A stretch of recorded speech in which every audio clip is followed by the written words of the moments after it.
Wala ka naman allergy.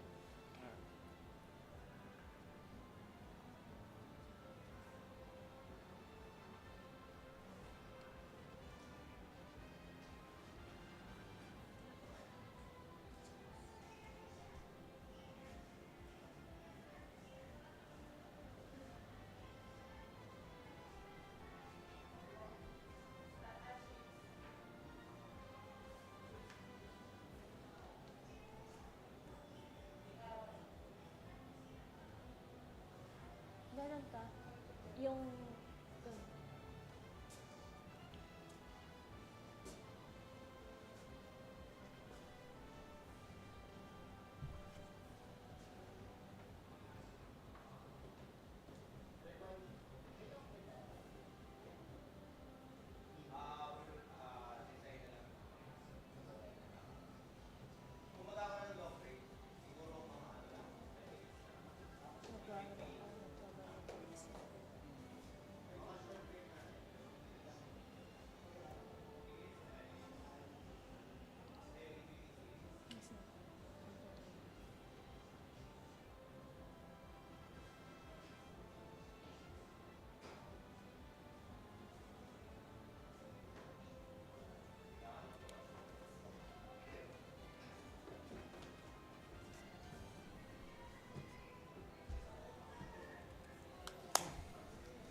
Short break.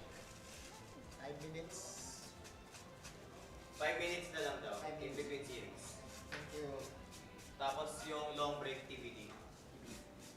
Ano ka? Wait lang ah. Yeah. Tikit ka. Pusa. Nag-ano ka? Buhok na. Wax. Real time na yan? Alin? Ay, hindi. Wala pa. Anong oras pa lang? Okay na ka. 11:45 pa lang. Magbabalot yung lips mo.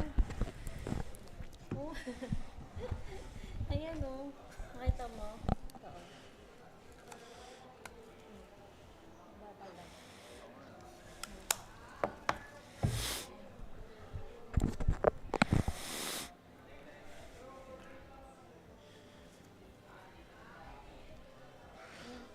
Ganun na. Tapos ito ilagay ko na lang dito. Mga ano lang naman to. Ah, okay. Thank you. Thank you, Mina. May inumin kayo? Meron. May tig...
Welcome everyone to Pokémon UNITE World Championship Series 2024 for the regional Philippines Qualifier. My name is Infinity and together with me is AUTOLOSE. AUTOLOSE, how are you doing?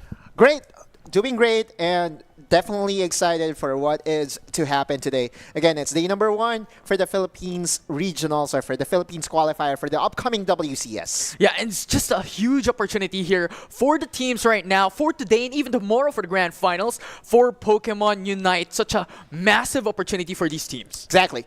We are in a very unique position, and we will be discussing this later, Infinity, as to how lucky we are here in the Philippines to have 2 slots waiting for us for the upcoming regionals or for the upcoming main event for the WCS. And again, it's been a long time coming. The last time that we casted together, it was back in December for ACL, in where, surprise, after surprise really did happen, and it's going to be a very exciting time, not just for the Filipino fans, but also for the Pokemon UNITE fans out there. Again, we are live on different platforms. Yeah, and I love how you mentioned about the last time that we've casted, because the last time we've casted is a whole different story compared to today. Just looking at the draft, we now have 2 bans each. I mean, I'm going ahead, but it's just so much difference from the meta before to the meta now. Yeah, biggest change, of course, as well, is that we won't be seeing Zacian in the mix For sure. anymore. Right, like, so he got promoted. Last time he was still considered as a regular Pokemon, but now he's one of those EX Pokemons that we won't be seeing in the upcoming tournament. And again, we are going to closely monitor what will be the draft like for each team, because the last time out, I believe my MVP personally for the Pokemon in the ACL was the Leafeon. Remember Mycross? Mycross was tearing things apart with the Leafeon pickup. So it will be very interesting as to who will be getting that bright spotlight onto him. Yeah, I mean, Mike Ross's mind is insane. So we'll see if we can see something similar here today. And I love how you mentioned about the EX Pokemon. Zacian, for one, has been so strong in the meta prior. But right now, here in World Championship Series, in Pokemon UNITE, we will not see any EX Pokemon. The likes of Mewtwo, the likes of Zacian will not be allowed. Yeah, those popular pickup for sure will not be joining us today.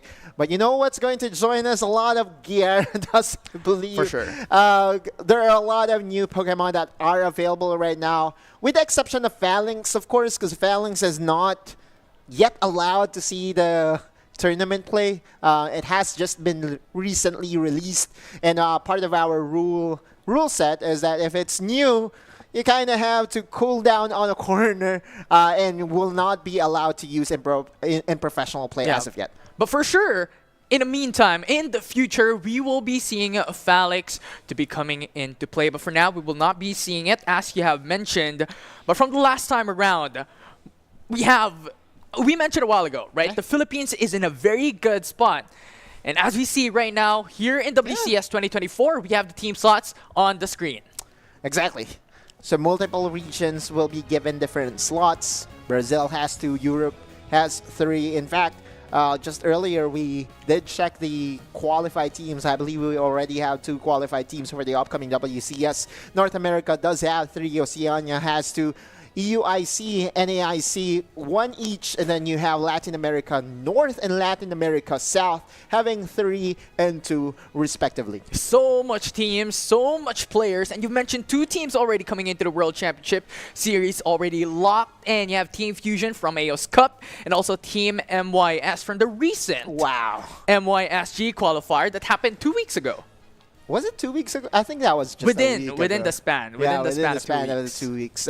For Team MYS, very remarkable run altogether. It's kind of expected because they were really the favorites in MYSG, but how they accomplished everything was really quite different from what we expected. They went through the whole gauntlet run, having that reset. And then, of course, we are going to showcase the team slots for the Philippines, highlighted we do have 2 teams. Japan has 3, Korea has 1, India has 1, Taiwan, Hong Kong, Indonesia, MYSG, Thailand, LCQ East, and LCQ West does have 1 each. Yeah, and on top of the 2 teams, for the Philippine region in and of itself, we can also highlight the possibility of these teams that will not make it out here in this weekend in the LCQ or in the future, with 1 team to be able to make it out alive. And we are part of the LCQ East. Yeah, which is the dream, so to speak, for the Filipino fans out there. The dream is for us to send 3 teams in total. But of course, what is at stake here is a free passport or, the express way over to the Honolulu, Hawaii. And again, we are looking for 2 teams. Of course, we are going to move on with our tournament format, tournament rules. And for the tournament rules that we do have, for day 1, we will have single elimination format, best of 3 series all across the board. And the top 8 teams will be qualifying for the second day. Very straightforward, right? Race to 2 wins, top 8 teams goes tomorrow. And then, of course, the elimination will happen after losing 1 match. So it's all eggs in one basket here. Right now, everyone has to put their best foot forward in each and every single match. For sure. And of course, for the teams that want to qualify for the second day, all they have to do, Infinity, is get to the top 8. win 2 times. Oh, yes. Right? Like Yes. 2 series wins equals top 8. If you are part of the top 8, then you will be advancing on towards the grand finals, which will, or not really grand finals, but the day 2. In where for the second day, as we move forward with the tournament rules, the second day we will have a different format altogether, Infinity. Instead of it being the single elimination format, we will have a more forgiving double elimination format for day 2. And once again, with a huge emphasis of only 2 teams, or rather, with 2 teams making it and securing the slot in the World Championship Series happening on Hawaii sometime in the near future. Can we be part of the event? We'll see. We'll see. We'll see. Well, we're stopping it too quick there, but that's the goal. for sure, for sure. But it's just a lot of exciting times here for the Philippine teams. A lot of veterans, but a lot of new teams as well coming into fray. So that will be an interesting case. Will be the new upcoming teams be able to beat down the favorites, the likes of Talon, almost Abyssinian, formerly, now Elevate here in this tournament? Happened before. There's nothing stopping them from, going for upsets. As we saw from the last time that we casted together, it was Secret Rare Diamond. Really, I would say, elevating themselves to a contender status. I like how he did there. Game rules. We do have still the standard game rules. 10 minutes, 5v5 custom battle. The stadium will still be the Sky Ruins and held items. No restrictions, no level limit. For the Pokemon, EX licenses and Phalanx are not allowed. And of course, for the boost emblems, none of that. Yeah, it's very standard. We've seen this happen before in ACL. It's similar format, it's similar game rule, 10-minute matchup, Atea Sky Ruins. And we mentioned this, 2 bans each right now, actually quite new for what we have seen last year, to the draft picks. No restriction, no level limits.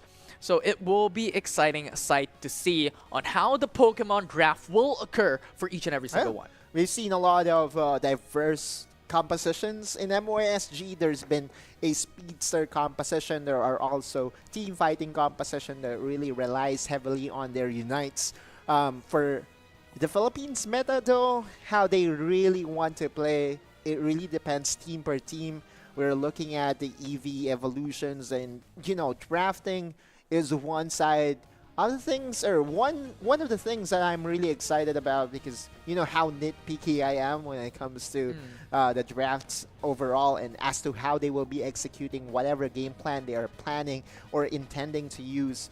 But again, for the reminder of everyone, since this is a single elimination format, oh man, there's no tomorrow for whoever will be losing in today's matches. Yeah, it's very unfortunate, but at the same time, it's also fortunate enough for a lot of these teams to be able to secure the grand final spot, or at least the top 8 coming into tomorrow. But jumping into the draft rules, we have the banning phase. As we have mentioned priorly, we have 2 bans each coming into each and every single team from the purple side and the orange side, and then pick phase occurs. Yep. The first pick will be getting the first. Sorry, first ban will be getting the first pick as well, and of course the second pick will have the opportunity to go for what I would say ace in the hole.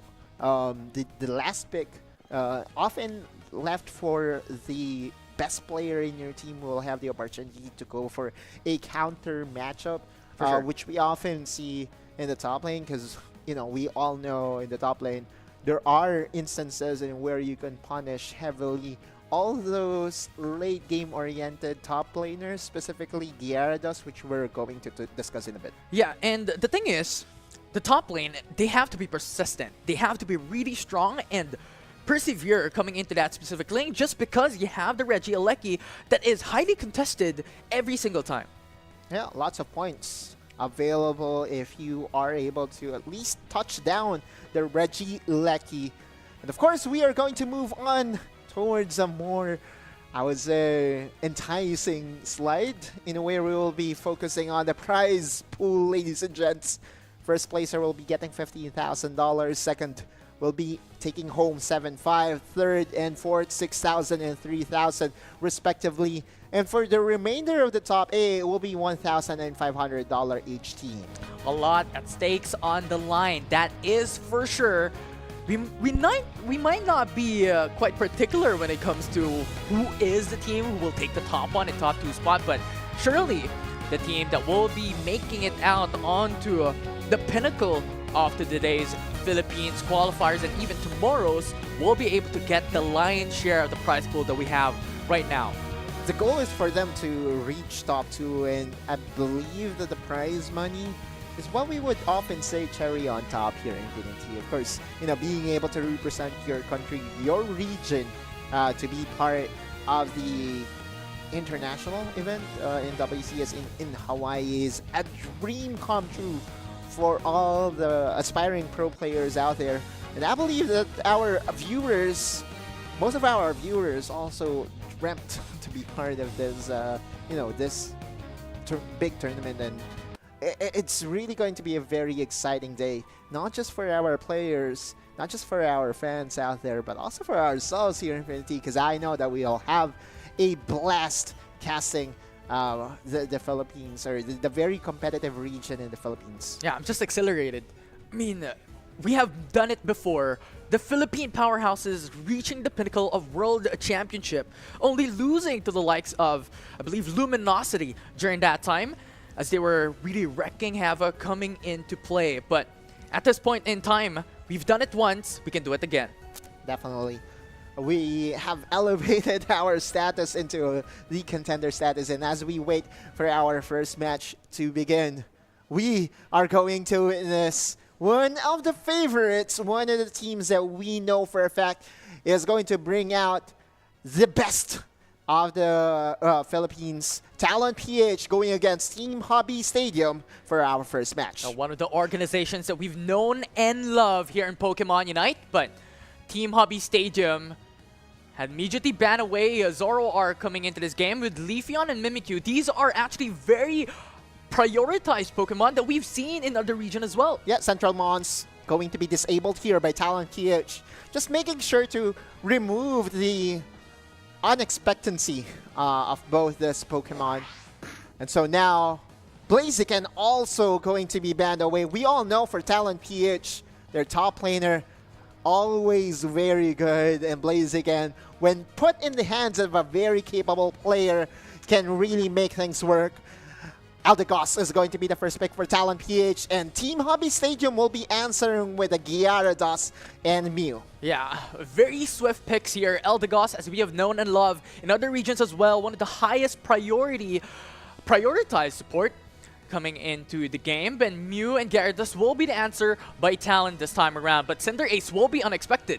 Yeah, let me correct myself here. Talon PH will be on the orange side, because we are seeing the names right here, right now. Dylan, Lance, Sync1, Rubix, and Kai is on the right-hand side. So, yeah, quite confusing start for the overall drafting. But guys, we are going to enter. The last two picks will be Cinderace and Trevenant for Hobby Stadium. Yeah, and Talon has still yet to pick up a support. Hoopa is available, Blissey is available. It now really depends on what they want to do here. Talon has so much history coming Sableye? into the game, but are they really going to go for the Sableye this time around? That would be unexpected, but as we've seen prior, MYSG, they have used it in the past in one of the teams. So that could be applied here, but Hoopa is to be expected. The likes of Blissey or Clefable can fit in as well. Yeah, all about sustain.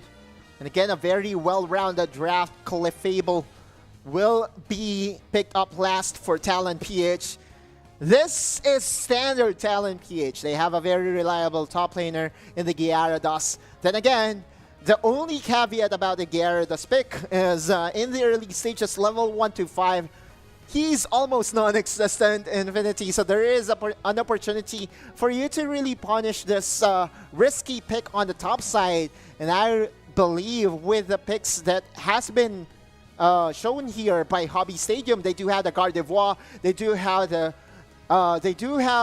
Cinderace that can really put in the offense and penetrate through the defenses of Talon PH. Yeah, a lot of capability for damage here, and when it comes to Team Hobby Stadium, they have huge dependence on Eldegoss and Trevenant to be able to push back Talon in this game, as when it comes to the attack or defensive capability of this lineup, it's not really looking that great in comparison to Talon PH. Yeah. All I know is that they are really focusing on having a glass cannon type of a lineup here, and there is a very big possibility that if they can punish the top side of the map, they will be having a decent early game and hoping to really have a very good mid game on towards a potential win for Team Hobby Stadium.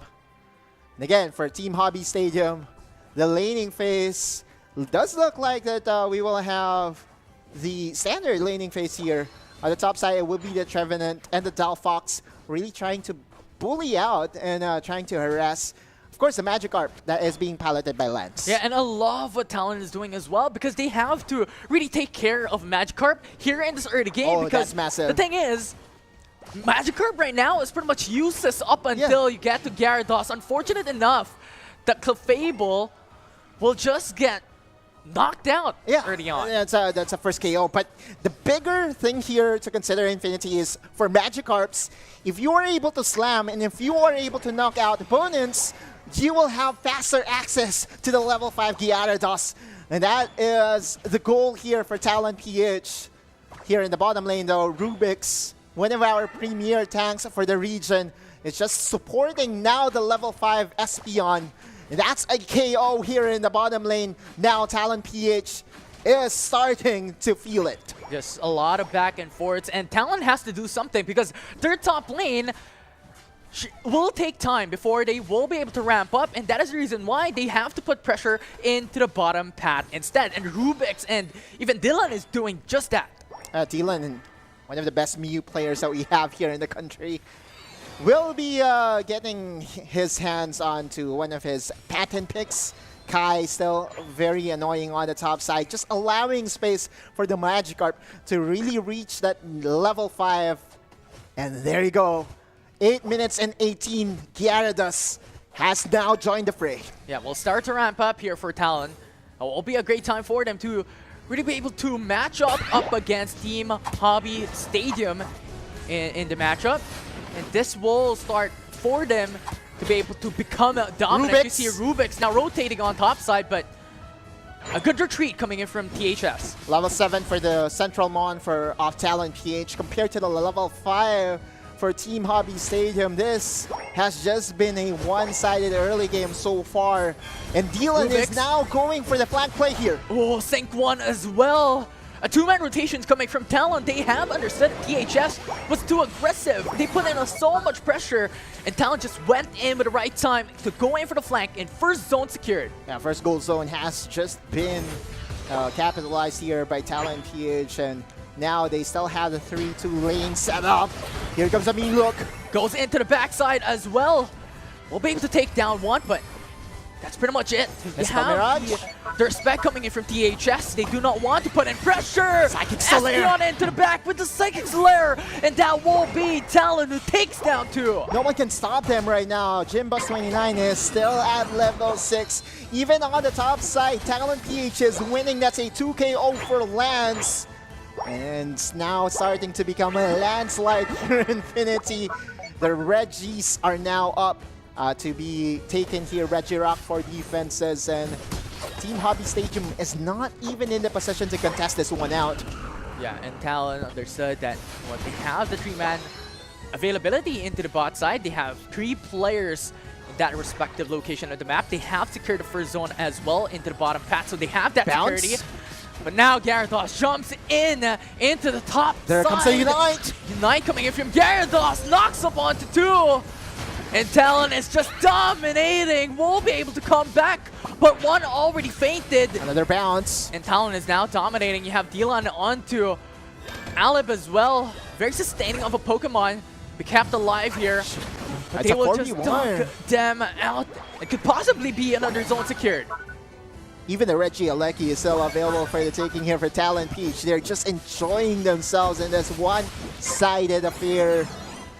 Lance on this Gyarados is just making plays left and right. And we know for a fact that Gyarados right now is one of the, I would say, more favorite picks just because of how strong he is right now. Combat stats, CC as well. And now here comes another clash. And Unite coming from Espeon as well. Once again, there's just too much pressure, and Umbreon is pushing back every single one. It's a 4 KO coming in from Talon, and they secure another goal zone. What? That's a 3rd level goal zone. Another KO here. Karoff lands, and Lance is everywhere.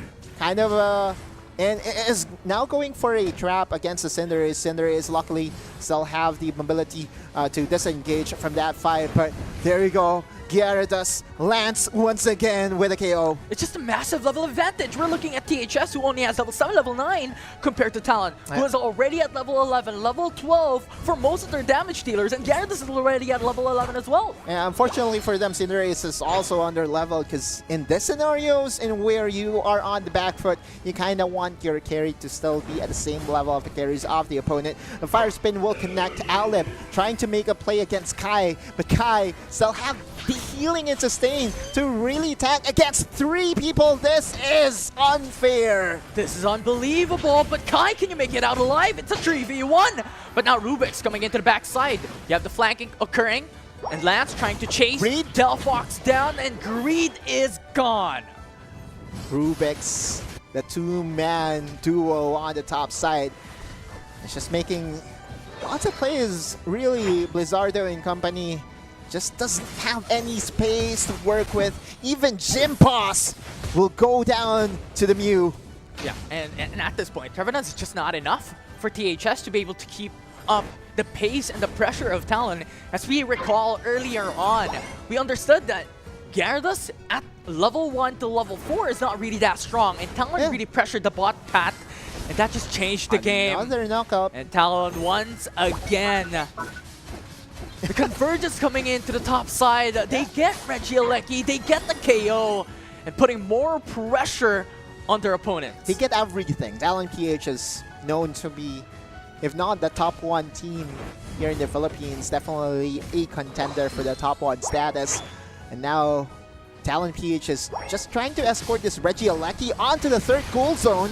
And now Lance, once again, Psychic going Slayer. in with Espeon Unite. Blizzardo is forced to retreat, Cinderace into the backside as well, but that's Umbreon that we're talking about. And you still also have Touchdown. Clefable into play, and Gyarados gets 2 KO with Regieleki going into the zone. That's instant for Talon. And at this point, they already have 500 points. 2 minutes and 50, being able to deliver and escort this Regieleki on towards the 3rd goal zone. Action continues, but then again, the tankiness, it's One. just too much. In danger, but you still have Clefable with the sustain. Look, And that will be The it. smackdown. AUTOLOSE just can't do nothing. Solar Beam again, Karoff. Dylan, one of the best Mew users that we have here, even does have the Red Eyes for extra buff here.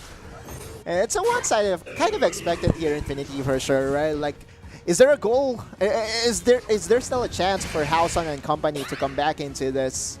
I say there still is, if they will be able to sneak away the Rayquaza. But for Talon PH, all they have to do is to play keep away, defend this Rayquaza for them to make sure that this game number 1 goes to them. Yeah, I'm telling you, this is no chance anymore because it's just too massive of a difference. Even if they get the Rayquaza coming into the game, it's too big of a difference. And Talon gets 3 KO, and at this point, it's Delphox and Trevenant the only one alive, and Talon is keeping up the pressure, and Green is fainted. And that will be it. The only one left standing, the lone wolf for THS. And they're coming back up. But Talon already secures the Rayquaza on top of the massive lead. This will just be it, but THS at this point still has one more game to be able to change things up.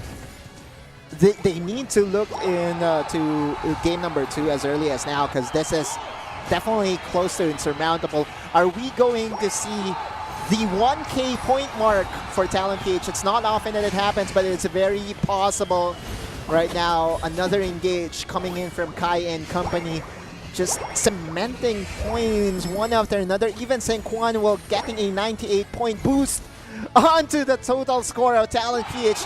Just 40 points away from the elusive 1K point mark. Is that going to happen for our first game? That's the question. Yeah, I don't think we'll reach the 1K point, but you know what? Are you sure? Talon at this stage is just too strong. Now Lance still wants a little bit of that sprinkle on top of their win with a couple of KOs off their own to stack up. I tell you, it's possible. There's a 5v5 happening right now. We'll see. As right now, Talon wants to go for the engage here, and they reach it! You called it! I tell you, right, Talon PH is not joking around. Now this is going to be the celebratory moment. Talon PH, within expectations, dominates game number 1 against Hobby Stadium. What a performance that we have seen into one of the favorite teams coming into the Philippine regional qualifiers, but not like this. The dominance, the performance, and how Talon performed out of that game is blowing my mind. We are going to look on the top side, dissect it as how are they going to play around Lance was the question that we have for them. And just the fact that Lance was already getting some goals inside, the passive of Magikarp allows for you to really get an early access to the Gyarados as long as you get the goals in, and as long as you get those assists or knockouts in. Senquan will be our MVP, but to me, Lance was everywhere this game. Yeah, and the condition for THS to be able to have at least that fighting chance up against Talon is to put a lot of pressure onto the likes of Gyarados for that level and experience to be delayed as much as possible for Lance. But the thing is, they are getting pressured themselves into the bottom path. You have Umbreon, you have Dylan as well, putting so much pressure, getting a lot of points in their favor, and getting a lot of KOs of their own. Senquan being allowed every space in the world to just focus on leveling up. And as we look into the damage stats, Senquan, by the way, had the most damage share at 31%. Does have I would say standard build path or moveset path. And for the timeline, wire to wire infinity, it started with that 45.2 minute start for Talon PH, and from that point on, they did not falter. They did not slow down. Yeah, it's the macro micro game that Talon is playing, right? Early on, if you're looking at the timeline that we have on our screens, is that Talon got the first goal zone in 2.5 minutes or 3-minute mark, wherein they were able to capitalize onto that. They were able to get Regirock in the process, and it just snowballed out of proportion after. All right. Definitely within our expectations, because Talon PH is one of the favorite teams, but it's not yet over for them. They need one more win to knock out Hobby Stadium.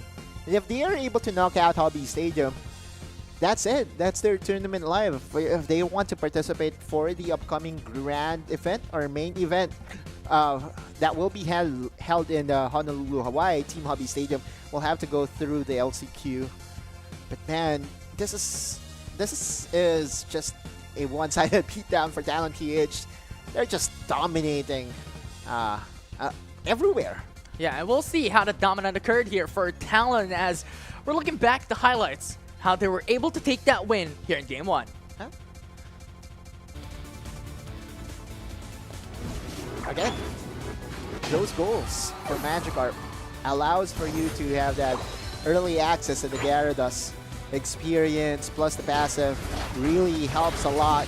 And here, the trifecta here in the bottom lane, right? Like, especially knowing that they do have the level advantage. As soon as they hit level A, they're not going to hesitate to use all those Unite moves just to get more experience by slamming down more points on the bottom lane. Even on the top lane, there's just no contest whatsoever coming from Hobby Stadium. Yeah, the coordination is just impeccable coming from Talon. They know when to stand united coming into these fights. Right. And they constantly look for those knockouts. They constantly look for those feints, and that just kept up the pressure time and time again.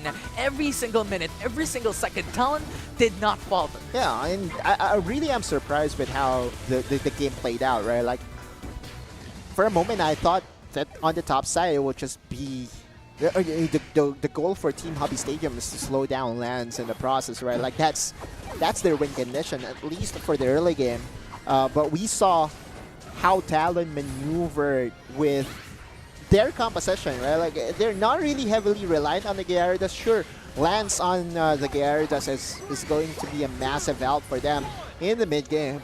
But even in the bottom lane, right, the way Sync-One rotated on towards the bottom lane and made sure that they will have the advantage from that point on, gives you the idea as to what Talon PH has brought, or what they have brought into the table for today, or for the entire tournament, right? Like, they have multiple plays ready, and just as long as you give them their comfort picks, they can make work.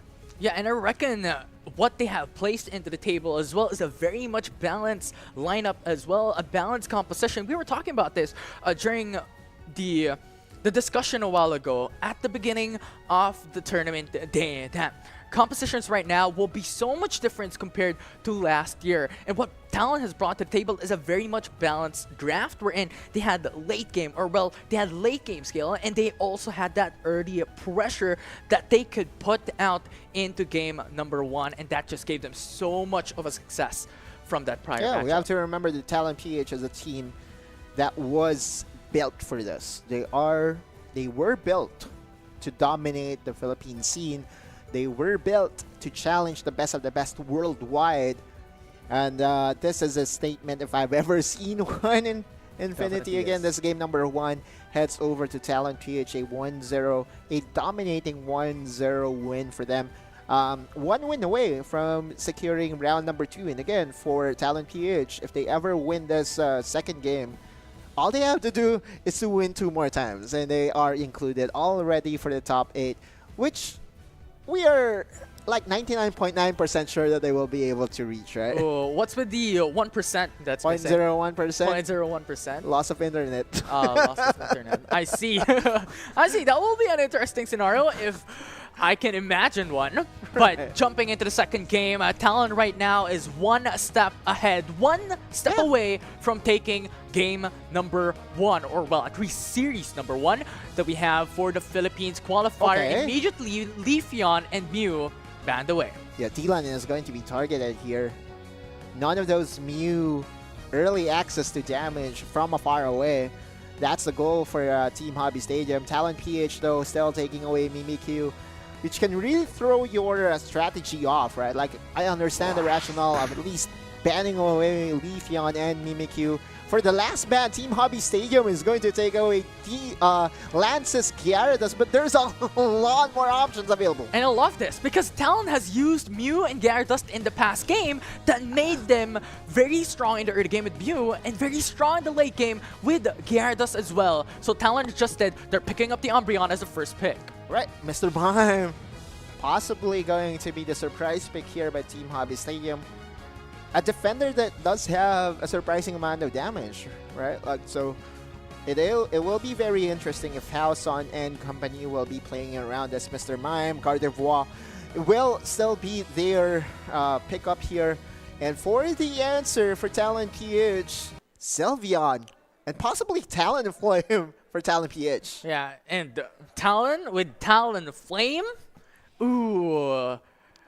The interesting scenario that we have that Talon is doing. But looking back into the World Championship Series here, AUTOLOSE, any expectations? Because we were looking at Talon in the very first game, and we were looking at various teams as well joining. And we've seen a couple of teams, just a sneak peek onto the teams that were able to come through here today. Yeah. Any team specifically that you're looking at aside from Talon and THS that we saw in Series 1? Elevate for sure, right? Secret Rare Diamond, Micross again on the Leafeon.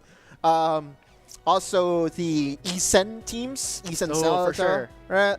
Hopefully we get to see them in action later. But for the viewers out there, we're just going to fix and resolve the issue, and we'll be back into the game soon as we are able to. But I believe that the draft is still happening soon as right you now. called There we it. go. We are going back, and it's going to be the double speedster combination for Talon PH. They're flexing what they are capable of. I've seen this same composition. Team MYS played this once. Dodrio, as well as Sableye, will be all over the map and will try to secure a lot of points for themselves. And we haven't seen exactly this composition for Talon compared to MYSG, but we have something similar, a parallel to the composition of the likes here for Talon, having the likes of Sableye and two speedsters coming into a single draft. Right. And that draft, recalling from Team MYS or one of the teams from MYSG, just got Regieleki in a split second. And that is something that we can expect here for Talon in this composition. Yeah, it's known for burst damage, but more so as a Dodrio user, right? Like, it is kind of expected that you will be getting a lot of dunks early, and a lot of dunks means that you will have a lot of experience advantage, right? Like, beware, or if we are going to witness Talon PH play the same composition to its full potential, it is kind of expected the speedsters will really be manning and invading the central area of Team Hobby Stadium over and over again. Yeah, but we were highlighting Talon so much, but looking at their opponents as well, I think they were able to adjust. Now they have a lot of hindrances. The likes of Blastoise coming into fray with a Hydro Typhoon that can potentially change the team fight. And you also have Mr. Mime. As you can recall a while ago, you've mentioned this. A couple of damage as well, but a lot of pushback potential for this lineup. Yeah, I feel it's lacking though. It's very conditional, right? Like, you have to push them against the wall, and just by how mobile Talon PH is right now, I feel that they need more than the Squirtle to really control and slow them down. But now we are going to enter game number 2. Sync 1 will be piloting Doduo or Dodrio in the central area. And yeah, that will be the focal point of our game number 2 here, right? How effective will the speedsters be? It does look like that the early goals coming in from Rubix and Dylan. Dylan, now Sylveon, early access to the evolution. Yeah, and now you have the Hyper Voice as well for Dylan. And aside from the points that they were able to get upon stacking onto the dunks as well, they're able to get XPs. They're able to level up when they dunk onto the goal zone of their opponents. And that is the reason why Dylan just got that level 4 very early on. And right now, Rubix as well was able to go in for the evolution. Right, and even Talonflame was getting a KO for himself. I believe it's on the top side with the help of the Sableye. Now Talon is just, again, dominating both sides of the map. Rubix will now have access to the mean look in a short while. There you go. G-Boss and company just cannot do a thing against the AoE damage from Dylan. Yeah, Ralts can't do nothing. He still has to ramp up. He still has to reach that level 5. He still has to reach that level 7 to be able to really do some damage. At this stage, Mr. Mime and Ralts or Gardevoir in the base evolution will not do anything up against the likes of these stronghold Pokemon in the game right now. Umbreon and Sylveon that ramps up at level 4. this is what I was saying, right? Like this Mr. Mime. Sure, you do have the barrier, you do have the pushback to at least control your opponent, but it's really hard to do so. And now even Kai is just playing with fire right now against Greed and Alib. Will still be able to escape, just stabilize things, and here in the bottom lane, right, like Hausen is not allowed to play at all. Level 7 to level 4, a 3-level disparity. My word. This is just ultra fast, even for Talon PHS standards. Yeah, one down as well for THS when it comes to the goal zone, stacking up 160 points, a very considerable amount. And Another we've called one. this. The composition of Talon right now is not relying onto that late game potential, the likes of the Gyarados and the Clefable that we've seen prior that needs that helping hand. And at this point, with two speedsters availability, with Umbreon and Sylveon coming into play with Sable Eye, they're just starting off strong and they can finish strong. Oh yeah, sure. Right, like that's the goal for Talon PH, to leave Team Hobby Stadium behind and not allow them any opportunity to come back into this. The speedsters deal a lot of damage, and even Dylan is actually just dealing with Reggie Rock by himself, allowing his team to really cover for him. And just look at level difference. It's double the amount. Talon's already sitting at level 9, level 10 in average, while THS is falling down behind. And given the fact that you already have 2 goal zones down, one of each paths in top path and bottom path, they could just get the objective uncontested. And this is the thing, right? Like, if you are going to draft Squirtle, it's also not your early game Pokemon that can really challenge all this early game Pokemon, right? Like, you do have the Sableye, the Dodrio, Talonflame. On the top side, they will be getting another Reggie, Aleki for themselves, Gym Boss. Rubix, don't do this. Oh man. Just went in for the flank, and then Sylveon just came back in. It's a 2v1, and you also have Kai just sitting around the bush. Sync 1. Dealing so much damage into the backside. Talonflame just jumps in into the back as well. There's just no escape.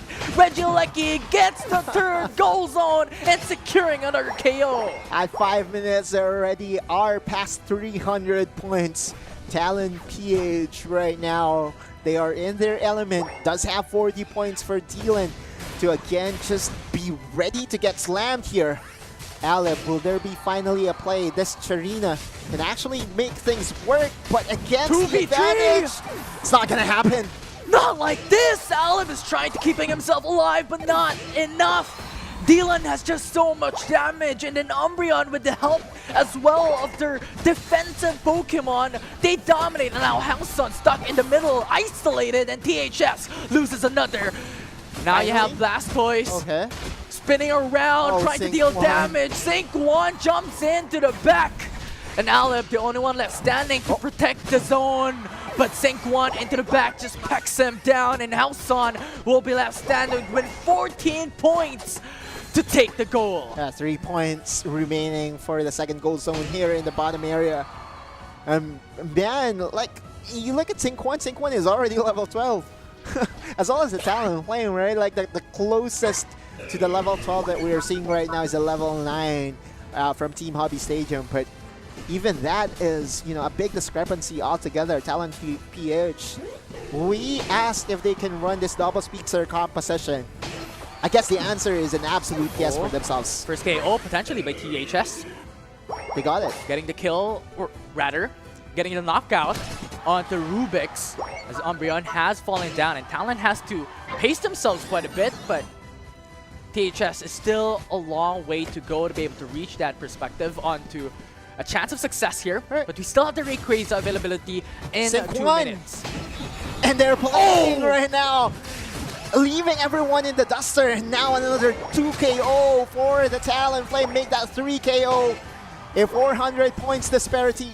Make that a 500 points disparity. Talon PH is just playing with food right now. Infinity. Full team wipe by Talon. As you've seen there, Talonflame just jumped in alongside with Dodrio, and they just get eviscerated. Lance is just doing so much work for the team. And Kai going into the backside as well. Rubix comes into fray, going in with a 2v3, but Talonflame came at the perfect time. Man. Hydro Typhoon will not save you. And THS gets 3 of their Pokemon knocked out, followed up by another. Sure, they got Kai, but at what cost? Now another 3 KO. Flame Sweep just to disengage.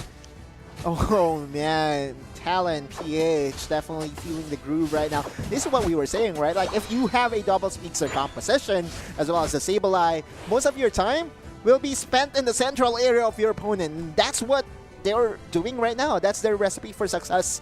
And so far, so good for their squad. Yeah, and THS, yes, their composition's it's a little bit balanced, right? You have that defensive capability, you have a lot of suppression and hindrances available for your composition, but it takes time. They need EVs for sure, this composition, right? Like, they need a way to answer the early game prowess of the lineup of Talon PH. And now, you look at Rubik's against 5 people. Don't mind if I do. Okay, finally he got knocked down. Yeah, and I think it doesn't matter because the Rubik's role coming from that and putting down pressure is for Talon to be able to get the Regieleki.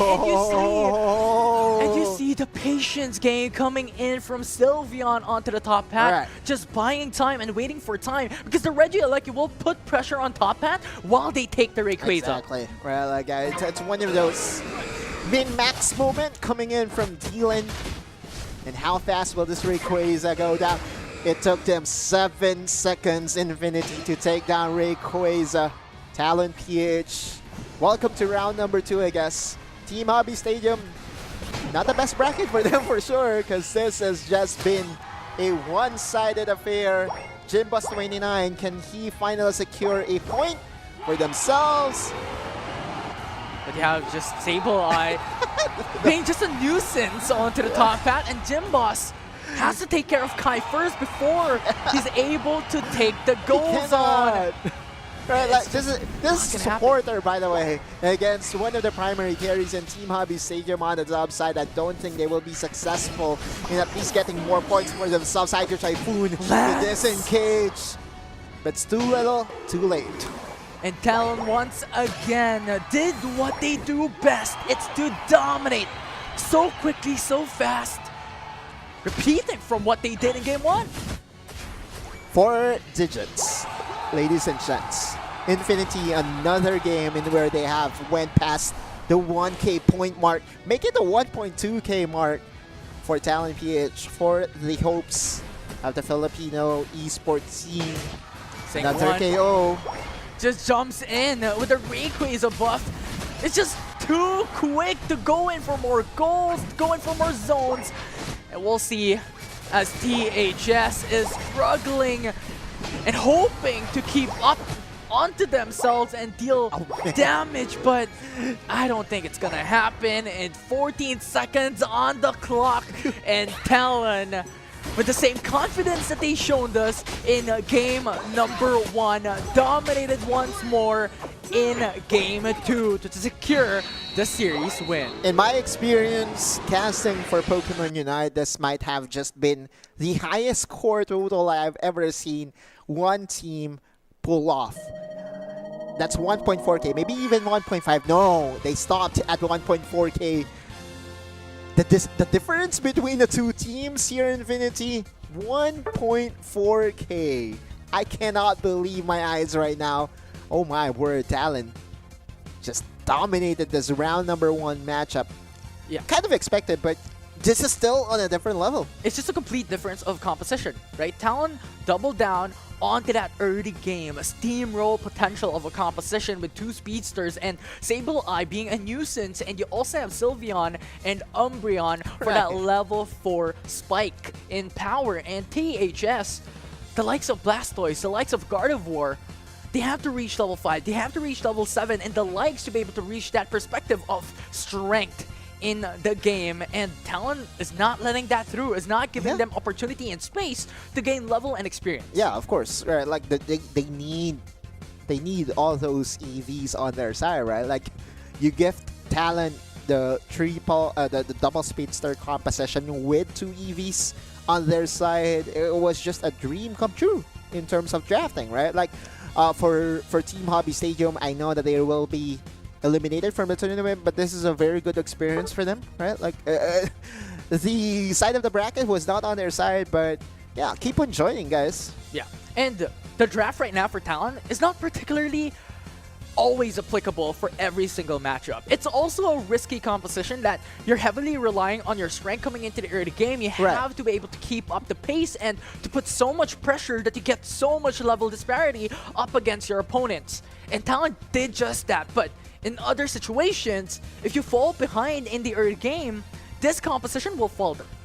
Oh yeah, for sure. But you know, this draft, for sure, 100%, right? Like, it's known to dominate the early game. How are you going to stop them and their quest to win early? You won't. You can't. You only wish to contain them, right? Like, you know, at one point, wait for your Unites to be available. But again, for Team Hobby Stadium, Glaceon is the only EV evolution that will be able to at least answer the tempo play that Talon PH is trying to bring in this game. But again, everything in hindsight is 2020. Yeah, It's just a one-sided beatdown once again for Talon PH. And they could even go for Inteleon and the likes. Because Inteleon can deal damage from far away. If they want to play it a bit more safe, Inteleon is a better option if you may consider it to reach that point wherein the evolution Right. takes place much earlier on compared to the likes of Gardevoir or the Blastoise.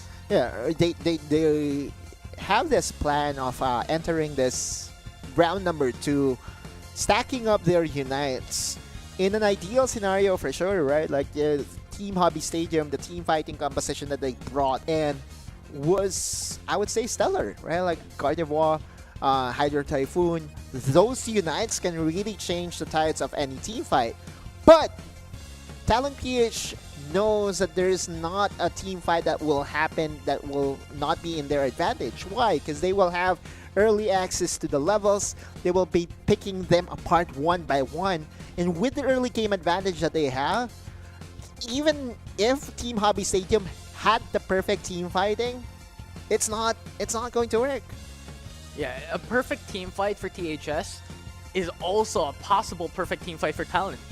It's just it's just the knowledge and experience of Talon PH that I'm talking about. And it sounds ironic, right? If THS gets the perfect team fight, surely Talon will lose onto that occasion. But as we mentioned, the experience, the confidence, the capability in the winning conditions for Talon is getting checked every single checkbox.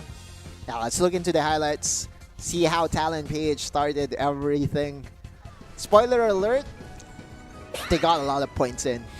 They got 1,400 points worth of domination, at least in game number 2. And this started here in the bottom lane where the double EV tag team, Umbreon, Sylveon, getting early access to the level 4. By the way, kind of want to commend that they know who to focus their resources onto. Because Sylveon was the first to level up. And again, having access to that level 4, the voice that will just be putting in a lot of damage. Constant damage, yeah. Constant damage, AoE damage, so to speak. It was just so easy for them. Yeah. And on top of that, Senkwan also played an integral part on this whole thing because Senkwan was able to keep up. He knows the map, the macro placement, the adjustments that Talon did based on Senkwan to be able to respond quickly was integral to the win of Talon. And the combos, Senkwan, plus, you know, like every facet, it's hard to break this game down, Infinity, because we are just seeing highlights after highlights for Talon PH. And for sure, this is not going to be their everyday life, right? Like, against stronger opponents, against teams that have more experience, they will definitely get punished if they get, if they try to run this same composition. This will definitely be scouted by the likes of Elevate, by the likes of Secret Rare Diamond, because for sure, this composition only works if you will be able to really get the a massive lead in the early game, right? Yeah. If your lead is just around 200, 300, there is a potential for a team fight that will happen in the Rayquaza to turn things around. And we saw that in a match between Team MYS and Okidogi. Okidogi did actually win that game against the double speedster composition. So it is very possible for a team to upend this kind of strategy. Yeah, and I think generally speaking, Talon's Game 1 composition is a much likely expected composition that we could see if they're Surely. battling into the next stages of the qualifier. Right, tomorrow when they're reaching the pinnacle of the grand finals to qualify to go into Hawaii, this is an expectation that you have a much more balanced draft composition to fight up against the likes of Elevate. But it's also a positive to have multiple compositions. Oh yeah. Ready and available to be played at any given moment, right? Like, because if the opportunity, if the tables are open for a draft that will center around the double speedster composition and allow the double EV lineup to join the double speedster composition, the goal will be a lot easier for that particular composition. Yeah, just the start of the day, a lot of EVs, a lot of fast-paced matchup, and a lot of different compositions that we could expect more later on. We're just gonna take a short break, but when we come back, it's Series 2 of the day of the Pokemon WCS 2024 Philippines Qualifier.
Qualifier. And that Series 1 was so quick, so swift for jumping into Series 2. Speedsters. You called it. It's a composition that we will be closely monitoring from here on, moving forward. But the second series that we will be witnessing and casting might just be a closer one. I believe Could be. this is one of the teams that we interviewed. You interviewed, Yeah. right? So in Mythical Fire, and I can't wait to see them in action. Yeah, Mythical Emperor is actually a newly built organization. They started back in December last year, and right now they're competing here for the Philippines Regional Qualifier. So it's all hands on deck. We'll see how they can perform up against the likes of Isen into this series. Isen Vencera. I remember Isen Salto and other Isen teams that was part of the ACL. Yeah, a lot of back in teams under their December, belt right? for sure. But if this is anything, we all know that Isen teams has what it takes to really be part of the top 8, right? And they are poised to also qualify themselves for the second day, but Yeah. it's easier said than done, especially against a team that we just recently interviewed, right? Yeah, they have a lot of rich history for Isen performing and competing for quite a long time already. And yes, Mythical Emperor is a newly built organization, newly built team as well. So it will be really interesting to see how they can perform up against the likes of Isen that has been competing for a long time already. But they have mentioned in the past, during the interview that we had back in last week, wherein we were fortunate enough to have them here for a team spotlight for the Philippine region, that they have been scrimming up against international teams and they are performing. So we'll see if that can apply here today. Well, that's the goal, Brad. Like, to be part of what I would say teams that can contend not just in the local scene, but also in the international scene. And for Isen, it's been a quest. They've been here since I believe since the beginning of Pokemon UNITE esports, and I cannot wait to see them in action. Are we going to see the same type of drafts? Are we going to see, Gyarados again dominate one game? Because so far, the 2 games that we've casted, I can sum it in 2 words, in 2 different composition, right? Like the Gyarados composition and the Speedster composition. Yeah, it's just a lot to really dissect coming into the compositions that we have. We just started off with a massive win coming from Talon in Series 1, and into the next matchup for today for Series 2, we have Mythical Emperor up against Isen Vincier. These teams are now competing for a chance to move on. You called it already, that Isen has such a huge history coming into Pokemon UNITE. So let's see if that can apply into another dominating game that we have on our hands. Sabo, Kohi, Jinro, Damon, and Greed will be playing for Mythical Emperor Fusion. And then for Isen Vincera, we do have Jemiru, Faye, Yoser, Dawn, and Jakatal. Yeah, Oh, Jakatal sounds promising. for sure. And I feel, if you have a name Jakatal, you'll be securing a lot of KOs and points as well. it sounds dominant, it sounds confident, and it sounds power into this team. But once again, the stakes on the line here is that the top 8 team for day 1 of the Philippines Qualifier will proceed into the grand finals tomorrow, and the top 2 teams will secure a slot to go into Honolulu, Hawaii for the World Championship Series.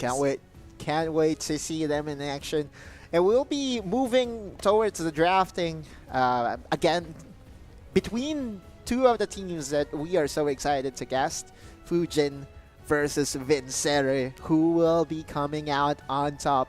That will be the question. Is there a specific Pokemon that you are looking forward to at least witnessing in the second series? You know what? I'm expecting the likes of Mew to come through. Still? Umbreon, Yeah, for Espeon, sure, right? Sylveon. These are one of the top picks. How about the not yet picked Pokemon? Ooh, very interesting. Not yet picked Pokemon. You go first. It's a very interesting question, but you know what? I want to see Mimikyu come into play. He was always banned, at least for games 1 and 2. Mythical Emperor Fusion and Isan Vincere, we are going to enter the drafting phase. And it does look like that we do have a theme here in the Philippines. Gyarados is definitely going to be one of the must bans, one of the strongest top lane bruisers that we have in the game, and also 2 of the evolutions, Leafeon and Umbreon, is going to be taken away here by Fusion. Yeah, for sure. Will be such a Blaziken. strong time here. Mimikyu is left open. Hoopa is left open. Mew is also open. So any of these 2 teams can pick it up. Vincere targeting the top side of the map, right? Like, it does look like that they have something in their plans. Slowbro. Oh, very interesting. Oh, sight to this is the see. first time we're going to see Slowbro. And interestingly enough, Infinity, as much as we love seeing Hoopa in action, in both games 1 and 2 in our first series, Hoopa was absent. But right now, we're going to see it for the first time for today. I mean, that's series 2. It's the 3rd game of the day, so not really a long time before we came through to see a Hoopa, but it's just really strong. That reset potential that Hoopa provides for the team. But right now, Mythical Emperor still needs that damage dealer, that attacker coming into play, and Mew is open. I really think that against the Speedsters, Hoopa might have just been perfect pick to at least control all those. Wigglytuff and a double defender composition for Fujin. Earlier, we saw a double speedster composition. Now Fujin is all about tankiness, but Vincere still does have a lot of offense in them. Delphox going to get picked up. Yeah, and you know what? Mythical Emperor could pick up the likes of Espeon, Mew, and Inteleon combined coming into their final 2 picks. Could also go for the Sylveon if they want to pair up that early strong spike with Espeon because they need that damage. They need more than that for sure, right? Like, they need a carry, and the Dragonite will be their central mon. Espeon will be their lone source of burst, but Dragonite can also surprise you in terms of damage. And talking about surprises, I was about to say Meowscarada is one of the Pokemon that I really want to see.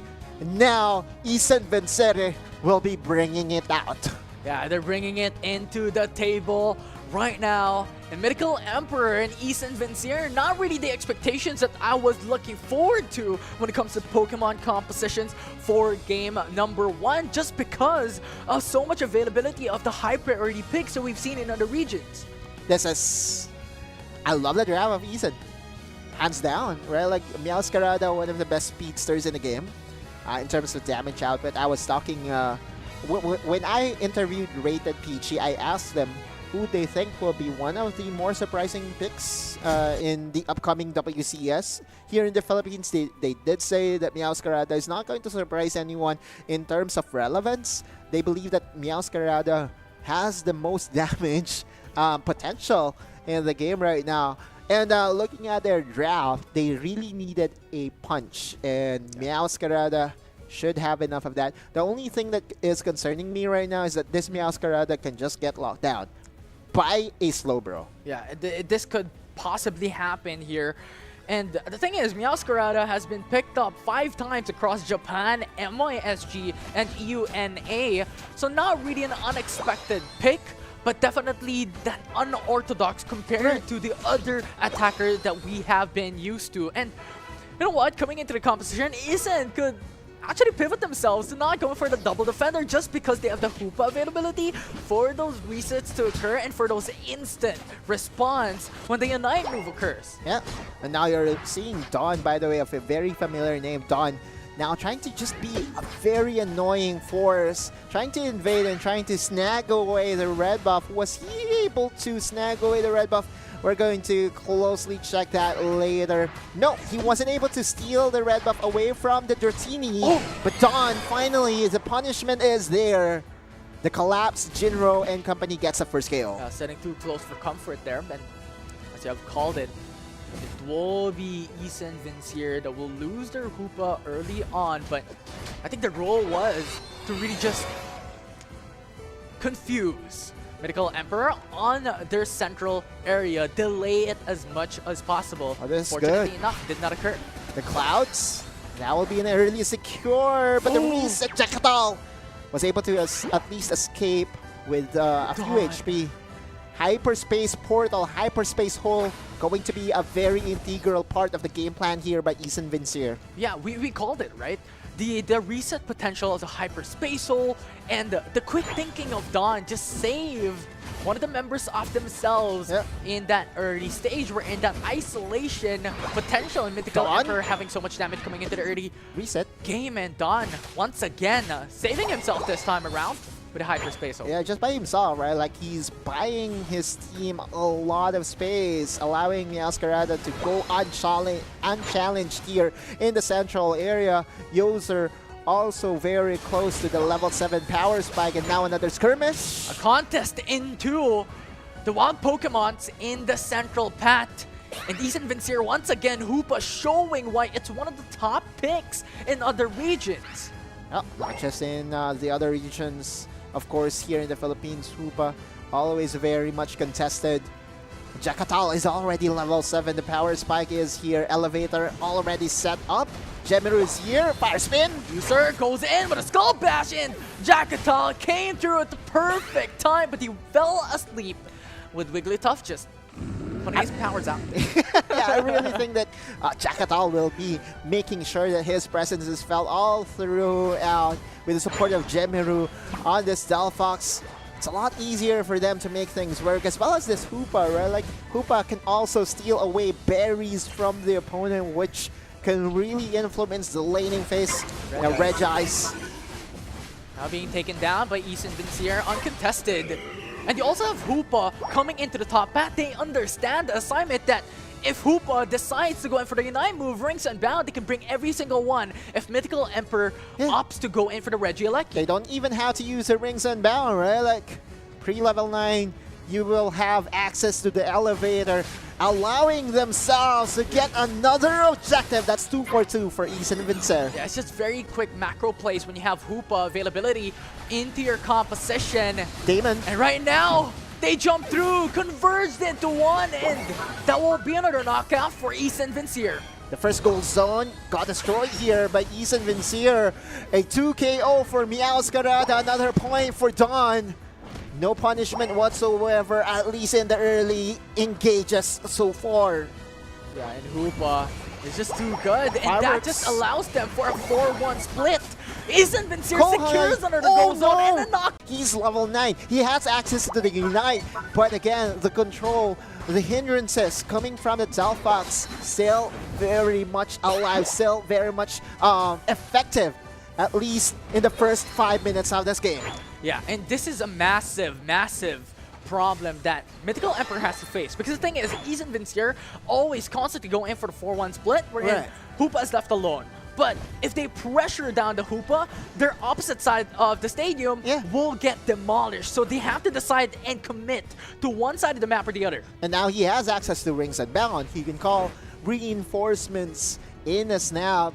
It's a 5v4, potentially a 5v5 if in case that Hoopa decides to go down. But our next Reggie buff will spawn up in 5 seconds here, Infinity. And now you have the Blastoise I coming in the Typhoon. middle. Going in for the Spin Toys, Phantom Forest, but Hydro There you Typhoon go! saved himself to buy time for the knockup. And now 2 knockdown already. Mythical Perfect. Emperor is pinned down, and Ethan Vincier will just be able to keep up the pace, but the counter engage coming in from Mythical Emperor Fujin will be able to get themselves a feint of their own. We have a pause call from one of the teams, but we're going straight back into the game. Gemiru and company.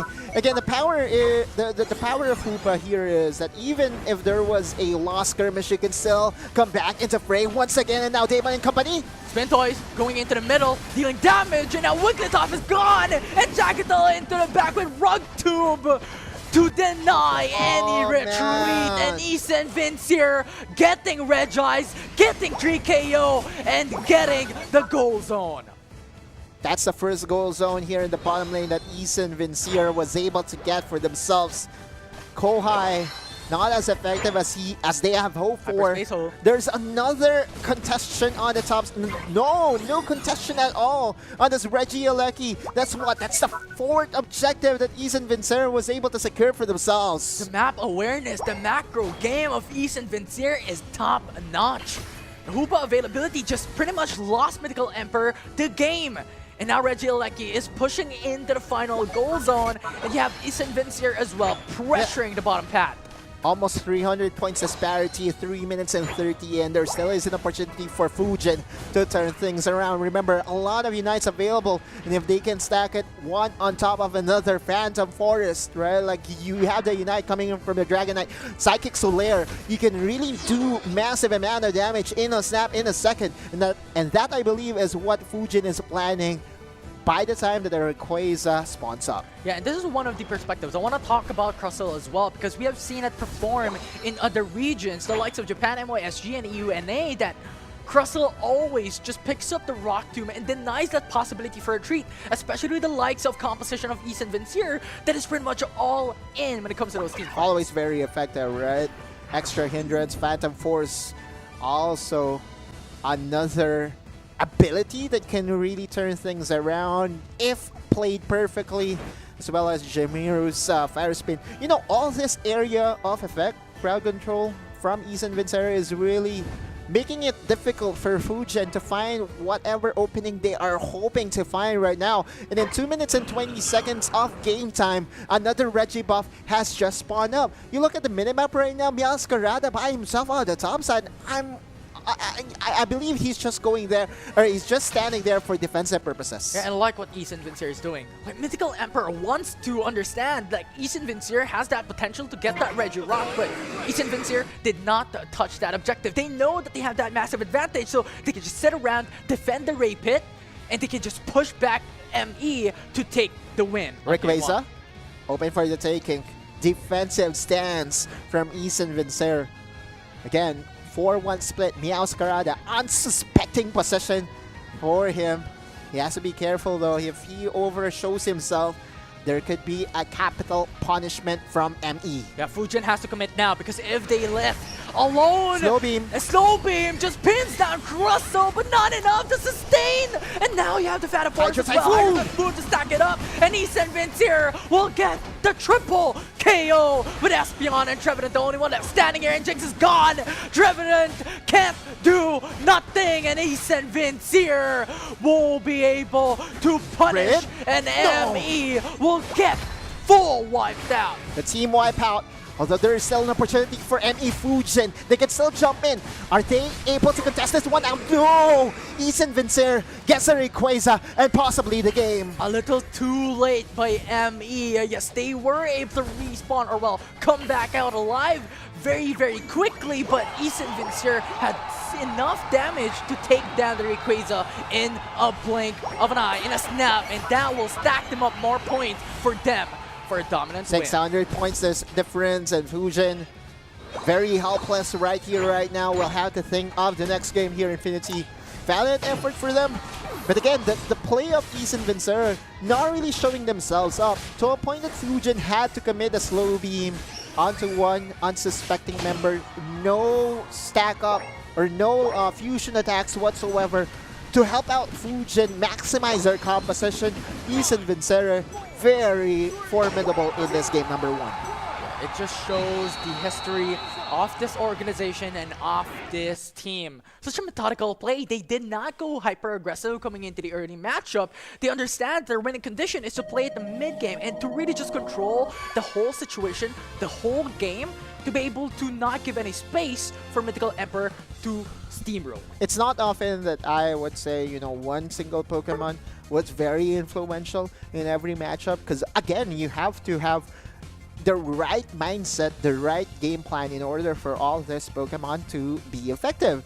But if anything, ME Fujin, it does feel to me that they are not accustomed in playing against a very skilled Hoopa player, right? Because this team, Isen Vincier, just maximized the capabilities of this Hoopa in the early game. And you called it. I want to highlight Dawn. Dawn, out of this game, not as much damage compared to the likes of Jamaru or compared to the likes of Jacketal, but Dawn was the pivotal, was the key to success of Isen Vincier. It allowed them to go in for the 4-1 split. Constant pressure, constant amount of damage to Mythical Emperor. They got the 2 goal zones very early on into the game, at least 5 minutes into the matchup, and that just gave them so much of a point advantage and a lead up against ME. That was the top side, right? Like two of the first goals that got taken down here by Eason was on the top side. And Kohi on the Dragonite, one of the more effective central mons that we have in the game. But I definitely did not feel that there was enough impact from the Dragonite. I believe that there is, another perfect scenario to allow for the Dragonite to be effective. But in game number 1, it was prevented by Eason Vincere. So, yeah. I believe that ME Fujin will have to revisit their draft and try to focus on the early game. Yeah, their draft is very unorthodox, very untraditional for what we have seen. Wigglytuff pick is pretty much the first time that we've seen across different regions, and even the Dragonite has been used, right? Dragonite has not. Yeah, has been Dragonite is used. a standard one. It's a standard, but not really the high priority Pokemon that we've seen across various regions as well. So it's a very interesting take. We'll see how ME adjusts coming into game 2 as they still have a chance to be able to take it back. Yeah, Wigglytuff can be very effective if used perfectly, I guess. Sure. You are allowed to buff your teammates and have that CC immunity for a second, for a couple of seconds. But again, we are going to look back as to what happened in game number 1 into this highlights. Starting off with massive plays altogether on the top side, but first things first, right? Like Dawn being the nuisance needed here by Eason to have enough space to create the advantages that they needed in the early game. Yeah, the thing is, Dawn, as we have mentioned, is the key. And I really, really want to highlight Dawn because coming into the early matchup, yes, he was the first KO that went into the side of their opponents, but the thing is, the role there was to really just puzzle their opposition. Yeah. Just not make them go into the top path and bottom path to really put down and deny that level and experience of his teammates. And coming into the middle of the game, up until the late game, Dawn was just there to allow that 4-1 split. ME had the opportunity to actually win this fight, but this was not even the final form of Eason, right? Like, I was looking at their ultimates or unites, and I knew right then and there that the Rings Unbound was not used still. And in one Rings Unbound, you can call all the reinforcements needed. This is for the final battle, Floral Flourish, coming from Jakatal. Jakatal, by the way, I would say he made true to the promise of his name. He was everywhere. He was dealing a massive amount of damage on this Meowscarada. And Meowscarada, one of my favorite Pokemon in recent times, as I would say, because very flashy, very helpful passive as well, and very good ultimate to boot. Yeah, I don't even know what Jahatal means. I don't know, it just sounds so good. It just sounds so strong. It just sounds so good. Omnipotent coming into the stadium. Jakatal sounds like an old warrior, right? Like a warrior from old times. Ooh. Are you that? An old, but not a warrior? I'm I'm kidding. This guy. I'm kidding. I'm kidding. It's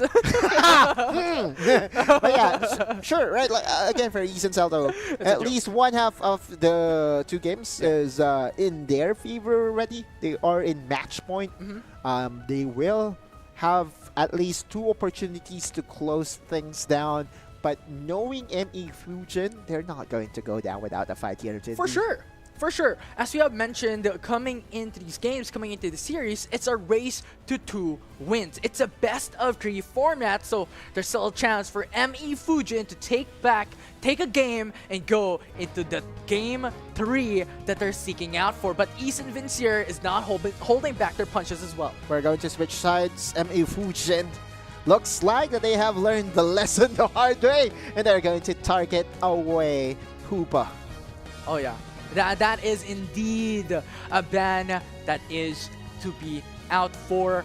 ME Fujin doesn't want any of that, and that Dragonite will allow them to be able to have much more space and alleviate some of the pressure that Eason Vincere had in game 1. Eason Vincere had one thing in mind from game number 1, right? Like, they wanted to target down the top Pokemon in the Gyarados and Blaziken. And it was very effective, right? Because Isan Vincer was just able to leave Dawn by himself on the top side. Now, ME Fujin will be taking away 2 of the effective Pokemon that Isan Vincer that did have. They're just denying the Pokemon of Isan Vincier onto their Yeah. compositions in the prior Yeah. game. So we'll see how Isan Vincier adjust as they would. They would mirror that denial. They will take the Right. slow bro for themselves. Potentially a different Pokemon still. no. Snorlax is still having that huge potential for hindrance and suppression coming into those team fights. And on top of that, Mew to Oh, sprinkle on top of the composition. Yeah, best mage, best special attacker in the meta still. Yeah. Mew, very versatile. Now, ME Fujin will be going for the Eldegoss as their supporter. Well, what will be their next pick here? Trevenant, still. I'm liking this for ME Fujin. They are leaving their central area Pokemon. Triple? Hidden still, Meowscarada, Oh, wow.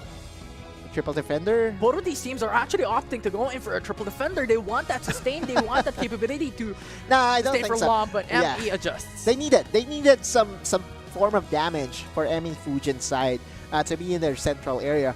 For Isan Vincere, they already have that, right? Like they already have the Meowscarada to be their central mon. At least now for ME Fujin, they don't have to deal with a Hoopa that will be invading. So this is a draft that I really think Fujin might be able to win. Yeah, and I think regardless of role, these two compositions are quite similar. Because if you think about it, Eldegoss has a lot of suppression, has a lot of that capability for hindrances to occur coming into those team fights, and also that extra bit of damage coming into play here. And Isan Vincier is acting onto the same matter. Umbreon, Snorlax, Crustle to be that hindrances of two ME Fujin into those team fights, and Mew and Meowscarada to deal damage. So likewise, I think we're seeing quite a similar draft here for both teams. I really think that ME Fujin has this in the bag, right? Like you have Delphox that will be able to provide not just damage but also control, right? Like you have the Blastoise that you can stack up your Unites on top of the other, and Glaceon always reliable at any given game, right? Like just as long as you give him access to the early levels at level 4, he can have those icicle shards to really penetrate through the defenses. And although this is a very tanky lineup for Natus, for not Natus, but sorry, but Isan Vincere, it still is. I really think that they lack damage. I feel that Fujin has this in the bag. I could be wrong though. We'll see if Mew and Meowscarada will be enough for Isan Vincier to take away the series, or if ME Fujin has a power to be able to reach that Game 3 to go to the distance for this series. Big responsibility on Jakatal, on the Meowscarada once again. This is a very good strategy to have though, because if they will be winning this game once again for Isan Vincere. Wait, hang on, there's a very sneaky invade, and that will be the Snorlax snacking away the red buff, and that's experience away from the Glaceon. Yeah, experience going into Glaceon, reaching that level 4 early on is a condition to gain that huge power Oh man. in the start of the matchup. And now ME Skull Bash will not connect. Very unfortunate, and Dawn as well, that quick response. Jakatal is here, level 5 already. Now level 4 for Crustle as well.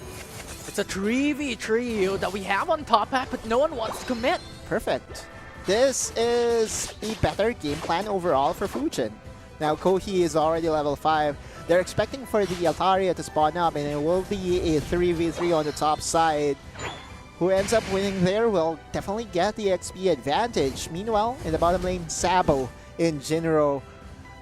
Oh man, the combo, it gives me chills, right? Like you do have the Fiery Spin on top of the Horn Leech and the CC suppression coming in for the Trevenant. I really think on the bottom lane, Fujin will have a good time. Yeah, and the double defender allows Isan Vincier to constantly put pressure onto the central path, just because they're very sustainable and they're very defensive Exactly. of a composition that they have. Unfortunately enough, they do not have the likes of support for that healing, but do they really need it if they're triple defenders in the composition? I don't think so. Not really. Like FaZe making things work on the Snorlax pickup.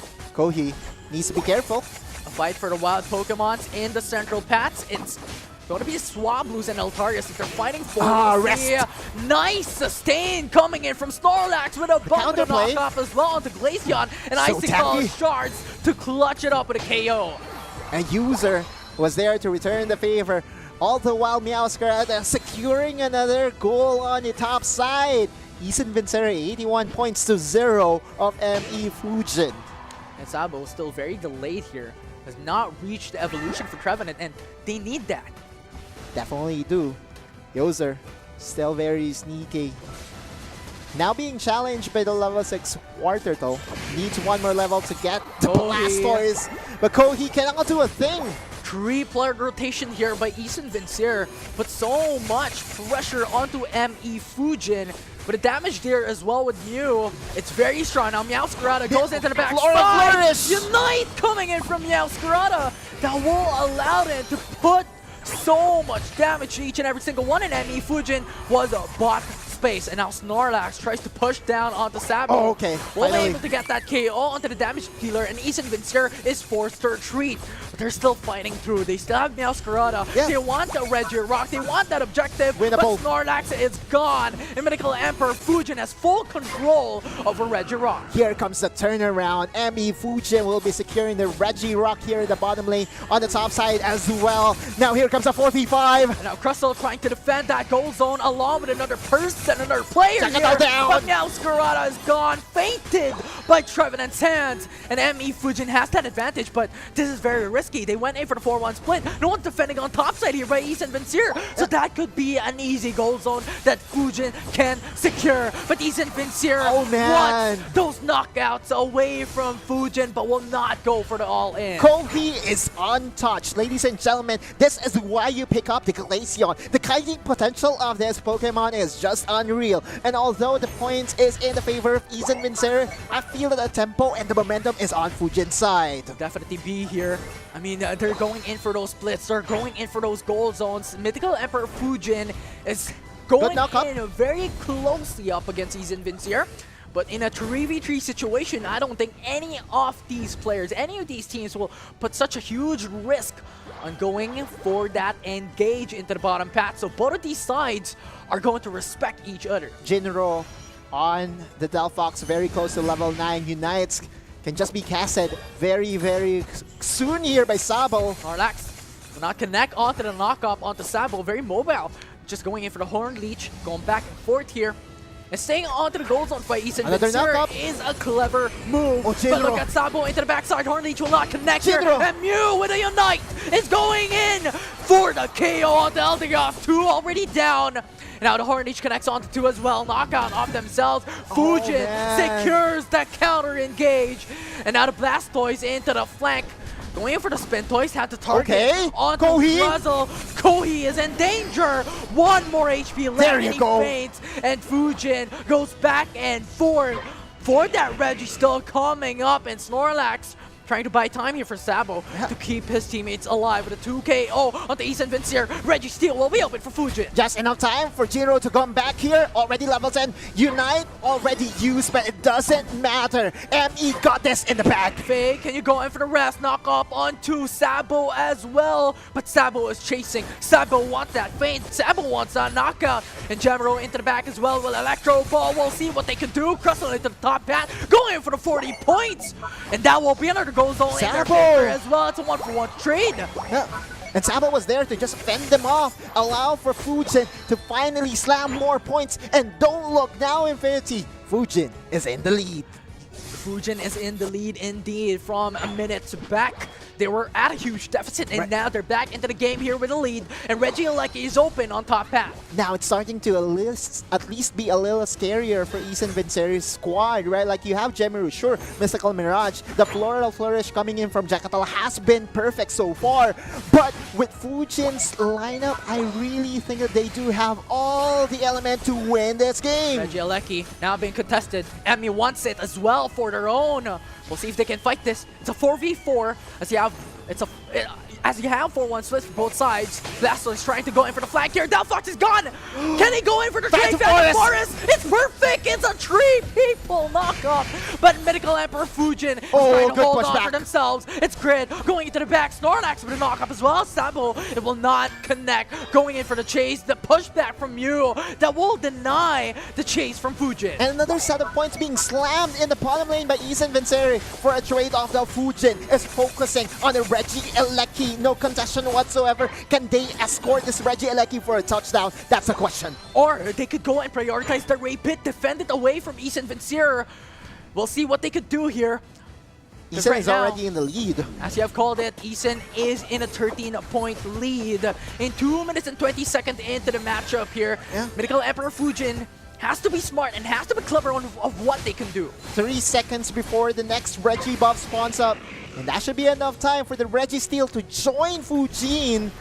And Registeel is a very good addition for their composition. 8 seconds. Additional attack, additional SP attack as well. And they could take it. That will be an advantageous position for them to take that Ray Pit or to be able to take the advantage later on. As right now, Isan Vincere already on a positional advantage, going to Ray Pit and has full control over the vicinity. Jackatal, very aggressive placement. There we go. They'll have to jump away. Because that was a very scary place to be in if you are Jackatal. You have to remember, although you have a passive, that you basically get stealthed once your life is at 50%. It still is not enough. Sabo is going to spot out Jackatal. Clock is ticking down. Isan Vincere going into the bottom path. And that will be a perfect engage. Hydro Typhoon to deny that possibility of the all-in for Isan Vincere. And Mew is down to 1 HP. Has to force out the Unite move as well to be able to go back. As Jackatal be able to go back into the back. And Glaceon is gone. Delphox is removed. Fainted. And Mythical Emperor Fujin has nowhere to run. Has nowhere to hide. Only has 2 players left standing here, and Dawn being kept alive. 1 minute down the clock. Can Mythical Emperor Fujin clutch it up? Going in for that corner, secures the KO. And Trevenant comes in at the right time as well. But it's a 2v1. I don't think that this will be advantageous for Sabo. It's not yet over. Kohi is alive. Rayquaza is available for the taking. They're trying to rush it down. They will be down to the final HP for the Ray Pit, for the Rayquaza, who will take it down. Russell took it. Russell will steal it away, and Isan Vincere will secure it, and Fujin will lose the final opportunity to take it down. Too close, yet so far. Emi Fujin. They were not able to take away the grand prize of Rayquaza. Russell, clutch secure for Isan Vincere means that they will be advancing to the next round. What an amazing feat we have seen. And I reckon Mythical Emperor Fujin need not be able to force that Rayquaza fight, but just sneak in into the bottom path and secure a They did not know, I point. believe, because at 3-minute mark, there will be a notification. For sure. And then the notification will most likely say that it's, too close of a battle. And I believe that, a 50-50 might still happen. And the fact that Kohi, on that Glaceon, had an opening to secure the Rayquaza, easily denied though by Yoser, the MVP for Yoser, very much deserved. Very much deserved indeed. I mean, Isan Vincere just on a flip of a switch onto that team fight on Rayquaza. What they did there was perfect. It was impressive to say the least. They waited for the right time. They went in for the bottom path and just jumped in for a team fight all in. And Fujin lost 2 of their DPS off their attackers right out of the gate. Yeah, the triple defender surprisingly worked here in Infinity. And for Jackatal, he's my hero, right? Like, Jackatal, the old warrior namesake, being able to find Kohi to start out the Rayquaza battle, he got that 2KO.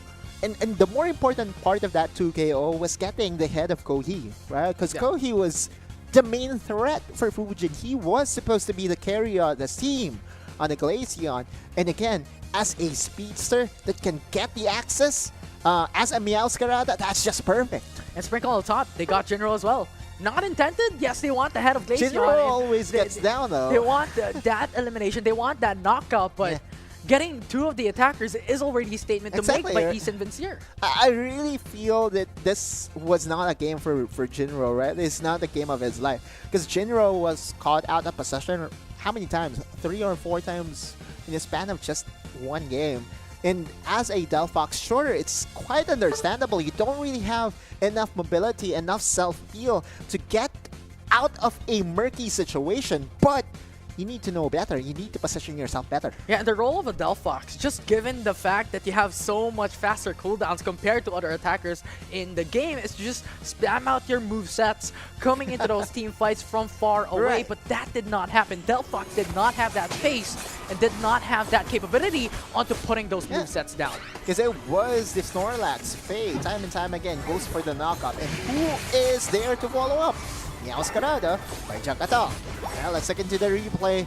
Here in the bottom lane, we're seeing massive advantage. And this was Gemeru just using the Mythical Mirage to fend off the members of Mythical Emperor. But again, for Kohi, finding that level 8 means that he has access to his Unite. And at one point, I thought for a second that this was, you know, the start of something good for ME, because Kohi was untouchable at one point. Yeah, they're definitely not. I mean, looking at this replay, as we're focusing on the Kohi, this has been constantly what he's doing. Exactly, right? Having that space and just putting out those icicle shards. And this is what Delphox should be doing. They want space, and they need not to be able to put down. This was Jinro That's getting so caught. close of a range to put down their moves. Jinro getting caught by Chakatal's Floral Flourish.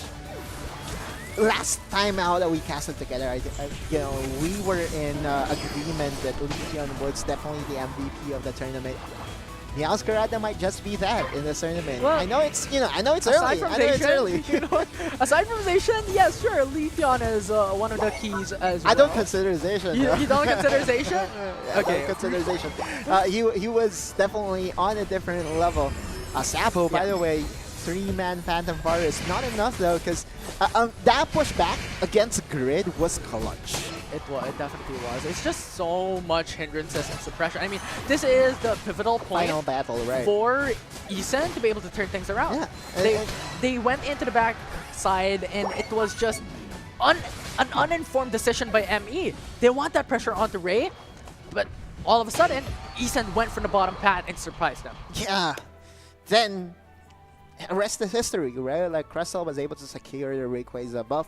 And by securing the Rayquaza buff, they were able to defend what is needed, right? Like, they were already in the lead. And taking away the Rayquaza from the opponent was basically the exclamation point needed by their team. Congratulations to Team Ison. Yeah, it was tight neat coming in from that matchup. It was very close, an option and an opportunity for ME to be able to take that win and go to third game, but Eason was persistent coming in from that final fight, and they were able to win it. We're just gonna take a short break. Series 2 is over, but we're gonna come back with another banger of a game after this short break.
Welcome back once again, and we're down into a Series 3. What a fantastic series that Ethan Vincier was able to show us, with a slight chance and opportunity for ME to be able to take that into the third game. Unfortunately enough, Ethan Vincier was perseverant coming into that game. Yeah, just an update. What's the update? It does appear that Ethan Vincier, that was their qualifying game towards the top 8. So we will be seeing them again tomorrow. And for the rest of the games that we'll be casting today, it will be for the top 8 position. So it will be very exciting from here on moving forward. Infinity, Ethan Vincier, welcome to the top 8, and we'll be seeing you tomorrow. Yeah, lots of time for them to regroup, go back to the drawing board, and prepare for tomorrow. And maybe just, watch the remainder of the matches. Our next game is also going to be a very exciting one. Yeah, we saw just a sneak peek from the short break that we had. It's a sneak peek of the teams that will be battling here in Series 3, and it's a very familiar name. Yeah, Elevate. Oh, you call it. I was trying to tease it. It was shown during the break, though. I was putting up a little bit of a teaser, but yes, it was Elevate that will be battling here in the next match that we have on our hands. And as we have called it time and time again, this is one of the top teams here in the Philippines. Oh, they were the runner-ups in the previous WCS, right? So they are on a quest to not just get back into the main stage, but also to find the whatever was necessary to get that elusive championship for them squad and for our region per se, right? They will be facing against Panda Tropico, which is a very cool name. A familiar reference, but a very cool name, as you have called it. So we'll see if Panda Tropico can make it up against one of the strongest teams, strongest organizations here in the region. But so far, we have seen such a massive, varied Pokemon selection thus far from our series. Yeah. 2 series. Gyarados draft. There you have the double speedster draft, the Hoopa draft in game number 1 of the Eisen game. And in the 4th game, the triple defender strat. The triple defender, the Dragonite mix up with a lot of these various, with the Wigglytuff as well into the composition. So very varied Pokemon selection. So we had on our hands here in the Philippine region. But as we move forward into the series that we have for the day, as you have called it, we're already looking at these placement matches for the top 8 for the grand finals tomorrow. So it will be really important that these teams would leave no stones unturned. Yeah, whoever will be seeing today, qualify for themselves for tomorrow, there will be lots of adjustments for sure. As we look into the next match, there are the names I cannot seem to read. Jarabsat. You know what? For a second, I would most likely just call him J-Rab, right? J-Rab, Shua, Probably. Tempest, Miva, Lewis. I think that's Junior Absent. Yeah. JR absent, right? Yeah. And Shua, Tempest, Miva, and then Lewis for Elevate Unite. And then for Panda Tropical, we have Howie. Is it a quick of a sneak peek? Possibly. For Hawaii? Honolulu, Howie. Howie? Pandasaur. A Japanese name that I wish to read. Zeus. I can't read it Dragneel. Hopefully we have like Japanese viewers out there. Chok Dragneel. There was a legend. Yeah, Dragneel. Natsu. Yeah. I was trying to put up a reference there, and you got it. Chok, though, is a legendary pro player back in the day. Not sure if he's the same Chok that we are going to witness play for Panda Tropico, but it will be very interesting, right? They will be facing against a very strong team, though, in Elevate. Shua, very familiar name, as well as the other members of Elevate. Miwa, however you want to pronounce it, is also going to be very closely monitored as we cast their game moving forward, right? Like, this is going to be a very exciting one because, one, this is the first time that we're going to be casting them since their defeat from ACL, right? Like, remember that upset that did happen at the hands of Mike Ross.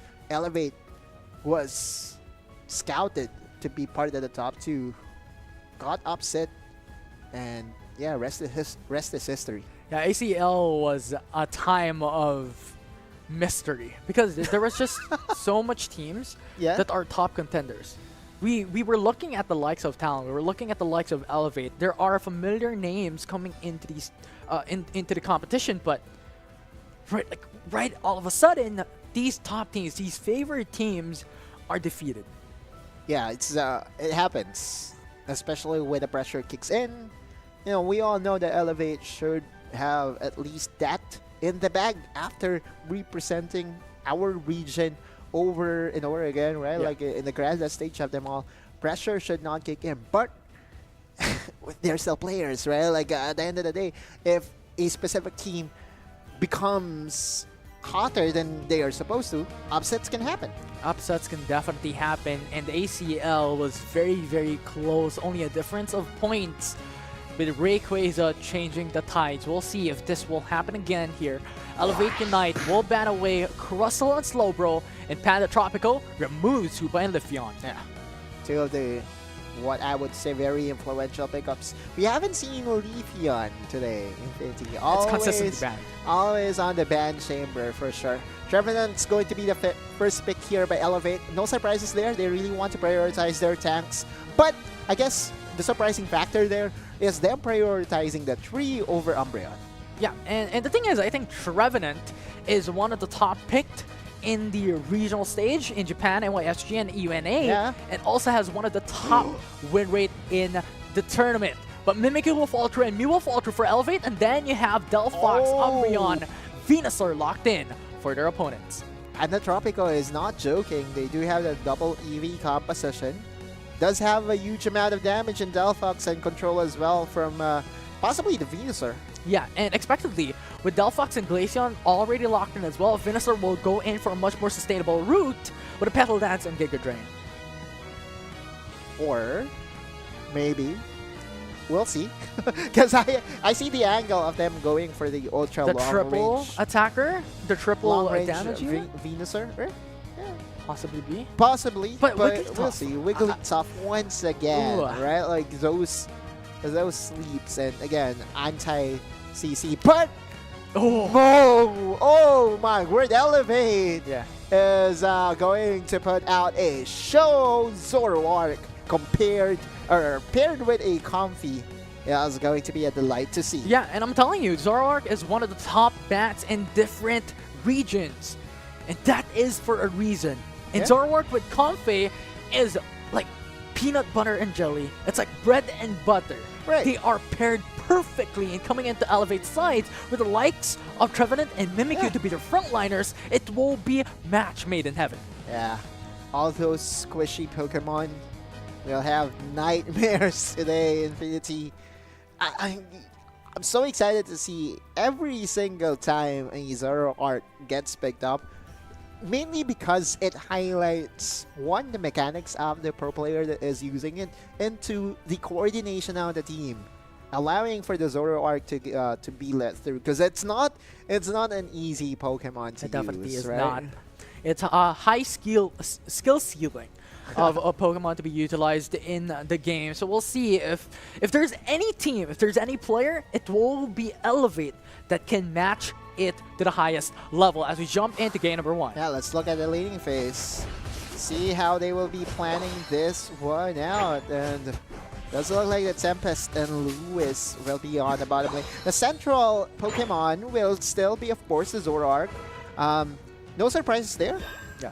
Then for JR, it will most likely be a rotating or a roaming Comfy, at least in the early stages, allowing for the first goal for the Mimikyu, getting a lot of XP as well. Yeah, if 9 minute reaches, Hoopa will, or well rather Comfey will start to rotate and will start to help down the Zoroark to be able to really just put down and funnel in onto that potential.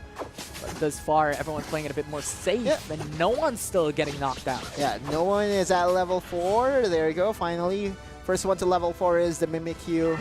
Needs to be respected, goes for the berries. are the two Pokemon on the top side for Panda Tropico. I'm liking their pace, by the way, Infinity. They're not faltered with who they are facing against, right? We could be seeing a potential dark horse here. Yeah, and there we go. Alphei starting to rotate. They want Clouds? that position into the Oh! top hat. And Shua comes through, and that will be an immediate 2 KO by Elevate. Whoa, and I believe that that's the Solar Beam coming from the Mew, not really finding its mark, but it doesn't matter.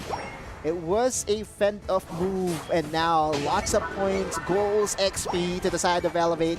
The answer by Panda Tropico is on the bottom lane, and finally a level up to level 5 for the Delphox. Yeah, until Tempest does not reach the final evolution. Bulbasaur KO, not even reaching the Ivysaur evolution as of yet. Shua is dominating, and now they go in for the invade up against Umbreon. Right now, Shua wants that KO. Yeah? But Dragneel comes in. That will be the support that Panda Tropico will be able to come in. And that will bring it down to a 2v2. Mimikyu goes in, and that will be Okay. Umbreon who falls. Play rough moment. And for Panda Tropico, it will be a lot harder for them to lock down the Zoroark. Sure, you have the mean look to at least hinder his movements. But we have to remember, right? Like there's a disguise button move that you can use to really get away from the mean look. They need a slow beam sort of suppression to really control the Zoroark because of for sure Elevate Unite. The way they play around Mimikyu and Zoroark, it's just so good. It's definitely so good, and Shua once again, they're not even allowing Bulbasaur to reach the next evolution. 2 KO. And into the bottom, Pat Elevate as well is dominating a consistent 3v2, 4v2 if you may call it, as that will be another 3 KO and a lot of points going into Elevate. Yeah, don't forget about Lewis, right? Like Lewis on this team still very effective in dishing out the damage needed Look at here Shua. by Shua. Elevate. Ooh, very aggressive, a bit of an overextension there, but this will buy space and buy time for Mimikyu to get the Regieleki, and the Reggie still into the bottom back for Elevate. So Shua just was the nuisance needed here by Elevate to actually secure more for themselves. It's a very good trade-off, and now the Regieleki will most likely get escorted on the top side for Chok though. Dragneel only reaching level 7 just about now, 6 minutes into the game. A little bit too delayed, Regieleki. Now stepping foot within inches away from the goal zone. Okay. They're able to take it out alive. Mew goes in for the Solar Beam. A lot of damage comes through, and that will be a KO onto Wigglytuff. And Panda Tropico, they're putting their fort good. forward as they protect their goal zones, but a little bit of an overextension here with a mean look. Mean Stocked up onto a cage. Sickle And Mirage now though. the Unite move coming from Mew. That's perfect. Now Wigglytuff Wow. came in at the perfect time to be able to defend a goal zone, but how long can you do this for? As Panda Tropico is on a massive deficit, and how we will not be able to be successful. But Mimikyu, yeah, 40 points Okay, here, 4v1. stacked Maybe. onto Ao's energy, but Trevin Oh, Panda here comes Force Shua. with a 4-player knockup, and Panda Tropico loses every single bit with Delphox, the only one left standing. I thought for a second that was the opportunity for Panda Tropico to turn things around. Sure, they got the first KO against the Mimikyu, but a perfect counter engage coming in from the Trevenant was what was needed by Elevate to again get another goal zone for themselves. 318, 28, 5-minute mark. The Phantom Force was just too good. It was unexpected. Panda Tropico was going in for a smaller, an advantageous position in a 3v1, a 3v2. Exactly. And then Trevenant just came in, Yeah. and that changed the tide. And the perfect setup needed by a Zoroark to just slash through Panda Tropico's composition. Now Elevate will be on the top side, trying to secure themselves another Regieleki. Meanwhile, Panda Tropico, 5-man rotation. Reggie Panda Eyes. Tropico. Whoa, Wigglytuff just Good gets snipe. poked down and just gets KO'd. Right. Now they're trying to chase him down. It's basically a What? 4v2. Right now, Umbreon is gone as well. Wigglytuff from the base, just a no contest. Elevate just demolished. I don't understand, right? Oftentimes, you know, you get the snipes in from the left-hand side or from your base's side, But with the way Elevate is playing this, it doesn't matter, right? They're going to play on their strong side, on their dominant side, and will be getting objectives after objectives. Now, Elevate Unite, with this big of a lead, all they need to do now is to play defensive. Play defensive. It's a massive lead that they have in Shua. They Comboed. don't care about playing passive. They want aggression, and Shua gets another KO. Again, perfect combo. Coming in from the Zoroark, always a delight to see. One of the more flashier Pokemon that we have in the game right now. Every time I see Zoroark, I smile. Yeah, and there's a reason why Zoroark and Comfey is a match made in heaven, and we're seeing just that. The dominance coming in from Shua, ramping up, starting at level 5, and just invading every single bit of time that he has. Constant KOs, constant fade. The Phantom Phantom Forest. Forest stacks up 4 people, and Woodhammer almost gets that KO onto Zeus and finally. single-handedly just obliterates their opponent, and Miva came in at the back with a Shadow Sneak, and that will be the 4 KO. Not even a play with me needed. That Delphox just disappeared, ladies and good. gents. And so now Elevate Unite will be securing more advantage for themselves. Lewis by himself has been a revelation. Sure, we can, sing the praises of Shua, but on the bottom lane, on the bottom side, Lewis has been perfect for Elevate squad, right? Like this is pretty much the same form that we saw them dominate in the prior WCS. Now on the top side, Shua trying to secure another objective for themselves. Howie Trying to make a miracle play, but will not occur. She was just so much damage, and He got Tough will just be the sacrifice here. And Eva trying to pressure in on the teammates of Panda Tropico as well. Now 5v4 situation, but Wigglytuff will come back soon enough. Now Elevate is just buying time, and Venusaur with a snap of a finger, he's gone. KO'd, sent back to base. Fireworks. And now Fireworks trying to deal damage, but it's not enough once more. Shua into the flank, goes onto the target for KO once again. And I guess it's done, right? Like, with the way things are going, Elevate will have the opening to secure another primary objective for themselves, cementing a potential win. Unless Panda Tropico finds the miraculous steal, which is not going to happen, the Mystical Mirage. And Elevate Unite will just move forward, getting more points for themselves and getting more goals for their squad. Yeah, and now with the Rayquaza buff, they're just constantly putting in points.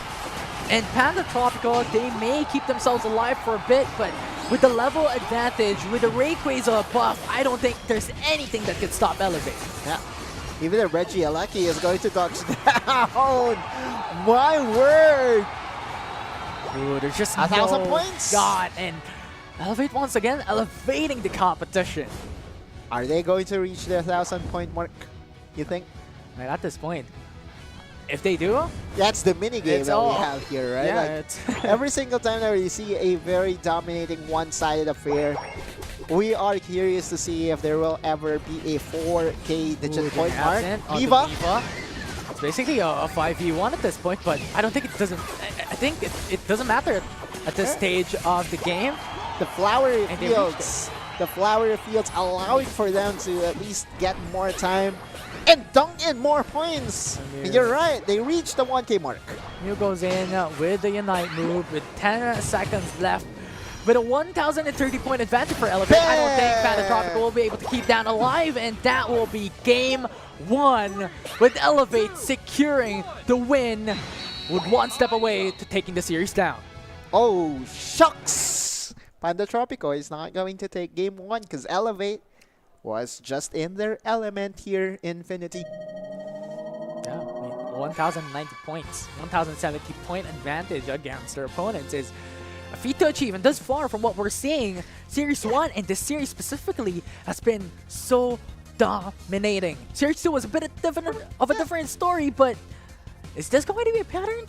Game 1, Game 3, Game 5 going to be dominating. Still- Game 2, Game 4 not gonna be. Still within our expectations for sure, Infinity. Oh, 'cause, yeah. You know, day number 2 is where we see legends clash against each other, right? Like, in day number 1, there still is an opportunity for you to face against teams that haven't been that is not as prepared as you are, and does look like the Elevate Unite again.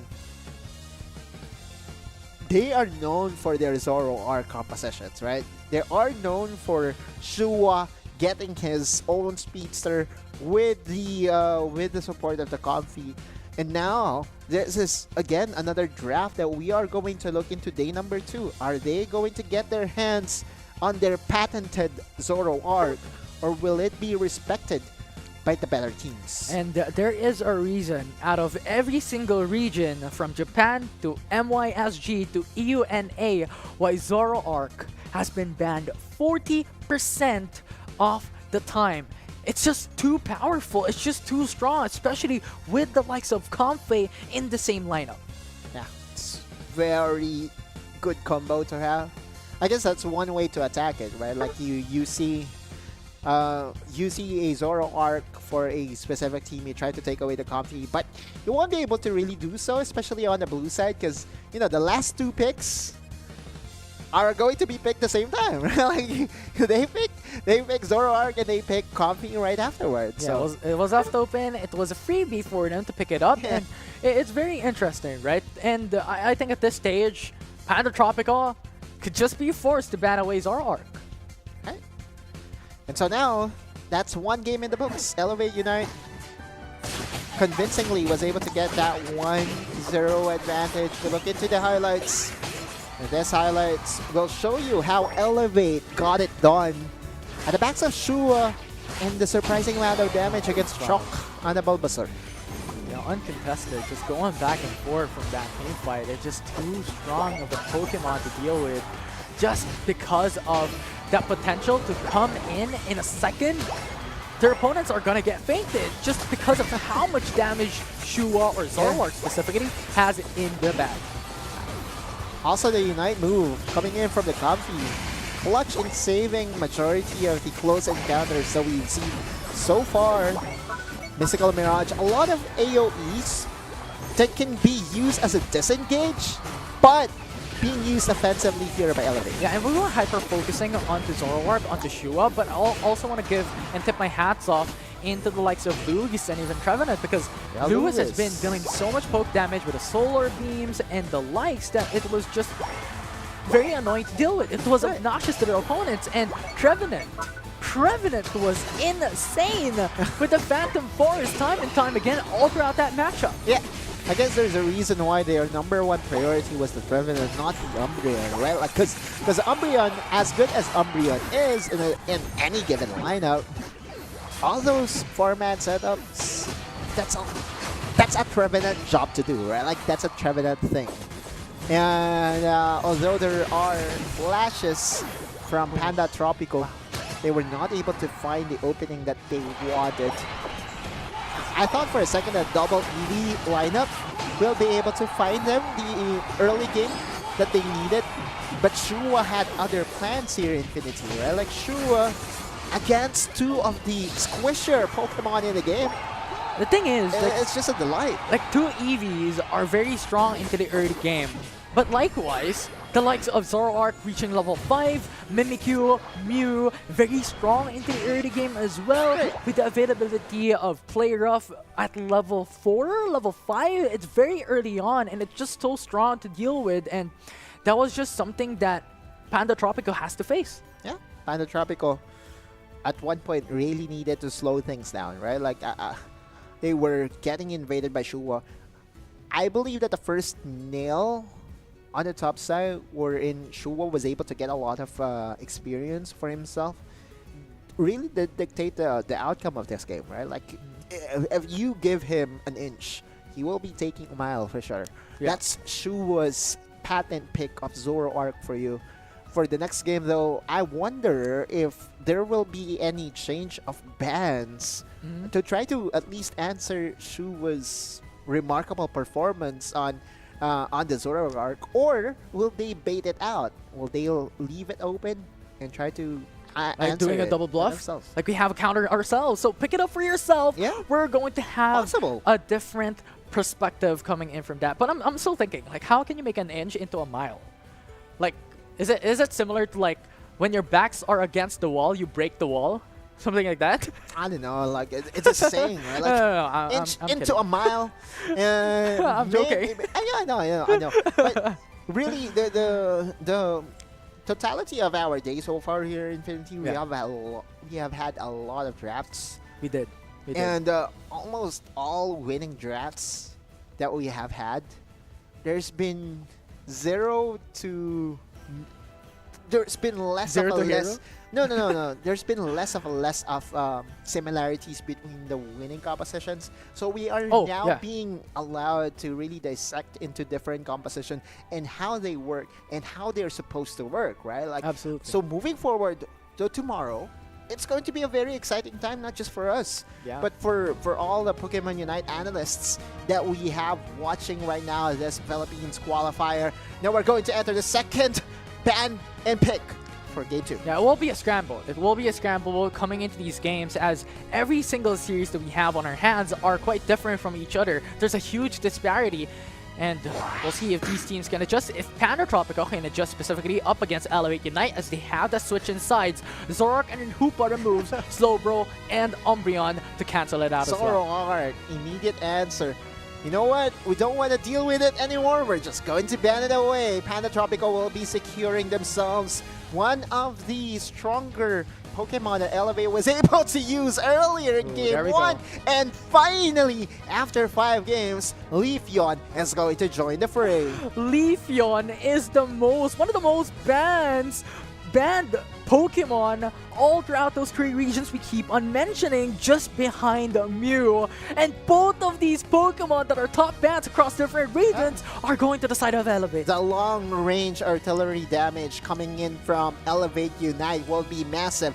The only thing that they need to do now is to find all those Pokemon that can take care of the front line, right? Like they need separation. They need to be able to find themselves in a perfect position to All at damage? least take care of their Leafeon and Mew. But don't look, now Elevate is just going to flip the script and will go for a Dodrio. Yeah, it could possibly be Buzzwole, it could possibly be one strong frontliner, Yeah, because Buzzwole. Elevate still needs that, but nevertheless, never going to be standard. Crustle will be the only one who will be the frontliner here, but at this point, does it really matter if Elevate has so much damage built into a composition? It's their own variation of the double speedster composition, right? Like you still have I mean, the still have, Dodrio, you still For have sure. the Leafeon, and to support this 2 very fast Pokemon is a Sableye. Yeah, it's going to be so strong, and Sable Eye is going to really confuse Panda Tropical on having to be worried every single minute, every single second. Yeah. Is Sable Eye there? Because if he is, it's going to be a numbers disadvantage. It's a Ma- numbers game. Mamoswine and the Trevenant will have their hands full right now because Elevate just wants to separate the crowd. They don't want to face head-on Yeah. against the lineups of the Trevenant and the Mamoswine. You see the damage potential for Panda Tropico, right? If it will ever be a 5v5 team fight, I really think that the damage of Panda Tropico can really dissolve the units. Can really put in the damage against the Pokemon of Elevate Unite. But if you're Elevate Unite, will you give them that 5v5 team fight? Yeah. I guess not, right? Like It's- you're going for the skirmish after skirmish, small fights, and then just win the battle from that on. Yeah, trying to go in for those flanks, trying to go in for finding those knockouts, because you're playing Sableye, you're playing 2 speedsters, and you're playing Yeah. Mew in your composition, so pretty much like team fights is not an option. The winning condition is to really snowball this game out of proportion, steamroll this game out of proportion. Yeah, so excited to see as to how Shua will be playing this one out. Oftentimes, we see Dodrio, he's all over the map, right? Like, it does look like Dodrio will be on the central area of Elevate Unite, and then Sableye will be the nuisance. Already level 4 is Leafeon! Too fast, too quick. My god! Leafeon already reaching the final evolution here. Well, we have Mamoswine in a base evolution, not really having a chance up against the likes of Mew. And at this point, you just have to stay quiet for a bit with Tempest being Yeah. in danger. But Mew, once again, is there. So it's a 2v1, not quite worth the risk. I think there's a collapse happening on the top side. It's going to be a 3v2, and that will be the first KO. Make that 2 KO for Shua. Back and forth by Shua. Shua doing Shua things. Similar to the Zoroark. Game 1, right? yeah. But now on the Sableye going in, contesting the wild Pokemon. They want that. They need that experience, but Dragneel lost it. And now you also have Leafeon coming into fray. It's a 3-man rotation coming from Elevate Unite. And Dragneel in danger, incapacitated, and Shua and Miva just came in. Will be another KO as well as the bot pat. They get 2 KOs out from that. JR not yet done. Zeus going down. That's another 2 KO. Plus some more goal points. Elevate. Bottom to top. They're dominating. And so now they're also stocking up their cookies and whatnot, right? Like they need more stats for themselves. Do they have milk? Possibly, cookies? right? Like, yeah, cereal, milk, they go hand in hand. That's like similar to your Zoroark, peanut butter and and jelly. jelly, yeah. Are you Zoroark hungry? Are you hungry? I am. I'm hungry for a team fight. So we'll see if Elevate Unite can provide that to us, as Trevenant is already going in for the dunk, going in for the points here, but very unfortunate enough as Miva denies the fruit. And Miva will be able to take another KO for themselves. Trevenant not too tanky. 5 points before this gets... Wait, what? They're not even going to dump those points in. Okay, finally. All right. They want that overcap. We'll see. Dragneel stuck in the middle, isolated. It's a 3v1. There's no escape. And Elevate dominating once more. That's the squishiest Trevenant I've ever seen. This is what happens when you draft a lot of speedsters. Focusing on the swords, focusing on the damage. Even Howie cannot do a thing. Oh man. Again, Lewis, always very effective on the Mew pickup. Yeah. Very capable. Onto each and every single one by Elevate. And at this stage, you also have the objectives coming up already. You have Shua onto the top hat, while the rest of the crew is down into the bottom as they want to contest the objective. No potential and no space for Panda Tropico to do anything, and Elevate gets a KO onto Glaceon. 150 points disparity so far. No one is being caught out of position. Emerald two-step goes into the back, and that will be it. Elevate once again gets a double KO, and they're looking once again for Dragneel. No sustain for the likes of Trevenant. And now you look at the top side. Dodrio was just able to get another gold zone for himself. Another skirmish. Finally, we'll be finding one. Glaceon will go down to the hands of JR. Eva and company securing another objective for themselves. Additional attack, SP attack to this composition. That's a match made in heaven. That will be mayhem. Elevate Unite is elevating every single bit of competition, and their confidence is top notch. They are not faltering down any single bit coming into this game. Too much damage. Now the level disparity is going to the side of Elevate Unite. They have just so much advantage into their composition, into this game. 5 minutes into the matchup, and still Mamoswine has not yet reached the final evolution. Now Leafeon came in, full wipeout. Shua, time and time again, alongside his teammates. Similar to game number 1, focusing down at the top side. One path at a time now. Tempest is going to get looked down here. Miva. Oh! Wow! That was just a split second! Miva just came in, all moves it down. Yeah. And then Chandelier is gone. A very squishy Pokemon, and this is what happens, you know? You give Shua this amount of lead, right? Like, he's already level 11 to level 8. That's a 30 level disparity that can really make those one-shots happen. Now, Elevate Unite, their next goal here is to just deny more points from Panda Tropico. It's a 3 level average advantage by Elevate across the board. The double speedster composition. This time with the variation of having Leafeon for Elevate Unite. Shua getting the Reggie Alecki on the top Okay, side. the bot Pat, Panda Tropico wants points of their own. They want to turn things around, but can they do it?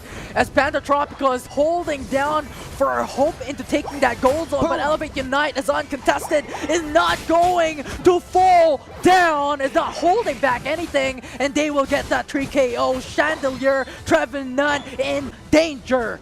But now going in with okay. a Horn Leech, keeping themselves up alive, but Crustle will be taken down, Yeah. but Elevate will find the answer of their own. A moral victory, as I would say it, because now Elevate Unite will just focus down another advantage for themselves. It does appear that the random factor is also on their side, because every single time we go over to the Reggie buff, it's the Reggie steal, right? It's additional attack, it's additional SP attack. Shua, too fast for you, my friends. Too fast, too furious. It's always that 4-1 split. Elevate, Shua, to be more specific, having been that one player that is on the opposite sides of the map just because they have so much advantage level-wise and damage-wise into this game. And Panda Tropico is just putting all eggs in one basket. Shua, you're all alone here. You have to wait for your teammates to go in for the flank. It's a 4-man flank coming from Elevate. Now going in with the Emerald Emerald two-step. two-step. Miva! Miva has just so much damage. 2 already down. 1 left standing and another full wipeout. Oh man, Panda Tropico. I understand the rationale. By the way, that's a quad KO from Eva. I understand the rationale, right? Like, they wanted to at least make a play. They're sticking as 5. But every single time, Elevate finds them in a pinch, right? They go for a flank play, and the pincer movements from Elevate Unite is choreographed right now. Infinity, right? Like, they know It's a what to do masterclass. at any given moment. So now Elevate will still have another objective to take care of on the top side. If they secure this, it will be another advantage to their side and will give them space to secure the Rayquaza, and that will be the secure. Howie trying to deny that Reggie Alecki, but a little bit too late. Elevate will secure once again another objective with Rayquaza in the horizon as 2 minutes will be touched down as a final stretch for Panda Tropico to turn things around. Rayquaza finally joins the fray. 500 points for Elevate Unite. Lewis. Another snipe down from Lewis. Jason Khan, Trevenant, the only one left standing, and once again, Miva secures the full wipeout. Perfect play. Even the Mystical Mirage for celebration. Elevate Unite using the Rayquaza buff to possibly again reach With the Reggie 1K mark. Alecki. It's a touchdown. No shot. We'll see how Elevate Unite just takes this up a notch. It's a sprinkle on top of their win. It's a sprinkle on top of their advantage. That's a 90% health bar gone in an instant with just one Solar Blade. Shua, possibly a 1v4 moment. Finally, he needs to respect it still, right? Like, all the damage coming in from Panda Tropico can still be a handful. But Miva still Huge playing damage. with fire. Can he do it? Oh, man, the Souls. Can you do Okay, it? We'll be able to good. go in for that touchdown into the Alright. goal zone, securing good. one of their own. But at this point, does it really matter? It's a 800-point difference that Elevate Unite has secured. You know the meme? Everywhere I go, I see his face. It's the same for Panda What face do you Tropico, see? right? Oh, like Iron Man. You see that, right? But it's the same Really? for Panda Tropico, right? Like, everywhere they go, they see Elevate. Elevate. In their nightmares, in their dreams, Right. while they walk down the street or whatever. Surely. Yeah, so now, It's a nightmare. JR. Okay, the Unite not going to connect to They're anyone. absent glacial stage going down, but is that enough? As Leafeon with Emerald two-step. HP is gone in a second. Yep. And Panda Tropico, they're going in for that touchdown onto the goal zone, but Elevate Unite Oh, okay. just Finally shut doesn't down. matter. And Elevate will secure Game 2, and that will secure them the series. Yeah. I think that in that last play from Elevate, they were able to, again, successfully get the 1K mark. And there you go. 1.1K. This is what? The third game, fourth game that we've seen? A team cross past the 1K mark. Elevate Unite, similar as to how Talon PH did it in the first series. they're also very capable of dominating a series 2-0 for their squad. Could be a premonition of what we can expect onto the top 8 later down the road or even in day 2. Maybe Elevate and Talon could match it up for the grand final spot. Could possibly be still the two teams that go and fly up above to Hawaii. Yeah. Total damage, Del, are you seeing this Infinity? Are Miva, you kidding me? Miva, 48% of the damage here.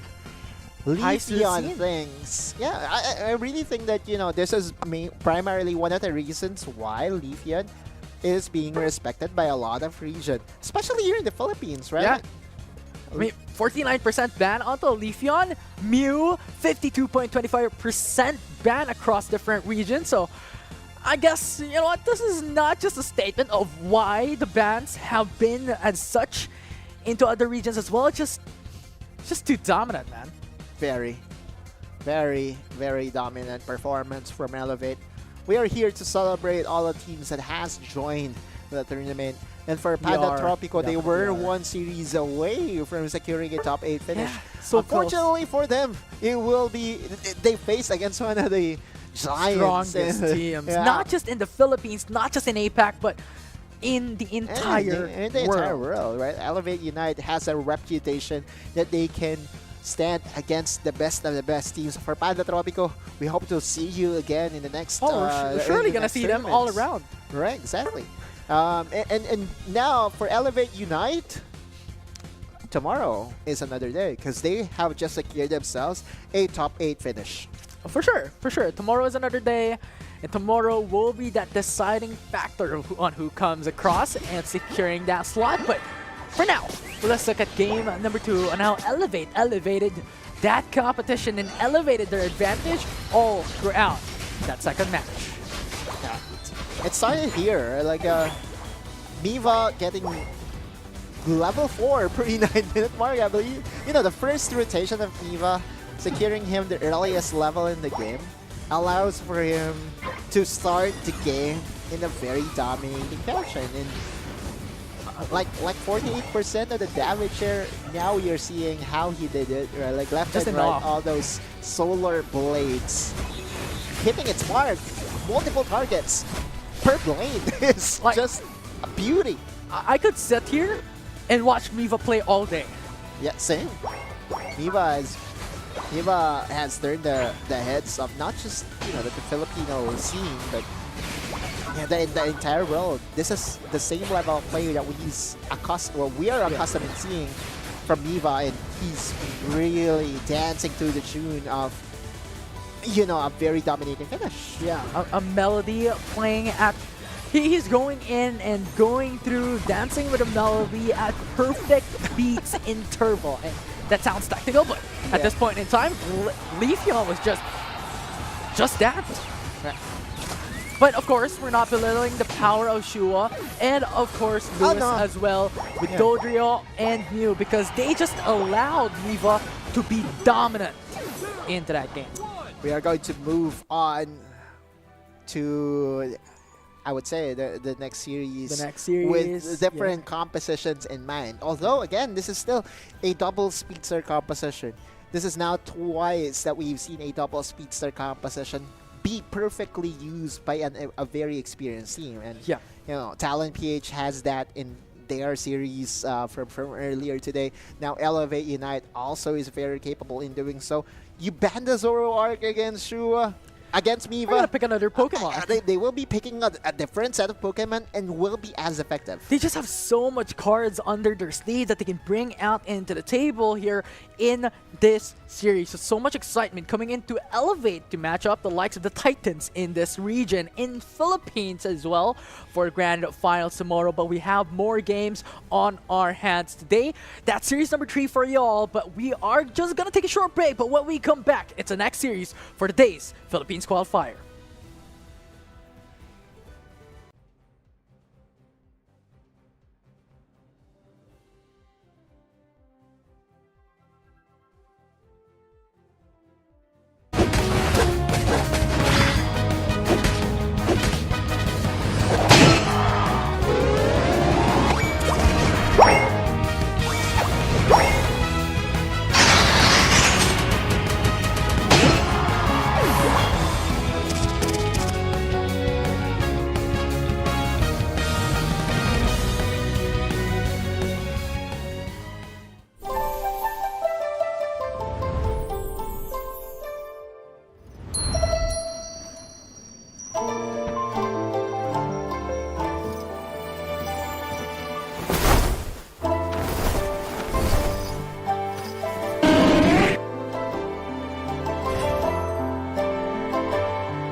Pokémon UNITE World Championship Series. And we're down to the 4th series of the day. I'm Infinity once again, and there's AUTOLOSE beside me. It's been a very interesting day, to say the least.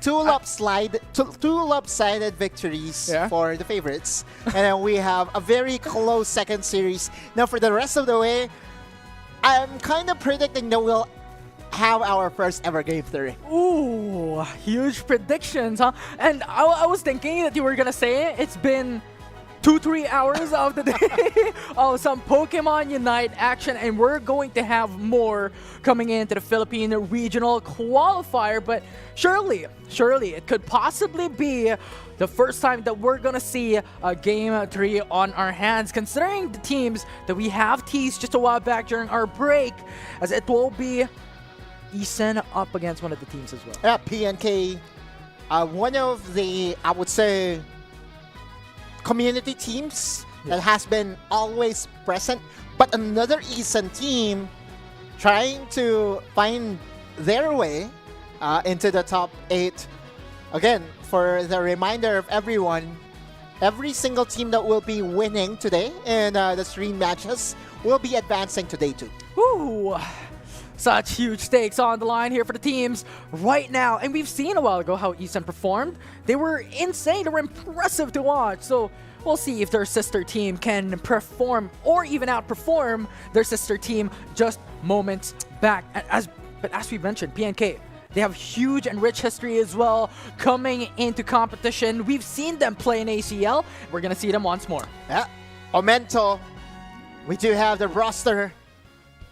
JT sent SW 3 times. Siu. I think this is, more of like, if you have a pet, trying to call for your pet. Ryu, Dremt, Hiraya will be front-faced by Shiran, Gumi, Manansala, I am Katoto, and Juan Diaz. Question mark. He's not sure about his name, but maybe he's sure about his place later on for PNK Heria. But this is it. This is one of the teams. This is two of the teams that we're looking at coming in to proceeding for the top 8. Who can win this?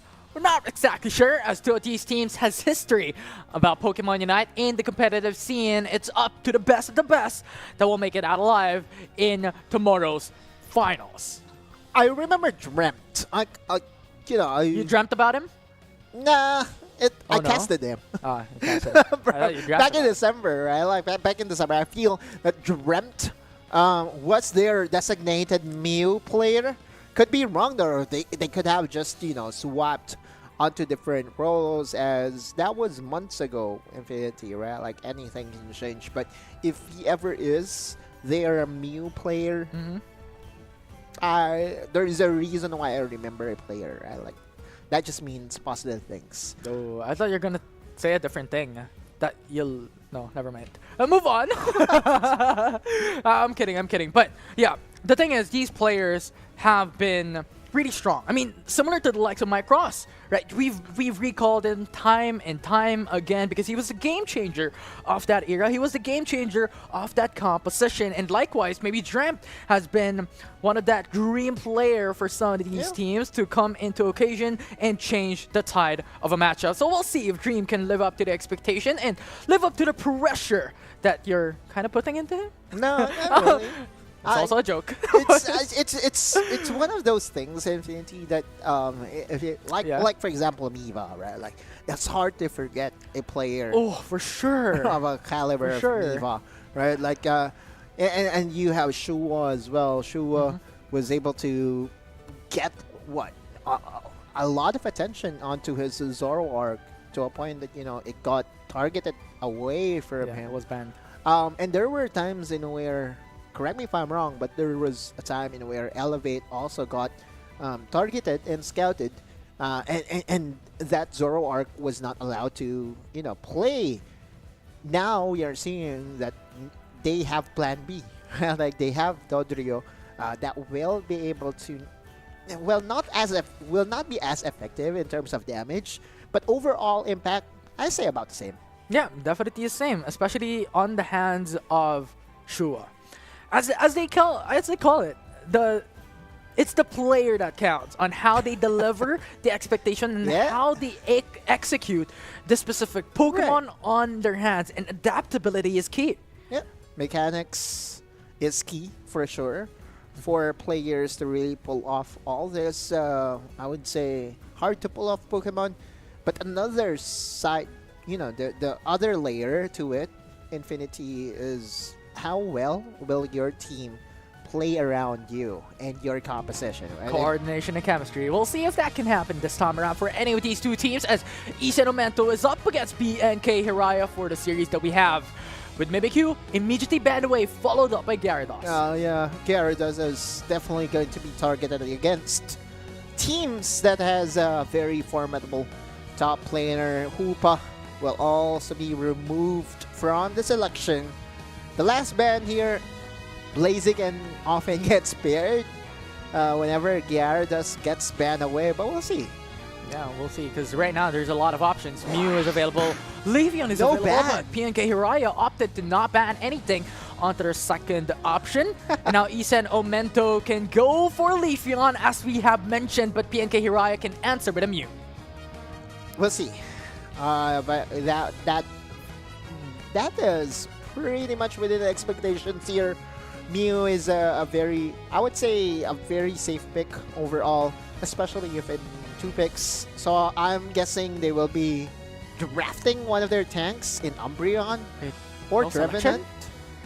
I think we will Ooh. have a redraft here, ladies and gents, but we're about to find out because Yeah, no ban, and then And Greninja coming in. I mean, it can fit in, but not exactly the greatest option that we have, and that just allowed Isen Omento to go for Mew and Trevenant, which is, honestly, looking at the stats, where stats don't lie, these are the highest win rate Pokemon in the game Yeah. right now.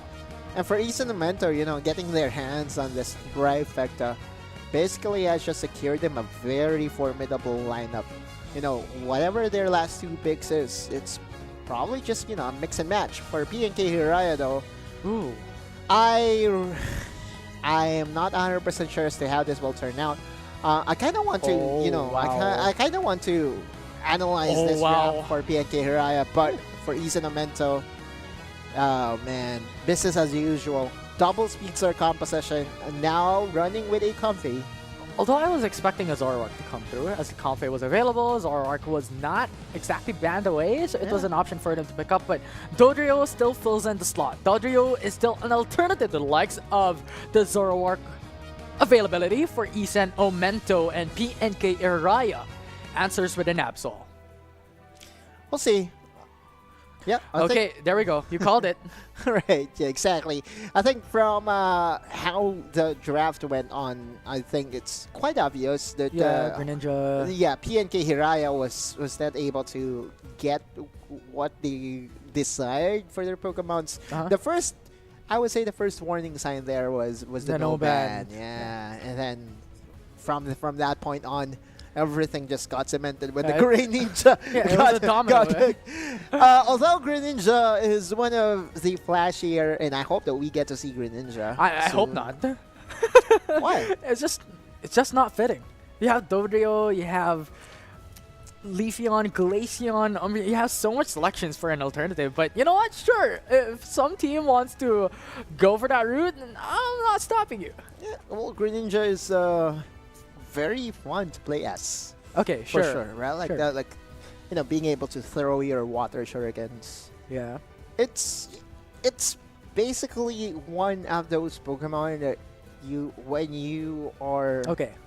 snowballing, you can really carry the game for Yeah, yourself. 100%. For your team. But here's the thing. What's your Yeah. favorite Pokemon to play? To play as Uh-huh.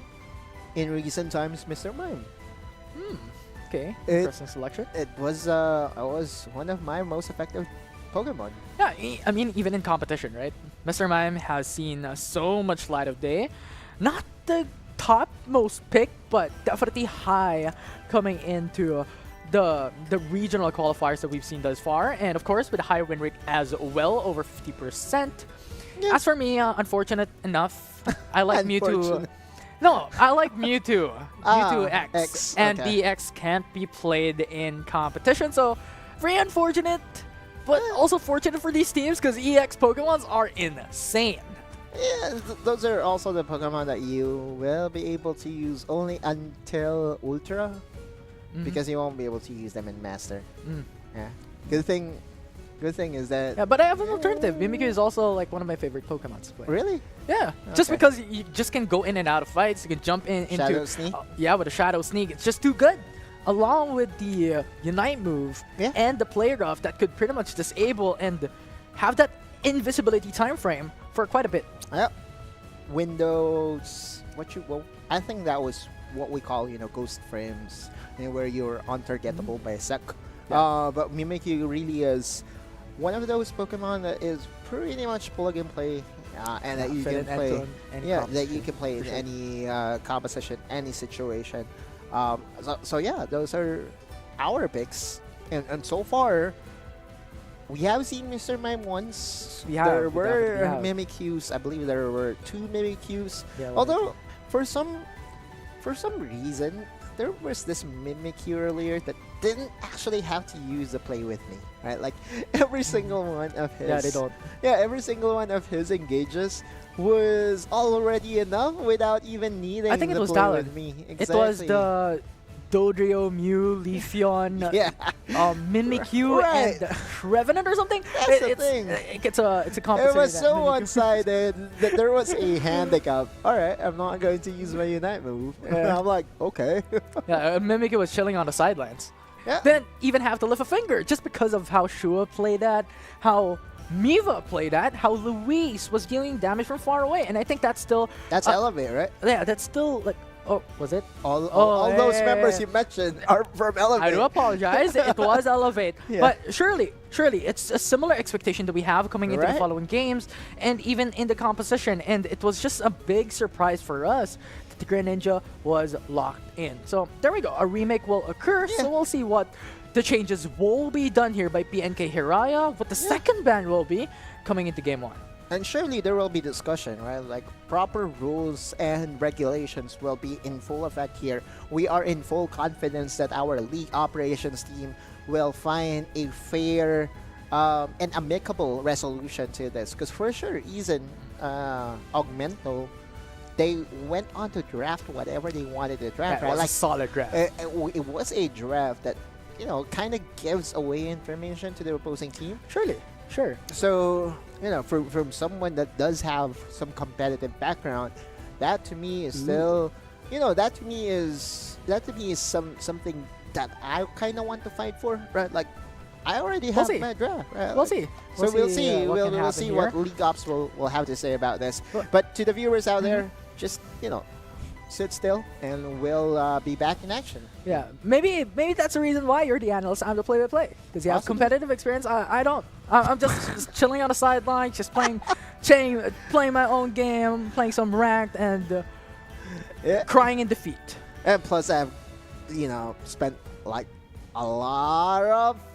Wait, hang on. I think we have. We're jumping back in. We have a positive news here. So much for our stories. The story to continue is the Story story of our life. between Amento and Hiraya.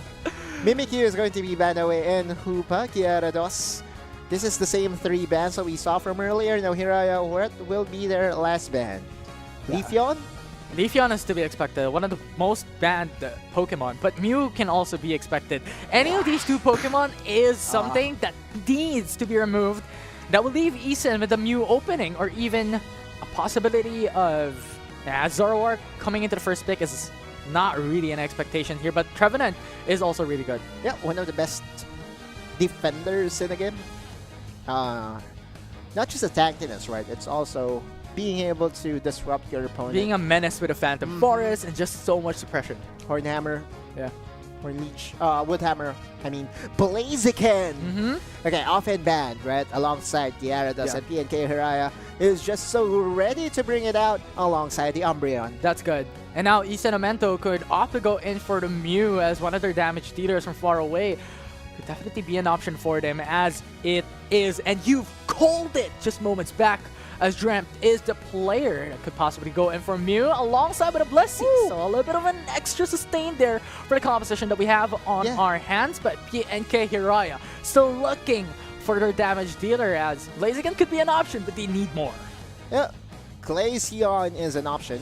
I think that you know, the Pikachu. Are you ready for some thunderstorm action here, Mr. Infinity? Oh, I okay, am. Sylveon, instead of going for the Glaceon, Sylveon is their choice here. Now for Isen Omento, Meowscarada Part 2, ladies and gents. The last time that we saw Meowscarada, he was super effective.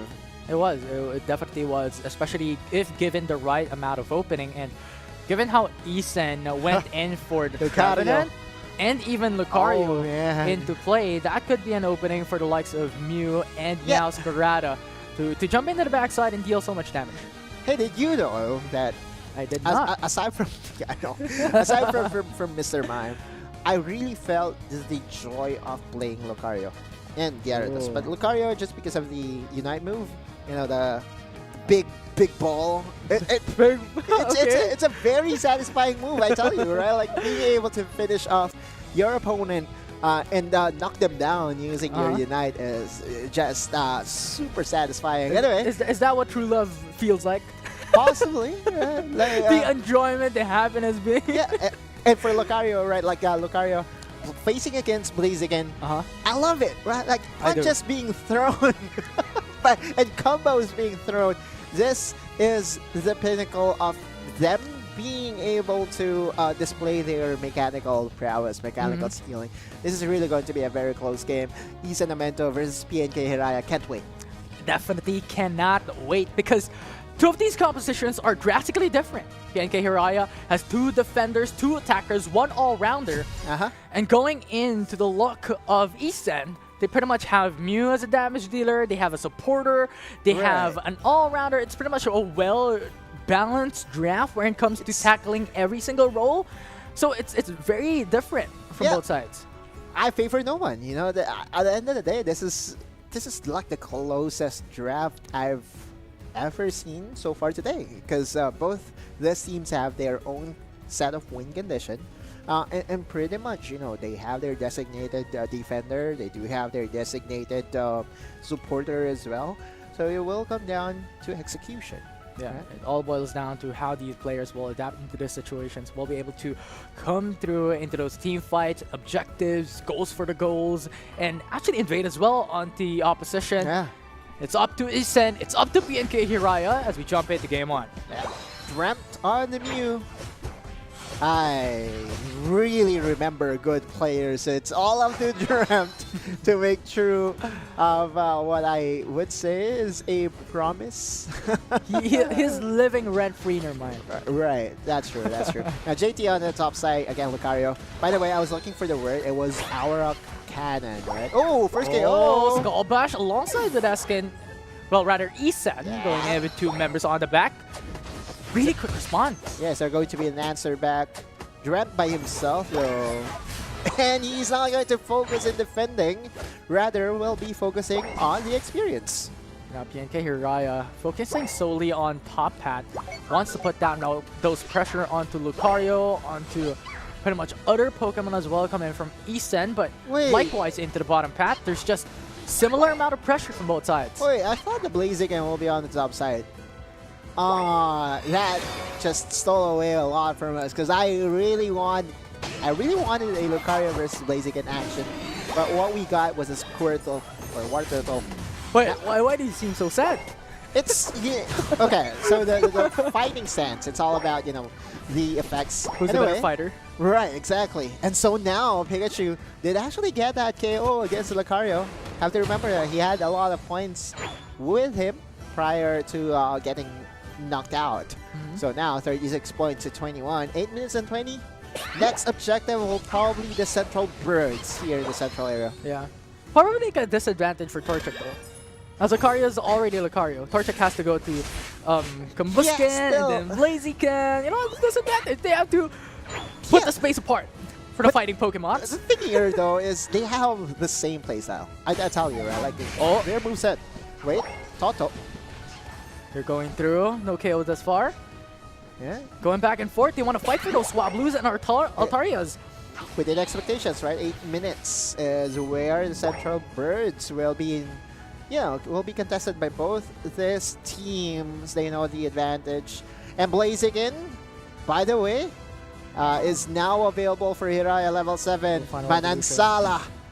Can he make miracle work here today, Infinity? Can he? Can he do it? Can he be aggressive enough to fight up against the likes of Lucario to fight here in these team fights, especially considering how Blaziken and Lucario from both sides are going to be crucial. And right now, Leafeon deals so much damage onto Umbreon, but not going to go for the all-in. Yeah. I thought for a second that one Diaz was going in, but yeah, the flip back. Pikachu things, I guess. Objective Uh-huh. coming up in 2 seconds, and that will be something to fight for both sides here. PNK Heria will get first touch, 4v5. but he said Omento wants to go in for Good KOs, and now Ooh. Trevenant is gone. Yes, We're looking at the Canada. backside. Pikachu will be traded out, as that will be massive coming from Isen. And Mew will get another one. KO! And Toto in danger. Possibly be sent back into the base, and that will be it. Isen Omento wins that team fight and will be able to go in for the Ducks. Set is now $1, ladies and gents, because he influenced that game, that team fight by himself. Inflation? That's true, right? Like dollars, ladies and gents. But yeah, on the outside, there is a play by PNK Heria, another pickoff. That is from Dreamt Mew. That was so good. Those poke damage coming in from you. Graham, possibly be something that I dream of later on tonight. That was so good. To play those pokes, but Wood Hammer. That will be another KO. The trade is there, but Sylveon is in danger. Set goes into the backside. The flank was perfect, and now the Unite move as Set will win it all. This guy sat on his Meowscarada. I tell you, Is he $2 now? true. Later on, we'll see him $1,000 in value, because this Meowscarada has just been the difference maker for Isen Omento, right? Finding the flanking opportunities, finding the opening that is needed by a Meowscarada to be effective. So far, so good for him. Definitely a game changer here. And right now, Isen Omento is sitting up with a 120 lead up against PNK Heria. It's a massive advantage, but still too early to tell who's going to take it and who's going to win it, as Rayquaza could still be that tide changer that could go into PNK Heria if Isen Omento makes a mistake. But they have to be wary of that, but with the 4-man rotation, I don't think they're holding their punches. No one is shutting down Scent anytime soon, especially with how Isen Omento is playing around this good call. Meowscarada. One Diaz and company, they know that they are in a discrepancy, and they will try to find an angle. Is this an opening? Rapid spin. Unite move is actually available right now for the Blastoise. Ooh, so much damage occurred though. Oh no! And right now, Isen Omento will go in with a Phantom Force, and Pikachu is down. As great now, Umbreon goes in with a Unite move as well. JT will be in danger. That's good. Hyper Voice just shut him out.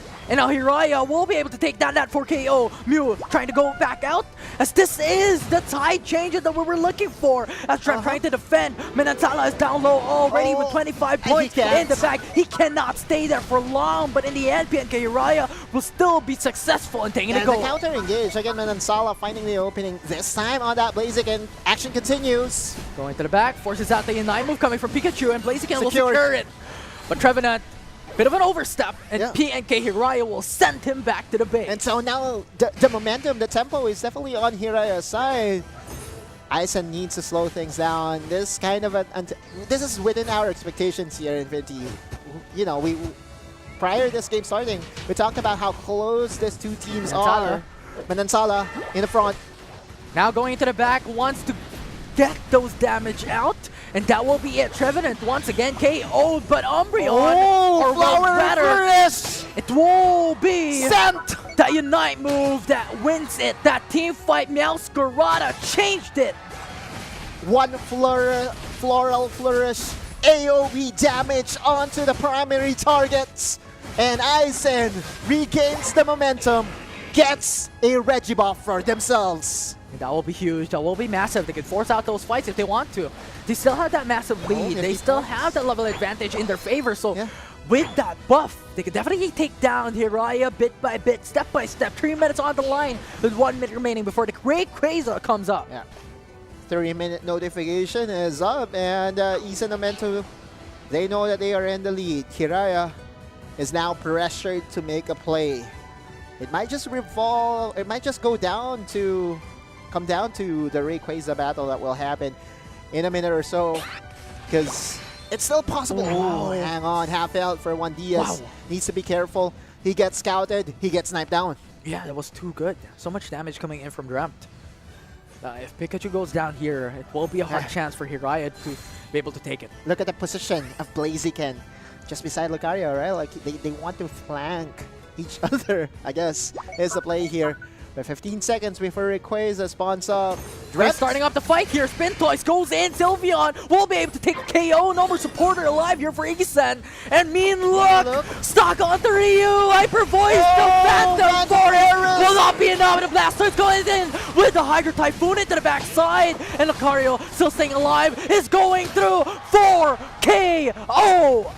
Yaos Karada to answer everyone's questions. He got shot down here by the Blaziken. Apparently, there still is a chance for PNK Heria to turn things around, but no, the Blaziken went down. Now this is a hundo waiting to happen. 100-point goal for Isan Omento. And right now, it's Isan Omento who is on a massive lead. 1 minute and 30 seconds left for PNK Heria to change something up as they will force out the Rayquaza fight. Ryu going in. Mean Look stuck on a cage. Has to go away. Blastoise comes through into frame. Woodhammer and pushes them back. We'll see what they could do with the Egg Bomb, pushing them a little bit further apart from the Rayquaza pit.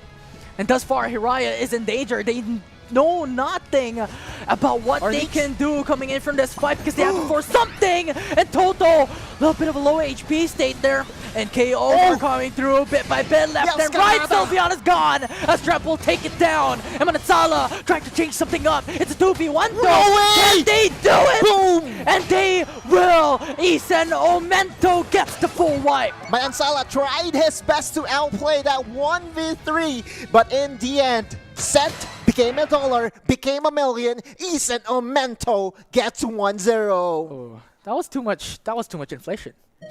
$1 million for a cent. Golden age. How much is that? Like actually more than 1,000,000% inflation. Sure. That's one way to look at it. Isan Omento, though, that's a very satisfying win. It was amazing. PNK Heria was trying to fight for their lives there, and Isan Omento was trying to go hyper aggressive into that match. We called it. They had that opportunity. They were on a level lead. They were on a buff lead, but it was a bit of an overextension. They overstepped their boundaries, and Heria was able to utilize that, but not for long, as Isan Omento knew how to come back. Yeah, I was looking for the perfect opportunity for PNK Heria to really turn things around. They are heavily damage. Yeah, so I told you, man. Like Dreamt on Mew was a player that I remember vividly, and there's a reason why I remember a player. That just, means positive news and positive things that really come out for Isan Omento's squad and for Dreamt as a whole. But anyway, for PNK Heria, they're heavily reliant on Sheeran's ability to, go Set for up the the fight. perfect Hydro Typhoon. Yeah, sure. On the other side, though, like you have Ryu being the more proactive one. Almost all of his Phantom Forest has been, or were hitting multiple members. Juan Diaz on the Pikachu. Okay, can I say it? I really felt that Juan Diaz was not able to showcase what the Pikachu is capable of doing in a game. And I echo your thoughts there. The thing about Pikachu is that you need another Pokemon, you need your teammates to be able to give you space. Yeah. Because that Unite move, it's really Thunderstorm. strong. Yeah. It's really strong when you think about it into a full-blown team fight. Right. It's massive, but if you're a team that is not able to give any space for your Pikachu, it's not going to be big. Yeah, it's It's going to be small. pretty much. Yeah, let's look at Juan Diaz and company. This was the first KO, right? But lots of highlights. I think this was the earliest highlight that you can hope for from Cent. this was when he evolved into a dollar, because he was definitely getting his Still hands banking on that inflation, yeah? Yeah, banking on it, exactly. So, by the way, again, Meow's gonna had a very flashy and a win in the hands of a very remarkable player. You can see the potential, right? Like again and again, highlights after highlights. It's none other than Scent. Yeah, I guess. And then Salah kept San? In oh wait, JT. It was JT. I was thinking. Yeah, Yeah. But you know what? We did not see that 1v1 fighting Pokemon fight. Unfortunate, yeah. But we saw, you know, a glimpse of what Manansala can do on the Blazing. but oh yeah, I like that. oh yeah, he's really strong. He's able to 1v3, right? 1v3 and even a patience game as well. Yeah. As you called it, onto the Rayquaza fight. Yeah, I was thinking that, you know, Manansala, the Blaziken is one of those Pokemon that you won't be able to really maximize if you don't know it per move. Yeah. But Manansala is just, I would say, a very gifted player on this this Pokemon, and might just still be the focal point moving forward. For sure. And the thing is, like, Blaziken is not even a bad Pokemon as well. It's actually really amazing if you think about it, because you have 22 picks overall. You have, what, 19.40% ban rate? Overall, in various regions, it's 52.24% total pick ban. Lots It's of really good. numbers. Yeah, lots of numbers. Oh, for sorry, sure, right? stats. But yeah, Manansala again, this final highlight moment. That was good. Back, right, exactly. Had it so been good. that it was just a 2v1 scenario and there won't be any other Pokemon that will try to intervene, that might just have been, you know, the best highlight for PNK. But PNK, again, it was still close in my opinion, right? But Eason was still able to find the place that mattered. Yeah, pretty much the tipping of the scales are going to be Rayquaza. If PNK Heria was able to match that and was able to pressure and force that objective, they definitely can turn the tides. Unfortunately enough, they were not able to do so. But I do really agree. Manansala was so close. If he had that extra HP to go the distance, he could definitely take down those double KO. Yeah. We'll see. Game number 2, very exciting time because I can see it. I can really see it. Here we go. If there's a series that will go the distance, it's this. It's series. this? Yeah. For sure. It's really They're very close, man. They are. You know, the numbers do not speak for themselves, right? At the end of the day, how they played it, they played to their strengths, and there were, you know, weaknesses that got exposed. But Yeah. then again, let's enter the drafting phase. Yeah, Gyarados, Meowscarada removed, Leafeon, as expected, is removed by Meowscarada. Isenomento as well. But Mimikyu coming into fray as a ban for the side of Isenomento. And Heria could opt to go for Mew, could go for Hoopa if they want to. That will be an option, but instead still banking on the Blaziken to Manansala.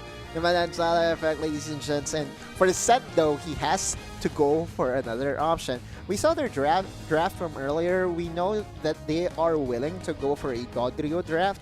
But with how things have opened up here for Isenomento, they already have a comfort pick for Dreamt in the Mew. And also a very reliable defender in the Trevenant. And I feel like they need a supporter. There we go. Heria needs a supporter because that is what they lacked in the prior game when it comes to that strong out power. There's no one to support Manansala into those big and massive fights. With a Hoopa availability this time around, Blaziken could go in for reset, full HP.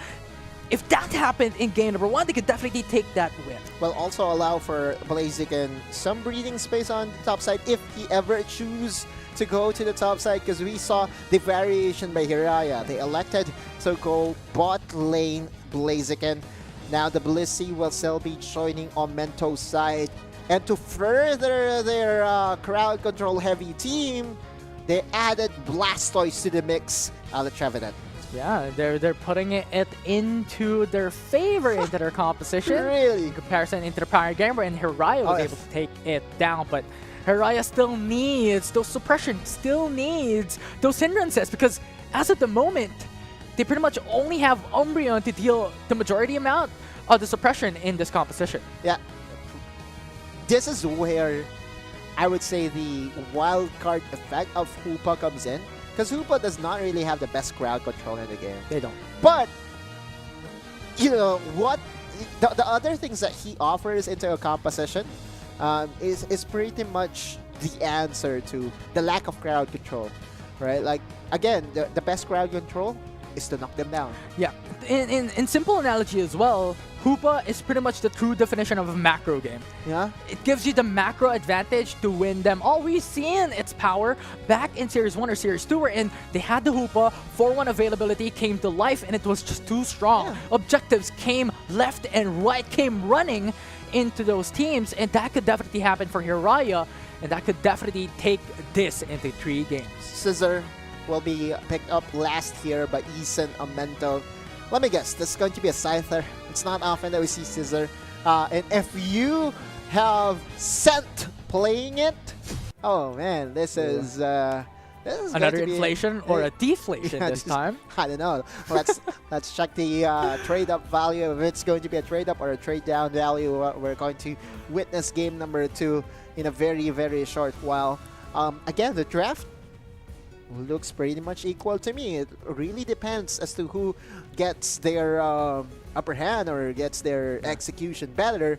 And for PNK Heria, I really think that their X factor right now is this Hoopa. Yeah, and likewise, in a bigger perspective, on paper, they look similar. But for me, I feel like PNK Heria has a much greater early game power compared to Isan Amento. You have the Surely. Talonflame, you have the 2 EVs that they have, Umbreon and Sylveon that they could utilize coming into the early matchup, wherein Isan Amento still needs to ramp up, right? They need Trevenant to hit that level 5, level 7. They need a Blastoise to hit that level 7 as well to be able to reach that final evolution. So there's just a lot of things to consider for Isan Amento to slow down the pace coming into the early game.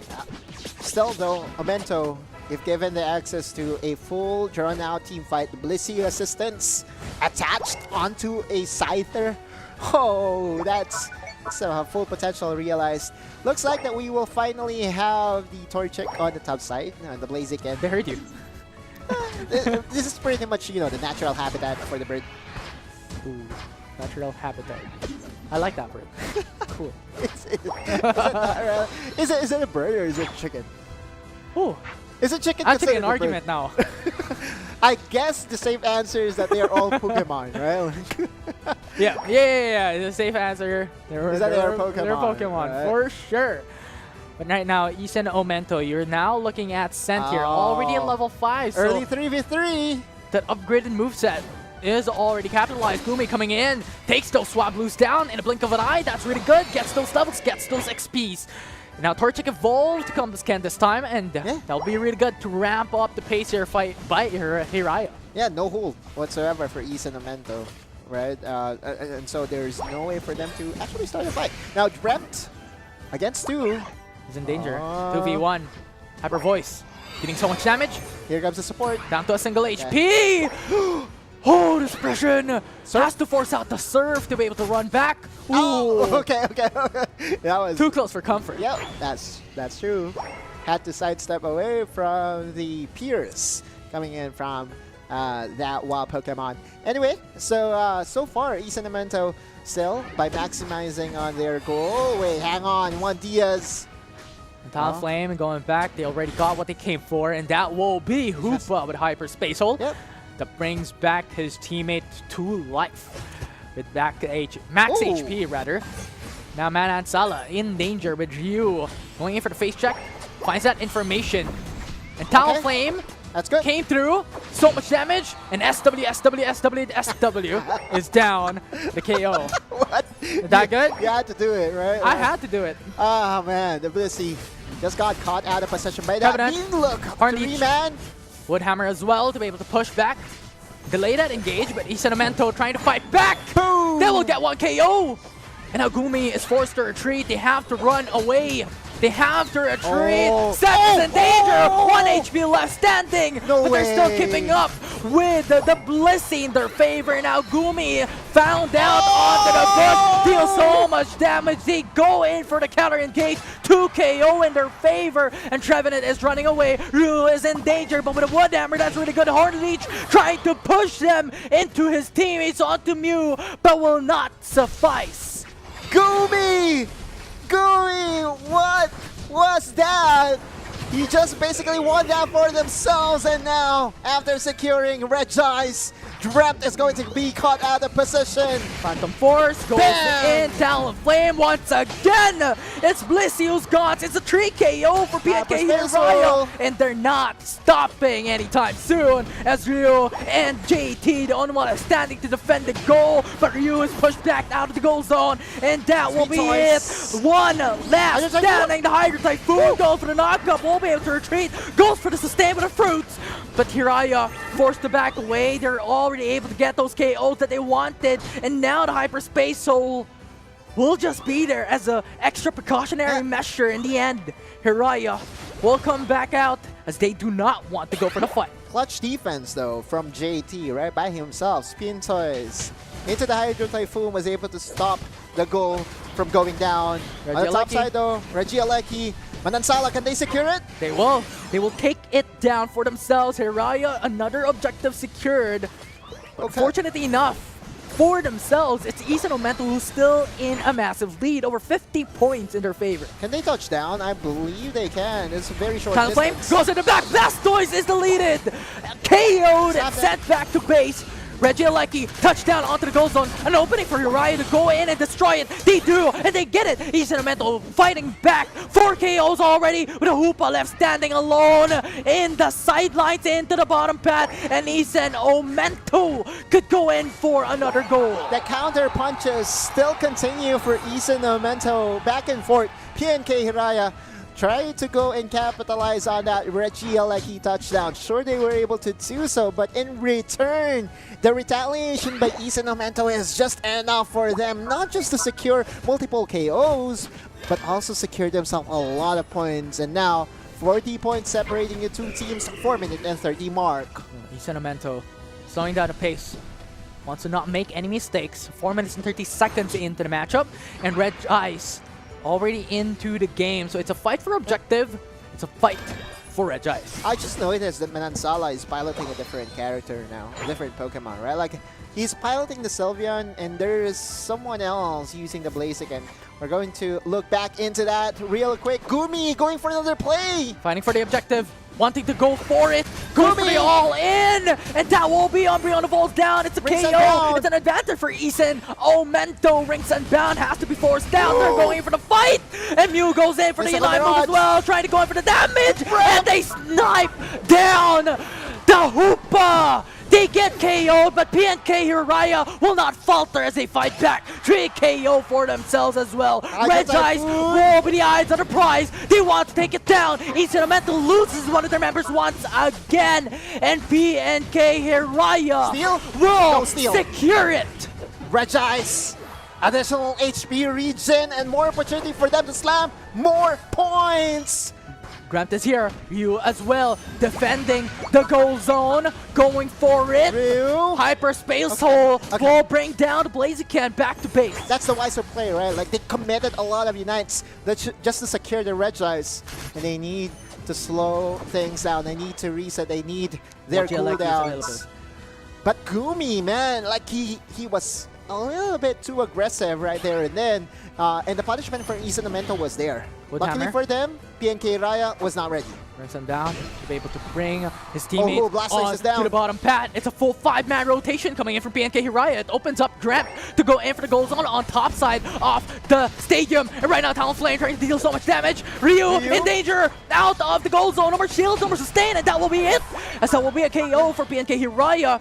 Fighting this in a 3v5. Now Dreamt comes into play as that will be a better option for them. Fights that 4v4. Wait. Sheeran in danger. Spin Toys dealing damage, but will not be enough. Talonflame into the backside, and JT will be able to go for that push, but Isan Omento still holding on. PNK Heria trying to run away. Woodhammer will not connect, and that will be it. Isan Omento will just go for the 1-for-1. That solar beam, getting the backside of the Mew was what was unanticipated by Gumi. Rayquaza. He went down, the Rayquaza is going to spawn up here. And it looks like that they are going desperate here, Infinity. I'm Toto going in. Backside. It will be the Good knock up. Blaziken. Now, Hyperspace Hole as well. Just to be there for those resets to occur, but will not go for anyone. Electro Ball, that's a good poke. But again, the power of Hoopa, full display here. PNK Hiraya fighting for their tournament life. Isan Omento knows that they have the advantage. He can play it a bit more safe, a bit more defensively into this pit. And it is PNK Heria who has to force it. Yeah. Again, Blissey's assistance on Ryu, towards the Scyther. overstep, mean look, stuck in a cage, incapacitated, and that will be it! Ryu is gone, but Talonflame is KO'd as well, and Isan Omento is now steam rolling! Blaziken, the only one left standing, and Jiren is gone! Isan Omento secures the full wipe! Sure, they got the Trevenant, but the Trevenant again with the Phantom Forest was able to buy himself enough time. Isan Omento gets the Rayquaza and will force a Game 3. And that will force the win for Isan Omento. PNK Heria will bring out the white flag, and that will conclude the series of Isan Omento's dominance in the game. Yeah, I thought for a second that Trevenant was a little too far forward, but then again, the main difference there, Infinity, we have to remember that there was one time in where Ryu had the perfect opportunity to use the Phantom Forest at around 2 minute and 30 mark in the bottom area. But guess what? He held back. He knew that the Phantom Forest will be needed for the Rayquaza battle, and man oh man, it clutched the team fight in their favor. It definitely did. Ryu was wanting to start up onto those team fights onto Rayquaza pit, and PNK Heria took the bait, and Omento pounced, and they were able to take the full wipe. In the end, they're able to take the Rayquaza and conclude in a dominant fashion. Sorry for one blunder. No Game 3. No worries. I mean, it's a 2-0. with how close that is, Yeah. anyone could expect Heria to be able to get that, put this into a distance of the 3 games. Nevertheless, such a fantastic game to Right. watch, and I'm just in awe. Yeah, it's, I really think that the MVP in that play was Ryu setting the team fight, what was needed for Scent to go in.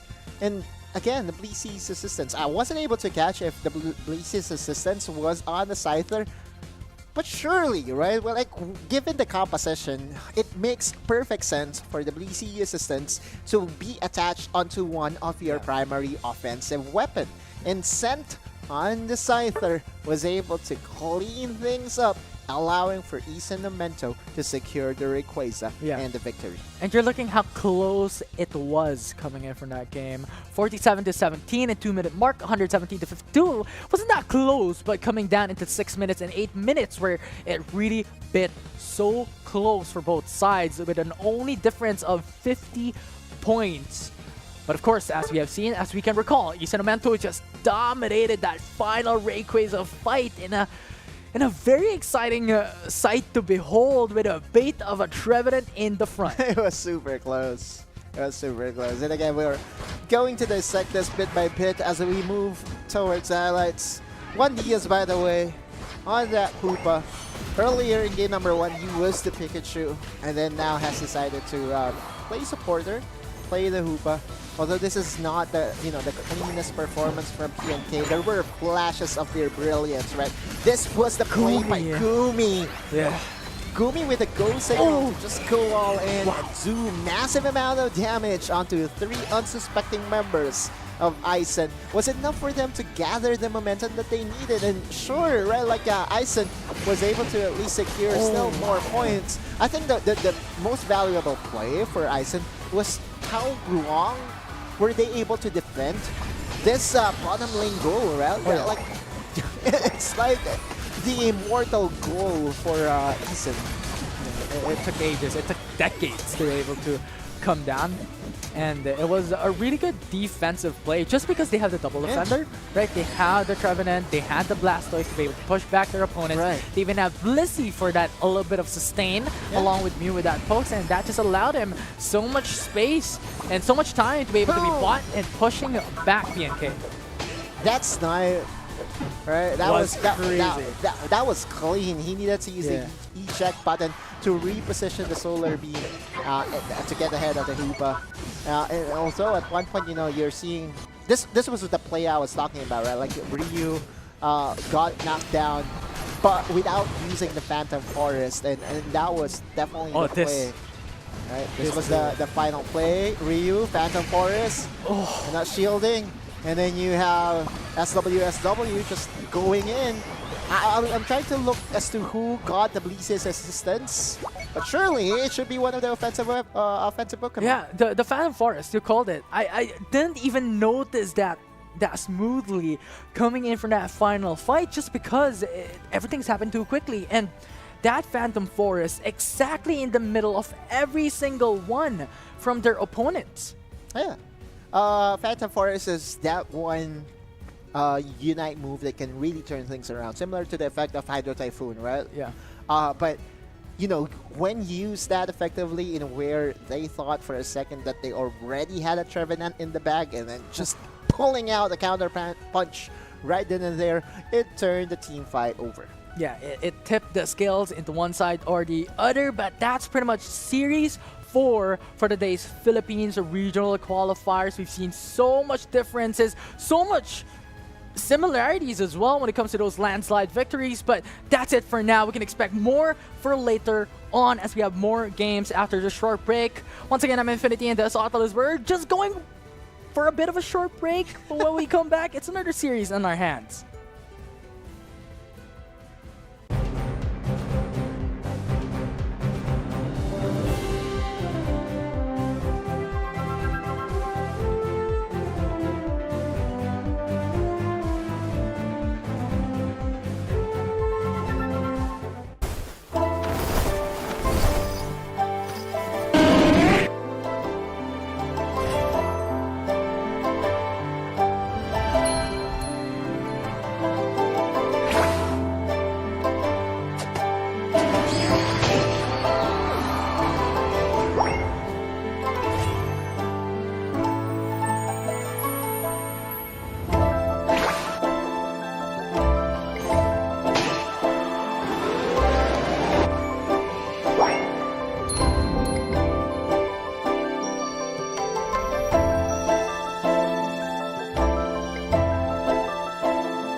And this is it. Once again, Pokemon UNITE World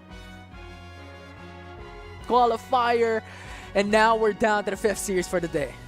Lassen Fox versus Last Hope for the last game today. Ooh, those bars, absolutely It's phenomenal. the last game, Infinity. And again, for the upcoming match, it's just so exciting to be present for day number 1.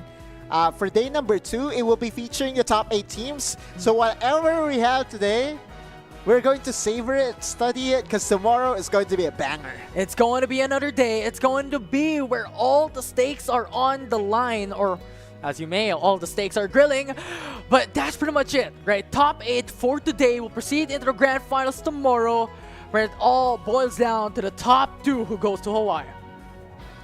The dream for every Pokemon trainer out there right now, at least for this year, is to be part of the party that will be traveling over to Honolulu, Hawaii to represent the region, right? To represent the Philippines for the upcoming WCS main event.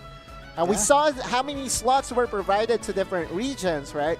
Lucky enough for the Philippines, we have 2 that we're going to send over.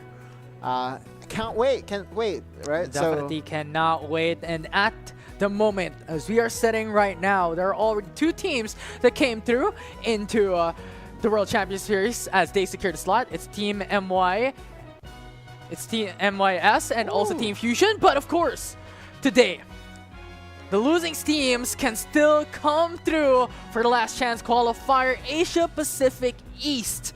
The entry period will span across April 19 up until May 16, where the event day will come across at May 18 and May 19. Wait, so nah, it's April 19 was a long time ago. Infinity. So they have until May 16 to register, and the event will happen on the 18th, 19th. Is that next week? I think that's next week. If I check my calculations correctly, yes, it is. Next week. And for the next week's event, of course, I guess for the teams that are aspiring to still be part of the momentous Honolulu, Hawaii WCS, one more opportunity for the rest of the squad. Surely, Okidogi will be registering there. Oh yeah, oh yeah. Team YS just dominated the arena in MYSG qualifier. So definitely those teams that came through in a runner-up position have a chance, have a shot towards the LCQ to fly across the globe into Hawaii. So once again, for the teams that were not fortunately enough able to make it to top 8 here today for the Philippines regional qualifier, they still have a chance for the LCQ. One more opportunity to be part of something great, to really still be part of that dream. Then again, we move on, right? One last series. Last Hope versus Last on Fox. Last time when we casted Last on Fox, they were definitely putting a show, right? Like they were really trying to poison their way on towards the playoffs. Last time out, they were very promising. The potential is there, and we are still seeing familiar names all across the board.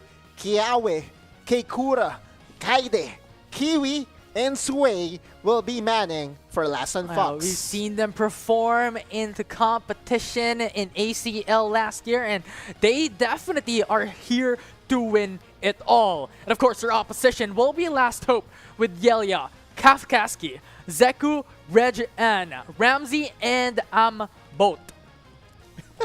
Okay, you are Boat. Yes, I am. You know what? Well, he boat, is. You know what Boat means in I would say modern words or modern Ship? time? No, it's best of all time. Ooh, that's the first time I've heard of that, because I know GOAT. Yeah, but Boat is also one way to instill full potential in yourself. Kafkaesque, by the way, is Kafkaesque. that's going to be the second player for Last Hope. Yeah. Yeah. Zeku, Ramsey, Yelia, Last Hope. Let's see if the Last Hope will really prove to be the last team to enter. If it will come into fruition, as once again, top 8 will be the only one standing coming into the grand finals for tomorrow, and only 2 teams out of the Philippine qualifier will secure a slot for the World Championship Series in Hawaii. So really, all stakes on the line. And of course, the lion's share of the prize pool that we have for the regional qualifiers. Yes! We are going to enter the pick and ban phase. Last on Fox. Leafeon will be their first ban here, ladies and gents. Actually, it's the other way around. Last on Fox will be on the right side, and Last Hope will be on the left one. Yeah, Leafeon. Hopefully we get to correct that real quick. Leafeon, Gyarados removed, Umbreon removed as well. Still a lot of opening here. Mew can be prioritized by Last on Fox. Hoopa still open. What are you gonna ban here, Last on Fox? Trevenant? Could possibly be. Just because of the impact of Trevenants. Oh, Mew is going to be targeted away. So no Mew, no Leafeon. Trevenant is open for the taking for last hope. Yeah, Trevenant, Hoopa, that's it, you called it. Trevenant. Last Hope will secure the Trevenant in their favor. Right now, what would Lass and Fox pick up? Yeah, so there are still lots of opening. I was about to say Lass and Fox could still go for the double speedster composition, but with Blissey and Blaziken being drafted here, that just means one thing: they're going to for the standard, team fight, skirmish heavy composition. So for Last Hope, they will be going for the Clefable and the Delphox. Delphox, also one of, I would say, very safe Pokemon to play as or to put into your composition. However, I'm not 100% sure if this is 100% accurate. I think we have yet to see a Delphox winning a game today. Ooh, I'm not really sure with 100% confidence, but Delphox is definitely having a hard time right now. Right, exactly, right? So from memory, right on top of my head, I feel that Delphox have not yet won a game, at least in our stream matches, right? For Last Hope, though, they're going to pair their first two picks with the Sylveon and the Crustle. For Last Hope, oh, I'm getting confused just because of the name upstairs. But yeah, guys, do not be confused. Last and Fox on the right, Last Hope on the left. Yeah. And right now, we're finishing up the draft that we have in our hands. As Last Hope will secure their final two picks with Glaceon and Venusaur in their favor. So a very attacker-centric composition. Offensive one, to say the least. And Last and Fox, Zoroark is open and definitely can change the tide. Okay. This Zoroark, not within our expectations, because oftentimes, when we see Zoroark, it should be paired with a Comfy. However, with Bliss assistance coming in from the Blissey, potential is Still could there. make it work. Yeah, potential is there. Although, from numbers, you did crunch the numbers, Infinity. Yeah. Zoroark is most effective when paired with a Comfy. Comfy. It's always those final two picks wherein if it's left open, it could get picked up more so into the purple side, into the draft composition. But considering how it went down, Last and Fox is still in a contention here for one of the strongest Pokemon in the game. Considering as 40% of the time out of every single matches across regions, Zoroark is one of the most banned Pokemon. So definitely Comfy. Very unfortunate that it's not a part of the composition for Last and Fox, but it doesn't matter. Last Hope, lots of AoE damage instilled in their lineup, right? Like Venusaur, Verdant Anger, Delphox, Fanciful Fireworks, right? Even a Trevenant to set everything up. For Eldegoss, it will just be there, or his role right now for this particular lineup is to just provide support as to whoever will be engaged on. We have to remember, the Eldegoss also does back a little bit of damage for the supporter role. So now we're going to enter game number 1 here in Finty. Yeah, we are jumping into game 1 of the series. Last and Fox up against Last Hope. And the thing is, expectedly, right, the likes of Blissey, the likes of Clefable, the likes of Comfey will see more pick rate across regions, but truth be told, it is Eldegoss who is the most picked supporter. So definitely speaks volume on what it can provide for the team. Times have changed in Infinity, because back in the day it was Hoopa, right? Like Hoopa as well. The number 1 option. Oh, by the way, our first KO goes over to Group 2, the Glaceon. And I believe that the Glaceon is on the purple team. Yeah, it will be Last Hope who has the Glaceon in their favor. And Chansey can't do nothing here onto the top side of the map, especially considering that Torchic has still not evolved, has still yet to see the Combuscan evolution. But for now, Blaziken just, I would say, the more satisfying picks, at least for today. Every single time I see a Blaziken, flashy things happen, right? Okay, all right, finally. yeah, Crustle here into the bottom pad as well, Rock Tomb. And that will be very obnoxious down the road. Okay. All right, Central Birds, and finally we got everything corrected. Last and Fox, by the way, on the right. There is still an opening for their Zoroark to finally make his presence felt. He is still farming right now as we speak. And Kiwi will be the one to provide the nuisance here with the hyper voice. Just trying to be annoying here and there alongside with the Blissey. Yeah, and at this point, it's just Last and Fox who's giving a lot of space onto Zoroark. Expectedly, Yeah. Zoroark is going to farm, or well, rather level up and gain experience up until level 7 before he jumps into those team fights. The power spike for Zoroark for sure. Meanwhile, Sway being left for himself here on the top side. There will be a contestation on the central birds, and as we are seeing, that was a very quick clear, by the way. Zoroark, of course, known for his AoE damage, was able to get and snag away all this experience for himself. Very solid and quiet early game, at least for our last match here at Vinti. Yeah, and look at the patience game coming in from Last and Fox. Almost level 7 already. In a moment's time, Oh, both. it will occur, but very unfortunate. Yeah. As that will be Last Hope, who has sights on Keikura.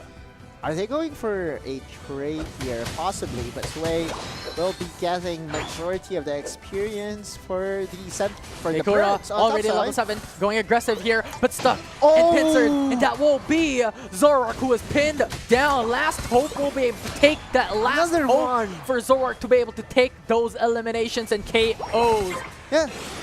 And this is the in-your-face Venusaur providing damage while also being able to sustain just by using all his moves. And right now, open for the taking is the Regiel Lucky Last Hope.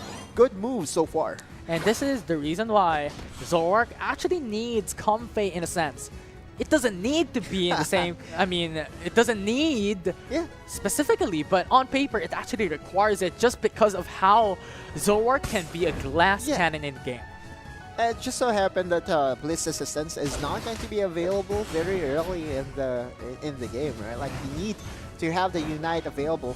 There is a play being planned here by Last and Fox on the top side, and I believe they will be able to secure some gold, similar to how Last Hope is doing everything that is correct on the bottom lane. That will be the goal zone getting destroyed. Yeah, the Registeel up for contestation here for Last Hope. If they take it down, that will give extra damage capabilities for the top hat, wherein Last Hope is trying to go in for the defensive plays. But Last and Fox, once again, with that utmost pressure onto the top hat, will be able to get that KO on the Glaceon, but will not be successful into pushing the second goal zone. Yeah, 100 points separating the two. I feel that Last and Fox is still within reach on this game, right? It's not going... Sure, Last Hope is in the lead, but Last and Fox is slowly scaling up. And we all know how scary Zoroark is given the opening. The only concern I do have for Last and Fox is that they don't have any way to hold down their opponent, right? They don't have the Blastoise that can cast the Hydro Typhoon. They don't have the Phantom Force. So they will have to heavily rely on the counter engage option, right? They will need to wait for Last Hope to make the first move. Yeah, and Last and Fox just doesn't have anything to really give out for. As you have mentioned, like the hindrances suppression, it's not available. It's non-existent for Last and Fox compared to Last Hope, wherein they have a lot. They have Trevenant, they have the likes of Eldegoss as well with a massive team fight Unite move. So we'll see how they can do this. Keikura jumps into the back. CCC! As Venusaur has just received so much damage, but we have a lot of sustain as well. Last Hope secures the Regieleki, and Last and Fox is down to retreat.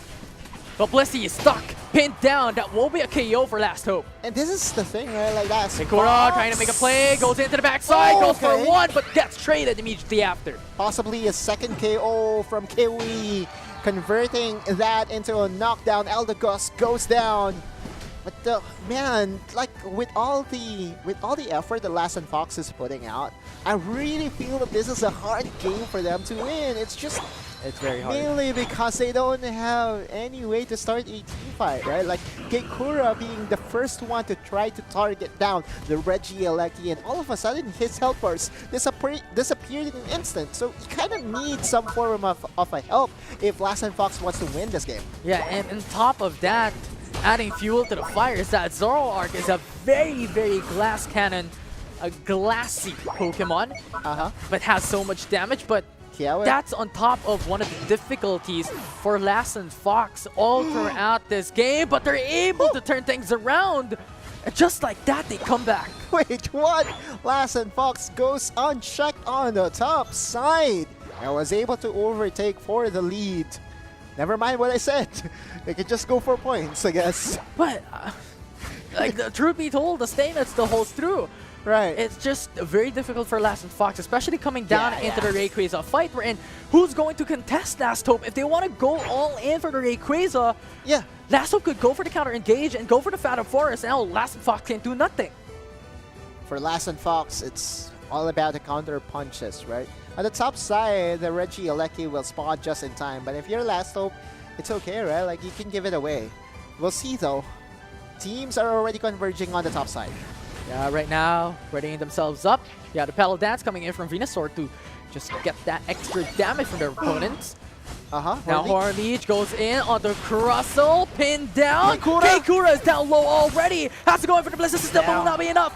There's nothing in comparison as that will be Zoroark who falls down. Last and Fox with a number 6 advantage cannot go for the Regieleki, and Last Hope will secure it. And now they will try to escort this Regieleki on the top side. 12 seconds before the Rayquaza spawns up. The concern continues for Lass and Fox. How are they able to start a fight? They don't have any way to engage. Oh, Rock Tomb denies that retreat coming in from Last Phantom Hope. Phantom Forest. Forest already on the tree as well. But Last and Fox, one of their members, is Kiawe. isolated as Kiawe is onto the backside. But Perfect looking at it, teamfight, 3 though. KO already for Last Hope as Keikura went into the flank. And that was massive. Trevenant, the only one left standing, and Last and Fox secures the 4-1. The best counter punch you can ever imagine. Kiawe in the front of everyone, soaking a lot of damage. And the final Pokemon to go in was the Zoroark. Keikura won it all. It was Keikura who was the winning condition of Lass and Fox, and his role was exactly done by the player Right. himself to win the game. Exactly, right. Like he was supposed to be the last Pokemon to go in. Anyway, Sway trying his best In to danger. survive against 3. He will be successful in doing so. And a hundo from Lass and Fox. Everything is for formality. Kiawe already did a very good job. Lass and Fox, from the jaws of defeat, was able to turn things around. Clenching for the hopes into turning the game, and they absolutely crushed it. Lass and Fox taking the objective from down under the hands of Last Hope. It was Last Hope who were hoping to win it, but Lass and Fox definitely just uncharacteristically just changed it. Yeah. They take the win for themselves. I know we've been questioning the draft of Lass and Fox, mainly because not because of the composition that they are running, right, but because of the difficulty of how to accomplish what they wanted to accomplish. But the cards stacked in their favor, right? Last Hope went over eager. They tried to make a play. Yeah, sure, that's a last-ditch effort for Last Hope, but I don't think it will be enough. Lass and Fox should still have this in the bag. Yeah. If you're looking at how it turned out, it was Last Hope who, in the initial part of the game, had the massive advantage. But Lass and Fox, that top pat, getting that second goal zone unchecked. They get the lead, and it was Last Hope who was forcing down the Rayquaza objective, and Lass and Fox just pounced them with Keikura on the front. I really think that Last Hope should still, look back into this game #1. Don't get tilted, because they were doing everything correctly for the first 7 minutes of this game. Sure, the victory went over to Lass and Fox, but with how Last Hope drafted this, had it been that they did not go over eager in trying to take down Kiawe, of all Pokemon, you try to take down a Crustle that can just use his Unite move for maximum defenses. He was able to soak in a lot of damage, and again, for Kaide, for Sway, for Kiwi, they were the backup needed for Keikura to finish everything. Keikura was just left unchecked. Time and time again, that flank coming in from Zoroark, if left unattended, could really just deal so much damage. That's Finally, pretty much right? That's the attribute of a Zoroark. Damage, damage, damage. No defensive capability, but damage is there. Yeah. And he was able to fill that role. Absolute phenomenal. What a finish. What a master class it is for a Zoroark player. Keikura got picked off, right? Before the Rayquaza Yeah, battle. before it happened. Do you think it was intended? For the Unite move to really No, charge up faster? For Keikura, yeah, it was intended in a way to give last hope That the false sense confidence. of security. Oh, Because again, for layers upon layers of psychological the maneuvers. 5T chess, I guess. Because for Lance and Fox, it makes absolute sense, right? Oh, For Zoroark to be the last one to go in. Mhm. You know the I don't know if this is a technological term or whatever. First in, last out. You have to be last in, last out. Okay, I think that's the opposite to how goods are placed on What? display. Exactly, refrigerator. It's supposed to be like, First in, first out. Right? yeah, it's supposed to be first in, first out. Right. And then you have this is Flip the script. yeah, flip the script. You have to be the one last to go in as a Zoroark. Yeah, but overall it was amazing. Last on Fox, I think that was the true definition of persistence coming in from this Right. team. That they really held through it. They were just holding on to the hope that they could change the tide of the game. If we're looking at the whole graph, right? Yeah. It was Last Hope who was at an advantage up until 6 minutes. Yeah, and at the 8-minute mark, we're going to go back into that real quick as we look into the highlights. But at the 8-minute mark, we have to remember there's a Reggie Alecki marching down the top lane, right? Yeah. When the Rayquaza did spawn up, there is an imminent threat on the top side that Last Hope could have just banked on. Yeah, and we saw that coming in from Series 1. If you can recall, past that series into the start of the day, we had that Reggie Alecki coming up at 2 minutes and 30 seconds off the game, and then it was just held through by one of the contesters of the objective onto the takers of the objective at 1 HP, holding it up until the very last second. And this was one of the successful pickups by Keikura. But the punishment is almost always there, right? For This was just, this. oh, the game changer. Even Sway was there. Oh, it was so good looking Keikura. back at it. Because Kiawe and Venusaur was in the front lines. As expected, they are the tanks, but Keikura just swept in into the back.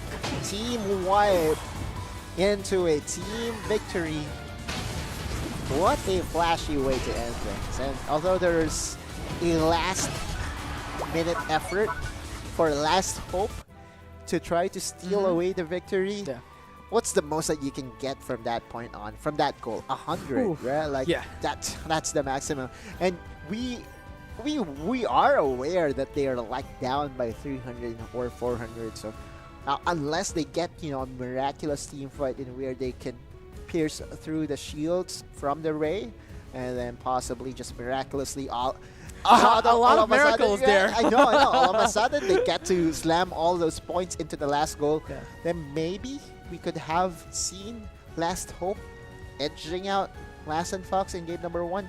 But that did not happen. What happened was that Last and Fox was able to get 1-0 victory. Yeah, it was a lot of miracles for them to be able to win, and I don't think, looking back at it, the miracles will happen quite frequently and quite common into those matchups. But definitely a Last and Fox showing perseverance in game number 1. The question is, can their opponents do the same thing? Can Last Hope rather, can they do the same thing coming into the next game to bring this to 3-game series?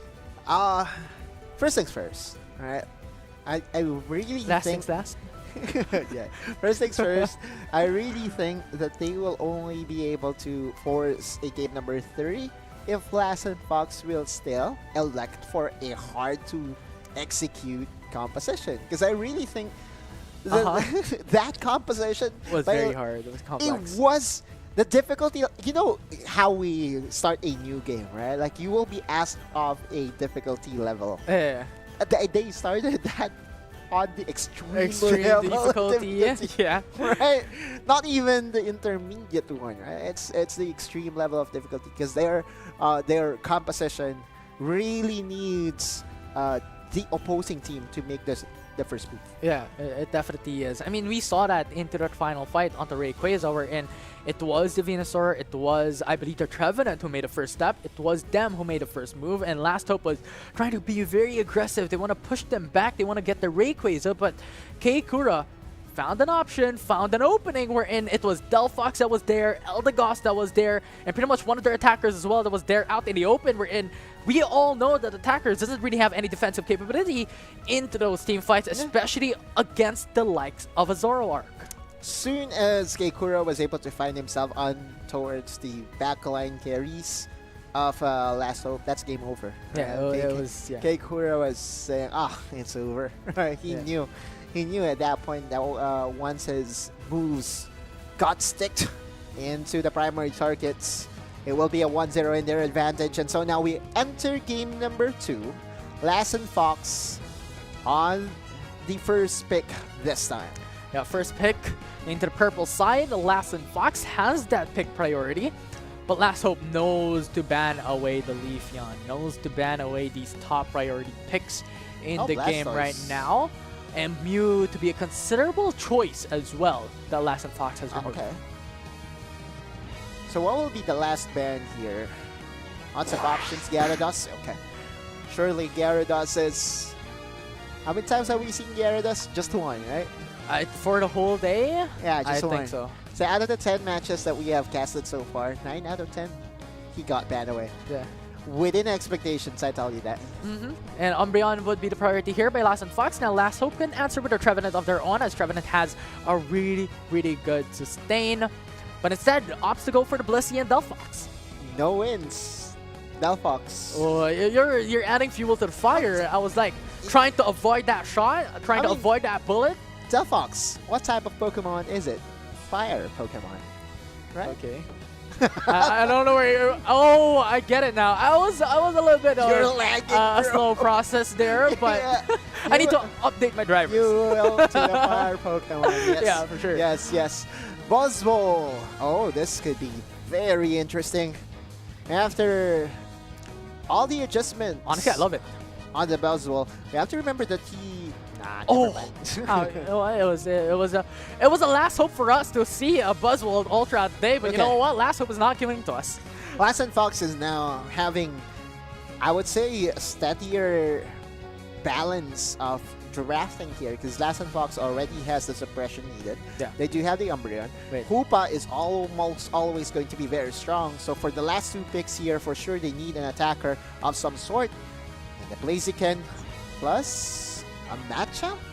Possibly be. I actually do like this better than going for like a double support that they were hovering around just a while back. But Last Hope is answering with Mimikyu as well. Possible denial to the likes of Blaziken and matchup later on, and even possible Sylveon. But at this point, I'm not even expecting for Mimikyu to go with a Unite move onto the likes of an attacker just because it's just too squishy. But instead, once again, giving us or putting our hopes up, but instead putting up a different Pokemon in the board.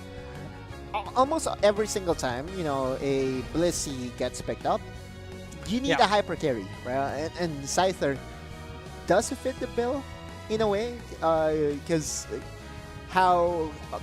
how good the synergy is between a Blissey and a Scyther. But I'm really curious as to how this matchup will work for Lass and Fox. I believe that Lass and Fox is not about the meta, right? Like, they want to play what they're comfortable in playing. I'm just looking at game 1, surely. Yeah. They will be finding ways to win. And part of it is about confusing your opponents too. They're playing the mind games again, the 5D chess that you talked about a while ago. Yeah. For sure.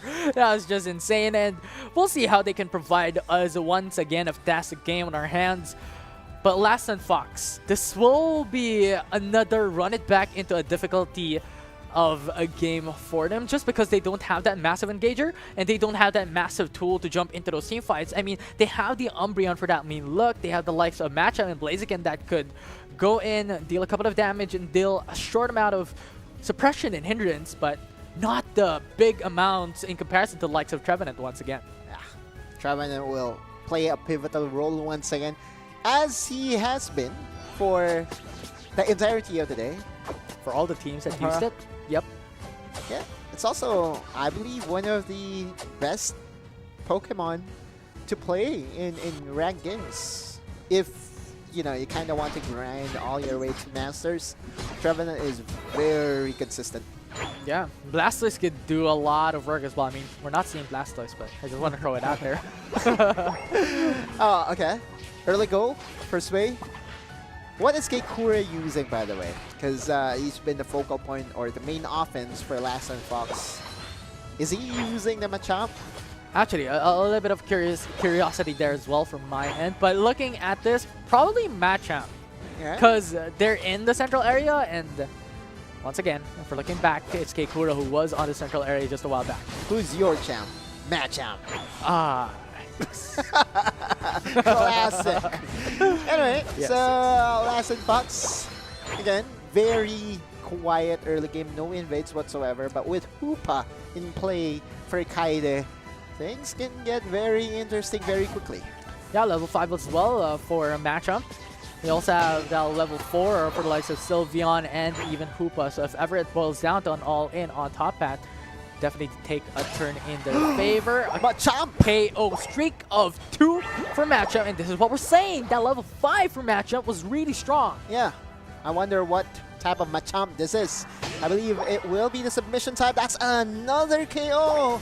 3 in a row for the fighting Pokemon. Yeah, time and time again, but Regen will be able to fight back and find a supporter of Last and Fox as Hoopa goes down. Okay. Quite quickly, sent back to base, but comes up immediately after. And so now, 69 points for Last and Fox to 0 of Last Hope. This is what happens when you try to simplify things, right? Keikura.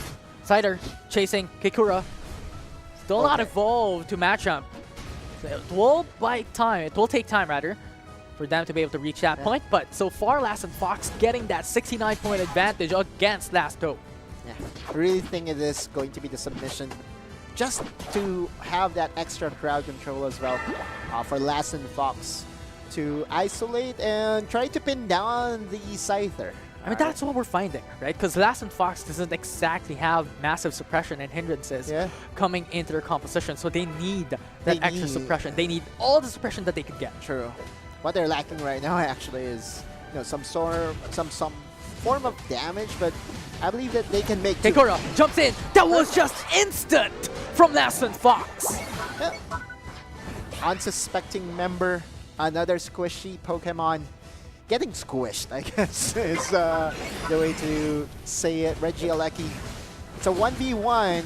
This is the power of Blaziken, but there will be a Blissey that will try to steal this Regieleki. X. Okay, no steal. Blissey, not exactly the biggest damage dealer of all time, but Hey, I've seen worse. you've seen worse? Yeah, I've seen it happen once before, right? So let's Like- see. Last and Fox, though, now going to have control over Registeel. I was thinking that Last Hope would have a better lead here on the Registeel, just considering how Blaziken was on top side just a while back. Yeah. Last Hope Stolen! steals it! That's Kafka for you. And even gets a pull back. That's another set of play. Now here comes Scyther Unleashed. Seku. Oh, the prediction Horn Leech, though, was a little bit too close as Umbreon was able to retreat, but Last Hope. Oh man. Last Hope. Trevenant. Okay. I see you. Alright, that's a very good play. Now Zeku is actually feeling it right now. Oh, Sway versus Zeku. Go for Blaziken, but opts to back away, doesn't want to go for that fight. Yeah. And you're seeing right now, you know, the Scyther, when unlocked, when feeling his potential, he's just... Yahweh, Kafka, fighting this in a 2v1, but a very sustaining Pokemon to say the least. So not exactly putting much risk there, being isolated against Last and Fox. Ramsey still going back to his default Venusaur. And you know, the in-your-face Venusaur, that was effective in game number 1. I really think that Last Hope's game plan in game 1 was very effective. It's just that Last and Fox was still able to snag away the victory. Now though, it's the other way around. Last and Fox dominating so far. They have their imprints on almost every single one of the objective, aside from that perfect steal that Trevenant was able to do a couple seconds ago. Zeku will be sought after just because the wild Pokemon has detected him, and that will give information to Machamp. to Keikura that there is just an Oh, he's opponent ready, on he's the ready. sidelines, and that will be Keikura. And also Sway starting up the Regieleki. But Last Hope comes here to contest as Venusaur is there going for the Unite, and that will be Venusaur who takes it. Yeah. Going on. With the rings unbound, trying to give a little bit of extra support onto Last and Fox, but with only 3 members alive, I don't think this will be enough for them to push back Last Hope. man. Now Reg and as well into the backside, going for the flank. Won't be Keikura. able to push them back, but Keikura trying to hold on onto the goal zone, trying to Okay. hold on onto Regieleki. He did Oh, push no. them onto the goal zone, but Last and Fox wins that team fight. Will go into Phantom Forest just because Reg N wants to go for the dunk, but will still not be able to go in for the goal zone security. Zeku! And Last Hope will lose Zeku in the process, and now Trevin are trying to survive a sustaining Pokemon, but with 4 players, Oh. that will not be enough. As a trade-off, Delphox was able to score some points. Here in the bottom lane, Yelia will finally go down. Did you see that encounter?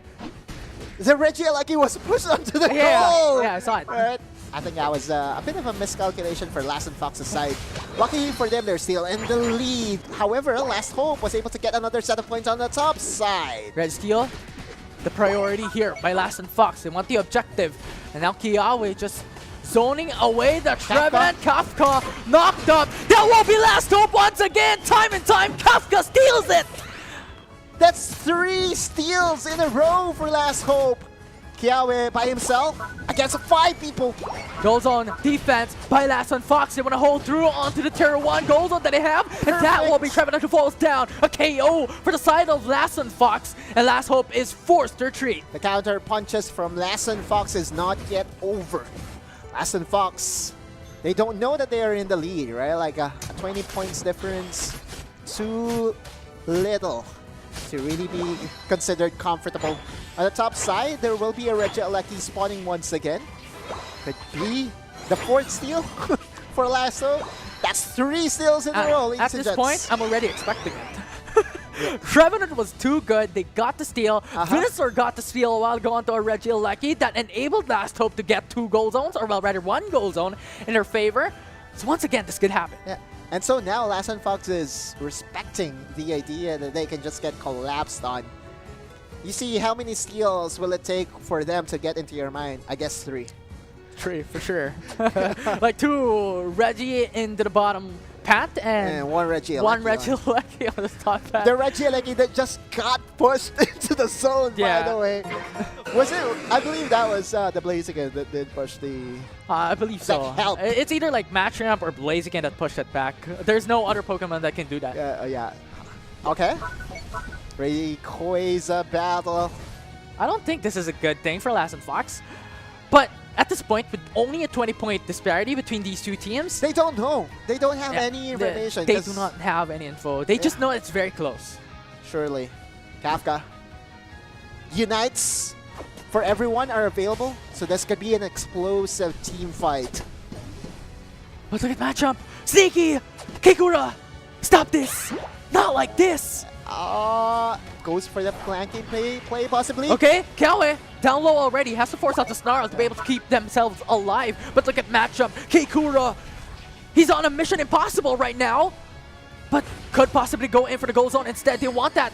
They want that advantage up, and the Forest goes up, and that will be KO who goes down. 1 KO already for Last Hope. It's a 4v5. Vernon Anchor comes through, and Blaziken goes down. wait. 3 players remaining. Make it 2, as that already is the KO streak coming in for Last Hope. With only Sylveon and Matchup down. It will be Last Hope who clings into their last hope. Sylveon's still alive. Can they make the steal though? Can Sylveon make it? Hyper Running Voice, Pyramid no. Insider takes it down. Last Hope secures the objective with 30 seconds on the clock. They can definitely take down the bag and bring this to the distance. Last Hope clutches it and gets the Rayquaza. This time, I wouldn't make a mistake, Infinity. We are going to Game 3. What an absolute showing. The patience of Last Hope from the Rayquaza pit down to the last second, down to the last fight, and to the last engage. And Last Hope will succeed, bringing this to Game 3. What a game that we have on our hands. First win for the Delphox possibly. Yeah. But, you know, just to commend the entirety of that team fight, Last Hope started with, again, a Phantom Forest, followed up with the Verdant Anger and Fanciful Fireworks. It was damage everywhere. And all you have to do as a Scyther is to go and clean things up. There was a big problem by Last and Fox. Like we were talking about like how patient they are, they have the lead, they don't need to force out the Rayquaza, but they did force it. And where was Keikura? Keikura was on the top path. We're in. The engage was already happening. Last Hope was going all in already. I was thinking what Keikura was thinking, right? Like Keikura might just be going for a flank play to try to go for the pincer. But Kiawe Similar to like game 1, right? Yeah, like and also if given the opportunity to find an unsuspecting Pokemon, especially a very squishy Delphox, he can absolutely one combo a very squishy Pokemon in the end, right? Like Keikura is in a very good position, I think, to influence that team fight. The only thing that did happen though was that Kiawe overestimated his tankiness. Last Hope went for a full combo. Kiwi went down, Sway went down, and you know what Hoopa is good at? Reset. But if you are knocked down, can you even reset? I don't think so. Yeah, and the thing is, Umbreon also has Snarl. Yes, that can be like hindrance, immunity, and whatever, but it's not a wish wherein he can just sustain himself coming down into those fights, going in and out. So it's just too like an overestimation, as you have mentioned. Yeah, it's the amount of burst, right? Like one way to counter a hyperspace hole is to go for a massive burst of damage, right? There's going to be absolutely no chance to reset if you are knocked out. Yeah, for sure. Befitting of the final series that we have on our hands. Befitting of the final series of the day. Here for day 1 of the Philippines World Championship Series qualifiers. Last Hope. Definitely a last hope here for both these teams, as we are only 1 win away for any of these teams to reach to the next stage. Let's look at the steals, right? Steals galore. That was crazy. That was impressive to watch. It's a masterclass of steals, Stealing of objectives. yeah. The Thieves in the Night. They were, yeah. Last and Fox was 98 points ahead of their opposition. Then again, the steals happened. This is one of them.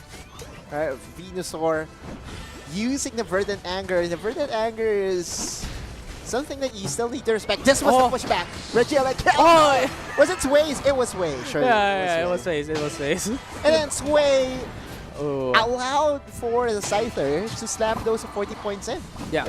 And then Kafa used up the Phantom Forest to just buy time for Scyther to dunk through and getting those points. Just a lot of favorability. It was unexpected, very unorthodox, and very uncharacteristic that it can happen just like that. But if there's anything that could do it, it's Last Hope. Because they're clinging to their last hope. It's in their name. It's in their name. And this was the overestimation of the tankiness, right? Like, Verdant Anger to follow through what big area. Like, look at Keikura. Keikura's nowhere to be found. Right, Keikura was late to the party for sure because Kiawe went down in the blink of an instant. And I thought for a second that, you know, the massive play, biggest asterisk moment there was the knock-up coming in from the Rayquaza. The Rayquaza did knock up 3 people. So I thought for a second, oh, okay, so if Rayquaza was able to knock 3 priority targets, it was over. Yeah, Last and Fox might just be able to win the game. Yeah. Apparently it wasn't enough, but man, oh man, Rayquaza really did try to help Last and Fox secure that game too. Yeah, and I think the story could have changed. The script could definitely have changed on the conclusion of that game if they did not go aggressive onto the Rayquaza, because they were touching Rayquaza like time and time again. They were trying to bring down the HP bar into a little bit lower for them, maybe for their opponents, maybe for them, who knows. But at that point, Keikura was sneaking on his way onto the top. He was very near onto the second goal zone as well, wherein he could have gained that extra 100 points. And after that, even if he died, it doesn't matter. They already had that lead, so they need not to force down the Rayquaza objective and just push their opponents back. Yeah, the shot calling for sure will be revisited by Last and Fox. Them trying to maneuver in and out of the Rayquaza is mainly because no one knows who's in the lead, right? Like at the 3-minute mark, there will be a final notification that will be given. The close is still, the game is still very close, right? Yeah. Like I think the difference at the 3-minute mark was 20 points or 30 Yeah, points. it stayed for so long up until the Right. very last minute. Exactly. So that just means that no one really knows who was in the lead, and there's no way for them to go defensive. I agree with you though, right? With the right amount of patience, they could have pulled off a very sneaky 41-pointer on the top side. Yeah, because, I mean, regardless, if they know that they are on a lead or not, like, there was no opening for them for Kikura to go in for that 100 points. They should have just stayed a bit more patient. Maybe Kiawe, that was a good thing, you know, put a bit of pressure, maybe go in and out, but not overextend into a situation wherein you're going to put a lot of risk into a situation, or, well, a lot of risk into your team, wherein Kikura wanted to go for the dunk. Yeah, Kikura wanted to go in for that extra 100 points because they had that 50, or well, rather 40 points times 2. They had that 80 points in the bag if they're able to dunk, and surely they're going to have that advantage already. Yeah, go inside a very dangerous place, I guess, is what happened to Kiawe. For the idea of having Hoopa to back you up is only as good as your health bars, right? Like if you're not tanky enough to survive the all ends, Hoopa is not going to be able to help you, right? At the end of the day. Anyway, we are going to enter the last game of the day. The final one. The final one between Last and Fox and Last Hope. Last and Fox will get their hands on the last pick this time. So for Last Hope, trying to pin down or remove all those suppressions. Slow Beam not going to see the light of day. Yeah, Slowbro is gone. Gyarados is also removed by Last and Fox. A very good option to start off with, and Mew is also removed from the table. So expectedly, Last and Fox is Leafeon. also going to ban away the Leafeon. Eh? Or maybe. Yeah, there's no maybes. There's no maybes because Last Hope already removed Mew. If they don't ban away Leafeon, it's going to be locked in if they do not have anything in trade. So let me guess. Last Hope will go for the Trevenant? No, rather will go for the Blissey. Yeah, it's really interesting because Very they had interesting. huge success on their Trevenant before. Yeah. So, what And are you thinking about Last Hope? Yeah, and so now Trevenant will be left open for Last and Fox to take.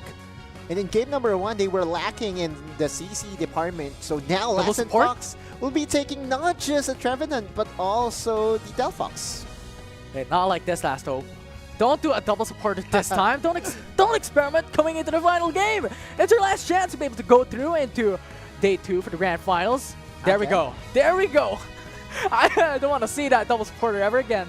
But coming down to it, kidding aside, we're locking onto Umbreon, we're locking onto Blastoise, and these are huge game changers coming into the composition of Last Hope. Yeah. Double frontliner set up for Last and Fox, and Last Hope, at least there's a team fight potential of the Phantom Forest getting answered by the Hydro Typhoon. Eldegoss most likely is going to get picked. Last and Fox is trying to snag away a lot of Pokemon from Last Hope's arsenal, because even the Venusaur is going to be snagged away here by Last and Fox. They need damage. Last Hope needs damage. They're lacking in it. In every category, in every perspective that I can look at, they need damage here. Umbreon and Blastoise will not fit in, and Zoroark can do so, but I don't think they have to go in for Comfey because they already have Blissey, and double support is not really an option for them. So Chandelier instead, a clever move. Poltergeist, if he ever goes for the Poltergeist. Well, let's see what Last and Fox will go for. Mimikyu does make a lot of sense, actually. If you kind of want to lock down the Zoroark, but no, they're trying to fight fire with fire, and we'll go back to Sway's Blaziken. Yeah, I'm just imagining like 2 fires, then you have a tree and a plant. Ooh. Yeah. And a cotton as well. Yeah, 2 grass. 2 grass. I'm kidding, of course, 3 guys. grass Pokemon with 2 fire. Sounds like a disaster to me, but yeah, sure. But you know what? Opposites attract. Yeah. They Well, say why that. don't you sound confident enough? Maybe Last and Fox is confident enough to be able to execute this. And Pokemon, you know, yeah, you attract the win by envisioning that you were doing. Let's move on. Coming into the draft right now. Last hope. Last hope. Let's talk about this. Zoroark. The only support that he's able to get is from Blissey. Blissey, yeah. And that Bliss assistance be is enough. going to be important. There's no Comfey that could ride him every single minute, every single second. So it will be very important when it comes to positioning here, going for Last Hope. Yeah. And I think the only positive that you can think of if you, by running the Blissey instead of going for the Comfeys is that the Blissey can actually be an annoying way to invade the central area of the opposing side. We've seen invading Blissey's before, right? Oh, yeah. So there's, there's just a potential for them to do so, allowing for more experience to get soaked by their primary Pokemon. Yeah, and I want to add to that as well, because we have to consider, right? Game number 1, Last on Fox did a Zoroark with no Comfey, but very hard, a very difficult composition because they did not have any suppression and hindrance. Compared to now for Last Hope, they have Blastoise. They also have Umbreon for that mean look. So it could definitely work out for Last Hope, but as we have mentioned in the past, positioning is very important, and how they stack up into those team fights and how they do it step by step will be relevant into them winning this game 3. Sway, can he find the, the game of his life? Both these gentlemen fighting for their tournament life.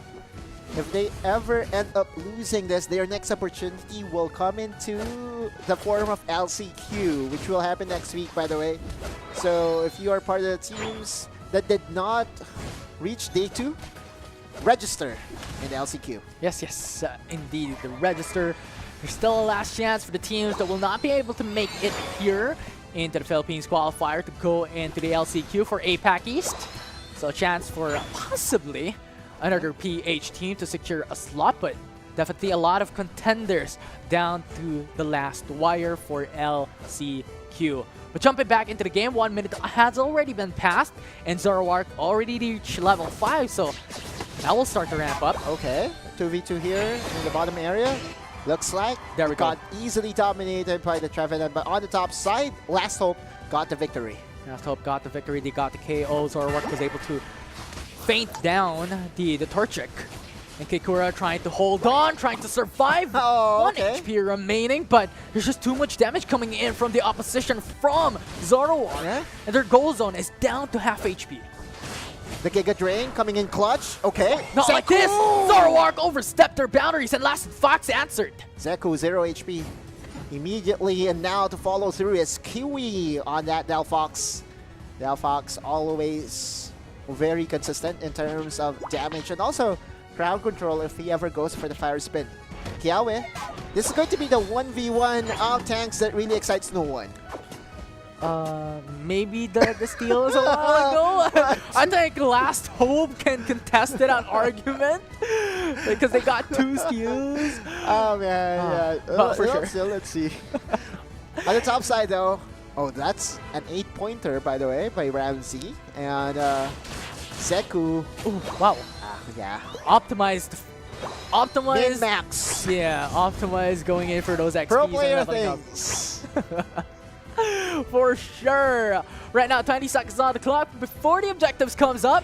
And that will be the Regieleki and also the Regi down bot. Okay. Now Sway coming Levels in, up. goes in for the level up. Already evolved to Blaziken this time around with a 4-man rotation for Last and Fox. It's definitely be a steamroll that they're hoping for. As Kikura into the front lines as well. Spintoys with the hindrance immunity and hindrance resistance just because of the rapid spin will be able to retreat. The trade-off will be a push by Last Hope here in the bottom area. They'll also be getting the Regibuffar themselves. Meanwhile, Last and Fox, okay, no steals this time. They will be securing the Regieleki. A 1-for-1, or a handshake as we call it. And Regan will get Regirock into the bottom pat, and both of these teams have already secured 1 each of their goal zones. Yeah, very exciting, very exciting. This is a very tightly contested battle. 121 to 100, and now Last Hope. Last and Fox hopes to get the tier 1 goal zone into the bottom path. They want to get that pressure in. Umbreon down low already. And a fire spin, just give that extra damage, but that sustain coming through. Chandelier already picked up. Eldegoss secures it. And Last and Fox will be able to come through and get their 2nd goal zone of the game. Again, the value of Regieleki maximizing and preventing the Blastoise to even join the fight really made it sure that the Lass and Fox will have the numbers advantage in that initial or in that encounter. But still, Blastoise was able to make positive of whatever grim situation it was and was able to get some points in. Got a couple of points. 153 now, and now Regen comes through. Sway's in danger, but still a very capable Pokemon, nevertheless, to sustain a bit of damage coming from Zoroark. Tankier than expected, I guess. I did not expect him to be that tanky. Then I guess. Then again, it's still an all-rounder we're talking about, right? Yeah. Like all those boosters and fighters should still have a good amount of defenses, but the Zoro, he's spotted. He's spotted. Going in, Delphox, but denies it out from Regen and has to go back and retreat as Kiwi is holding the fort, is holding her goal zones. 15 seconds. The Regieleki comes back once again on top side, and Last Hope wants it as they're positioning themselves already onto the top path with 3 people already rotating towards that objective. Some pokes here and there. Last Hope was able to steal a lot of the objectives just from a while back. Okay. Too close for comfort. Both teams feeling the tension right now. Oh, it's an all-in. It's a 4-1 split for both sides here. Umbreon and Trevenant down low. And Last Sun, Fox, and Last Hope for the 4 remaining members for each of this team is down onto Regieleki. Last Sun, Fox secures Regieleki and will secure the objective. Hydro Typhoon will not be enough to deny it out from Last Sun, Fox. A little bit too late. Not Oh, over, Venusaur! though. Stuck, pinned down, and that will be Regen who secures the KO. And so now Zeku is still not over. Goes for the chase. Eldegoss is in danger. Okay. But Zoroark is punished, and Last Sun Fox secures the KO. And now they can answer back. They could go in for the counter engage. They can ask her the Regieleki down. Didn't tear through goal zone, but They're going Kafka for the wants chase. to punish. Fireworks! And back, and Fireworks is just perfect and impressive. 4 KOs down the drain for Last Sun Fox. The Delphox Unite! So massive, so good! And Lass and Fox will be getting the Regirock! And now Last Sun Fox wants to prioritize another objectives for themselves. Regirock will be the target here. You have Kiwi, you have Keikura having eyes on the prize, and that will be it. 2 out of 2 objectives here in the 3-minute 30-second mark. Last Hope trying to push on the top side this time. Will there be backup in time? Against 4 people, the Trevenant! The drain, and that will be it. As Last Hope secures a second goal zone. Very equal when it comes to the goal zone secured, but nevertheless, it's still Last Sun Fox who has the 16-17 point advantage in this game. Do they know? They That's don't. the question. All right. Especially at the 3-minute mark, our notification will pop up, and it should say it's a very close battle. What game number 3 here in Infinity? Very close. It's a close battle! And it definitely is close here, Pokemon Unite. 24 seconds down the clock for the Regieleki. That will give an extra pressure before the Rayquaza fight occurs. I just want to commend this Eldegoss pick up for Kaide, right? Like, he's been doing a lot of work for his squad. Even was able to last hit 2 members of Last Hope from earlier, but Last and Fox rushing on towards the top side. Wants to go for the face checks. We'll get information that Ramsey's just there. The Zoroark trying to sneak, but the Delphox is so ready.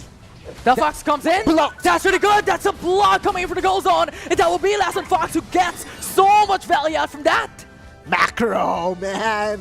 What a play by Last and Fox. They were able to read what is in the minds of Last Hope, and so now they will be getting the advantage of the Regieleki marching down the top lane. 9 seconds on the clock before the Rayquaza comes up. Regieleki will be deleted quite swiftly here with Chandelier, and also Blastoise defending the goal zone. But with Rayquaza here, Last Sun Fox could force it. Kawi can just stand his ground. Unite's available. Phantom Force. We all know how tanky a Trevenant is when casting. They're waiting on the sidelines, just having a view I of was their own. scared for a second. I thought for a minute. Oh, Blaziken goes in. Ramsey's there as well. So 1v1, making it 2v1 Okay, as Regen eject. comes through. But eject button right out of the gate. They do not want that risk coming in. Keikura with a pedal dance and a Giga Drain. A lot of sustain there. Kawi is still very In danger. squishy. Goes in with a spin toys, with a rapid spin and the water spout. Ramsey is in danger with a fire spin as well. A lot of damage occurrence for their opponents. Trevenant into the front lines. Phantom Force already used up, and that will be Kikura who wants to go for that extra support. The Zoroark is here. Zoroark is here into the backside. Hyper knocks up on each and every single one, and Sway is in danger. Sway is gone. Knocked out. 3 already down for Lassen Fox. Last hope in a 5v1. Ellie got the only one This is in. so close. And that will be a full wipe out. Rayquaza will be the target here. 50 seconds down the clock. Last hope only is in a 17-point deficit and could definitely win it all. Last hope, when they needed it most, Zoroark was able to get Lassen Fox. Last hope will be advancing onto the final goal and will enter the top 8. It's over. Lassen Fox will be shut down. Last hope clung to their last hope and will be able to win the series from down under with a reverse sweep. Unexpected from this team. What was that? Zaku region, or however you want to call it, man. Like, was able to find the proper opening on towards the carries of Lassen Fox. And we all know how easy it is to really get the Delphox. Delphox does not have the best mobility in the game. Also very squishy. And once we saw the Zoroark get into the back line, it was game over. If you can't win against them, join them. And that is exactly what Reg N did. Game 1, they lost it just because of Keikura with a Zoroark. And they took notes. They took notes and did it here in Game 3. Zaku, Regen, however you want to call this guy, he's deservingly so the MVP. Last Hope was able to find the distraction needed against Lassen Fox. Lassen Fox was feeling it, right? Like, they were advancing. They did not know that there was an ambush coming in from the Zoroark at the perfect place and opportunity. They were on a roll, but they got rolled. That was an absolute fest to watch. That was good. It was I have to amazing. give it to Last Hope. They are so entertaining. Hope to see them. Yeah. Yeah, hope to see them advance deeper into the playoffs, which will happen tomorrow. Yeah, a lot of big teams as well, a lot of Titans. Talon, Elevate is there. You have Last Hope now jumping into fray, jumping into the list. So a lot of expectations on the line for this team as well to outperform the teams that they are going to fight up against, but will be a difficult time. But they're used to being difficult. They picked up a very difficult composition and made it happen. Yeah, I wasn't even sure if there was a Bliss assistance on the Zoroark in that final, because I thought that it wasn't even needed, right? Like, just the fact he ignored the clash, right? He went straight on towards the backline. It was a thing of a beauty. It was a masterpiece. I love Zoroarks, man. There's something about Zoroark when in competitive puts a very exciting environment for everyone to enjoy. Yeah, it's so intense just because with the blink of an eye, like, something can be gone. And at this point, the Lassen Fox's HP bar was gone just because of the plays of Zoroark. It was impressive once again to watch, and I am loving it. And I don't know what to expect tomorrow. Super good, super good, super good. And that should be the conclusion of day number 1. Tomorrow we will have Another set of games. But the good part about tomorrow is that it will no longer be a single elimination format. It will be a double elimination format in where it will be a bit forgiving. Still, you know, we have the Titans, the regionals, but, you know, things like this can happen. Yeah, and aside from that, one of the exciting perspectives as well for tomorrow is that we are now going to determine who will come forth into Hawaii and secure the slots in the World Championship Series. That's really exciting. But before we jump through into a lot of excitement for tomorrow as a teaser, we're going to go back into the highlights of that impeccable game from Last Hope. 39 for 61. This was the beginning in where we were So good. seeing Lassen Fox really putting in a good show. There was no steal whatsoever in this game number 3.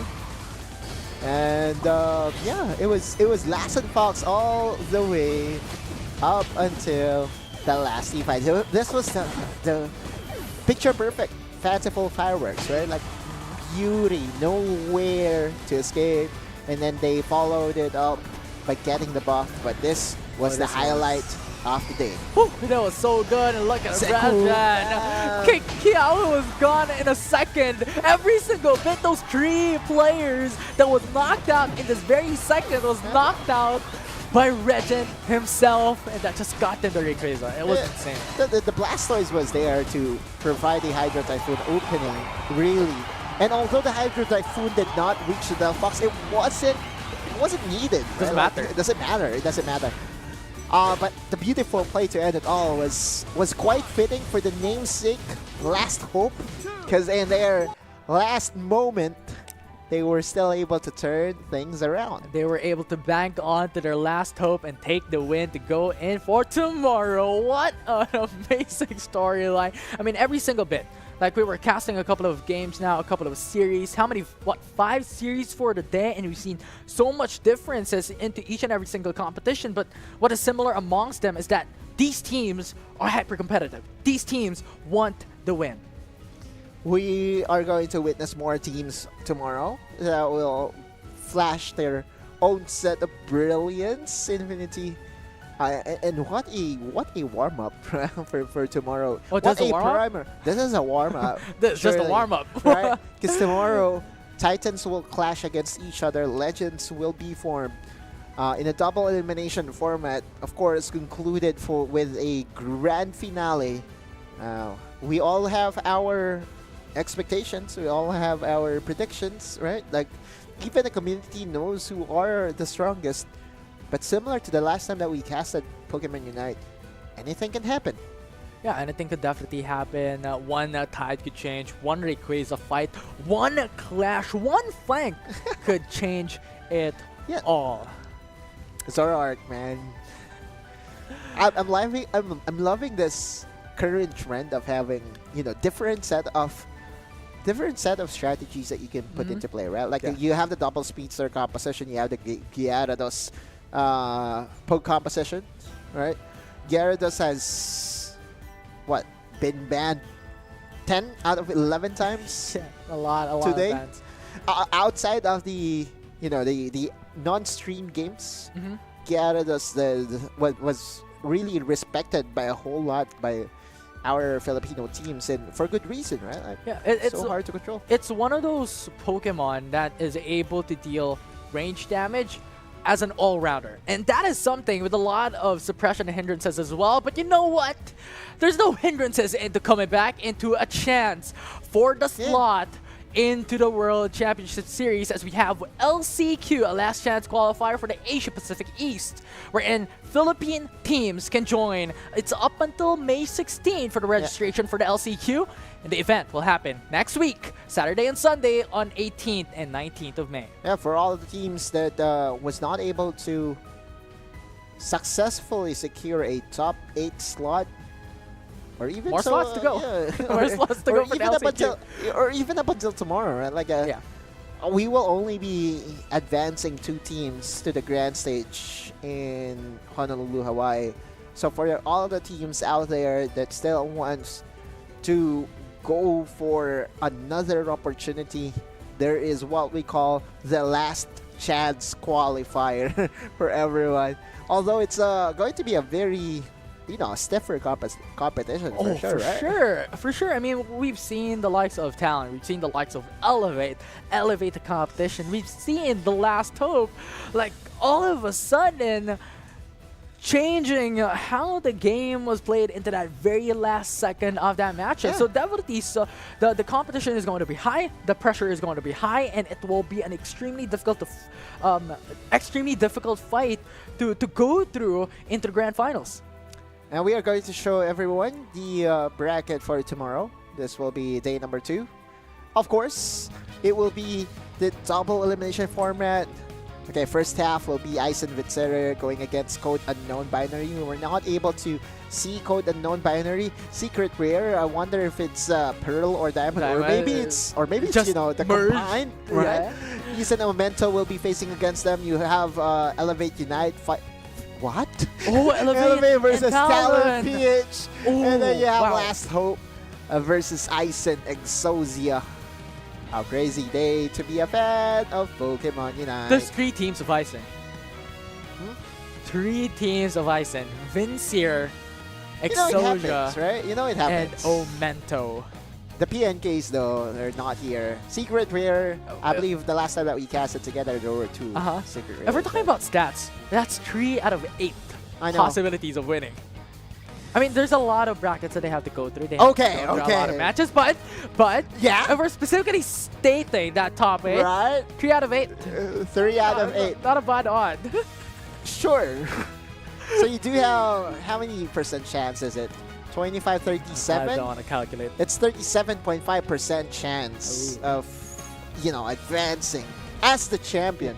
You know, 37.5% chance of winning top 1. And then there's still, you know, another math involved in securing Well, the number 2. You're the analyst. I'm the play-by-play. You tell me. No, you're the numbers guy, though. You have a lot Oh, of am I? numbers with you. Yeah. But again, for Ison, it still is going to be a tall demand. It definitely it's is. not going to be an easy road, not just for them, but for every single team out there.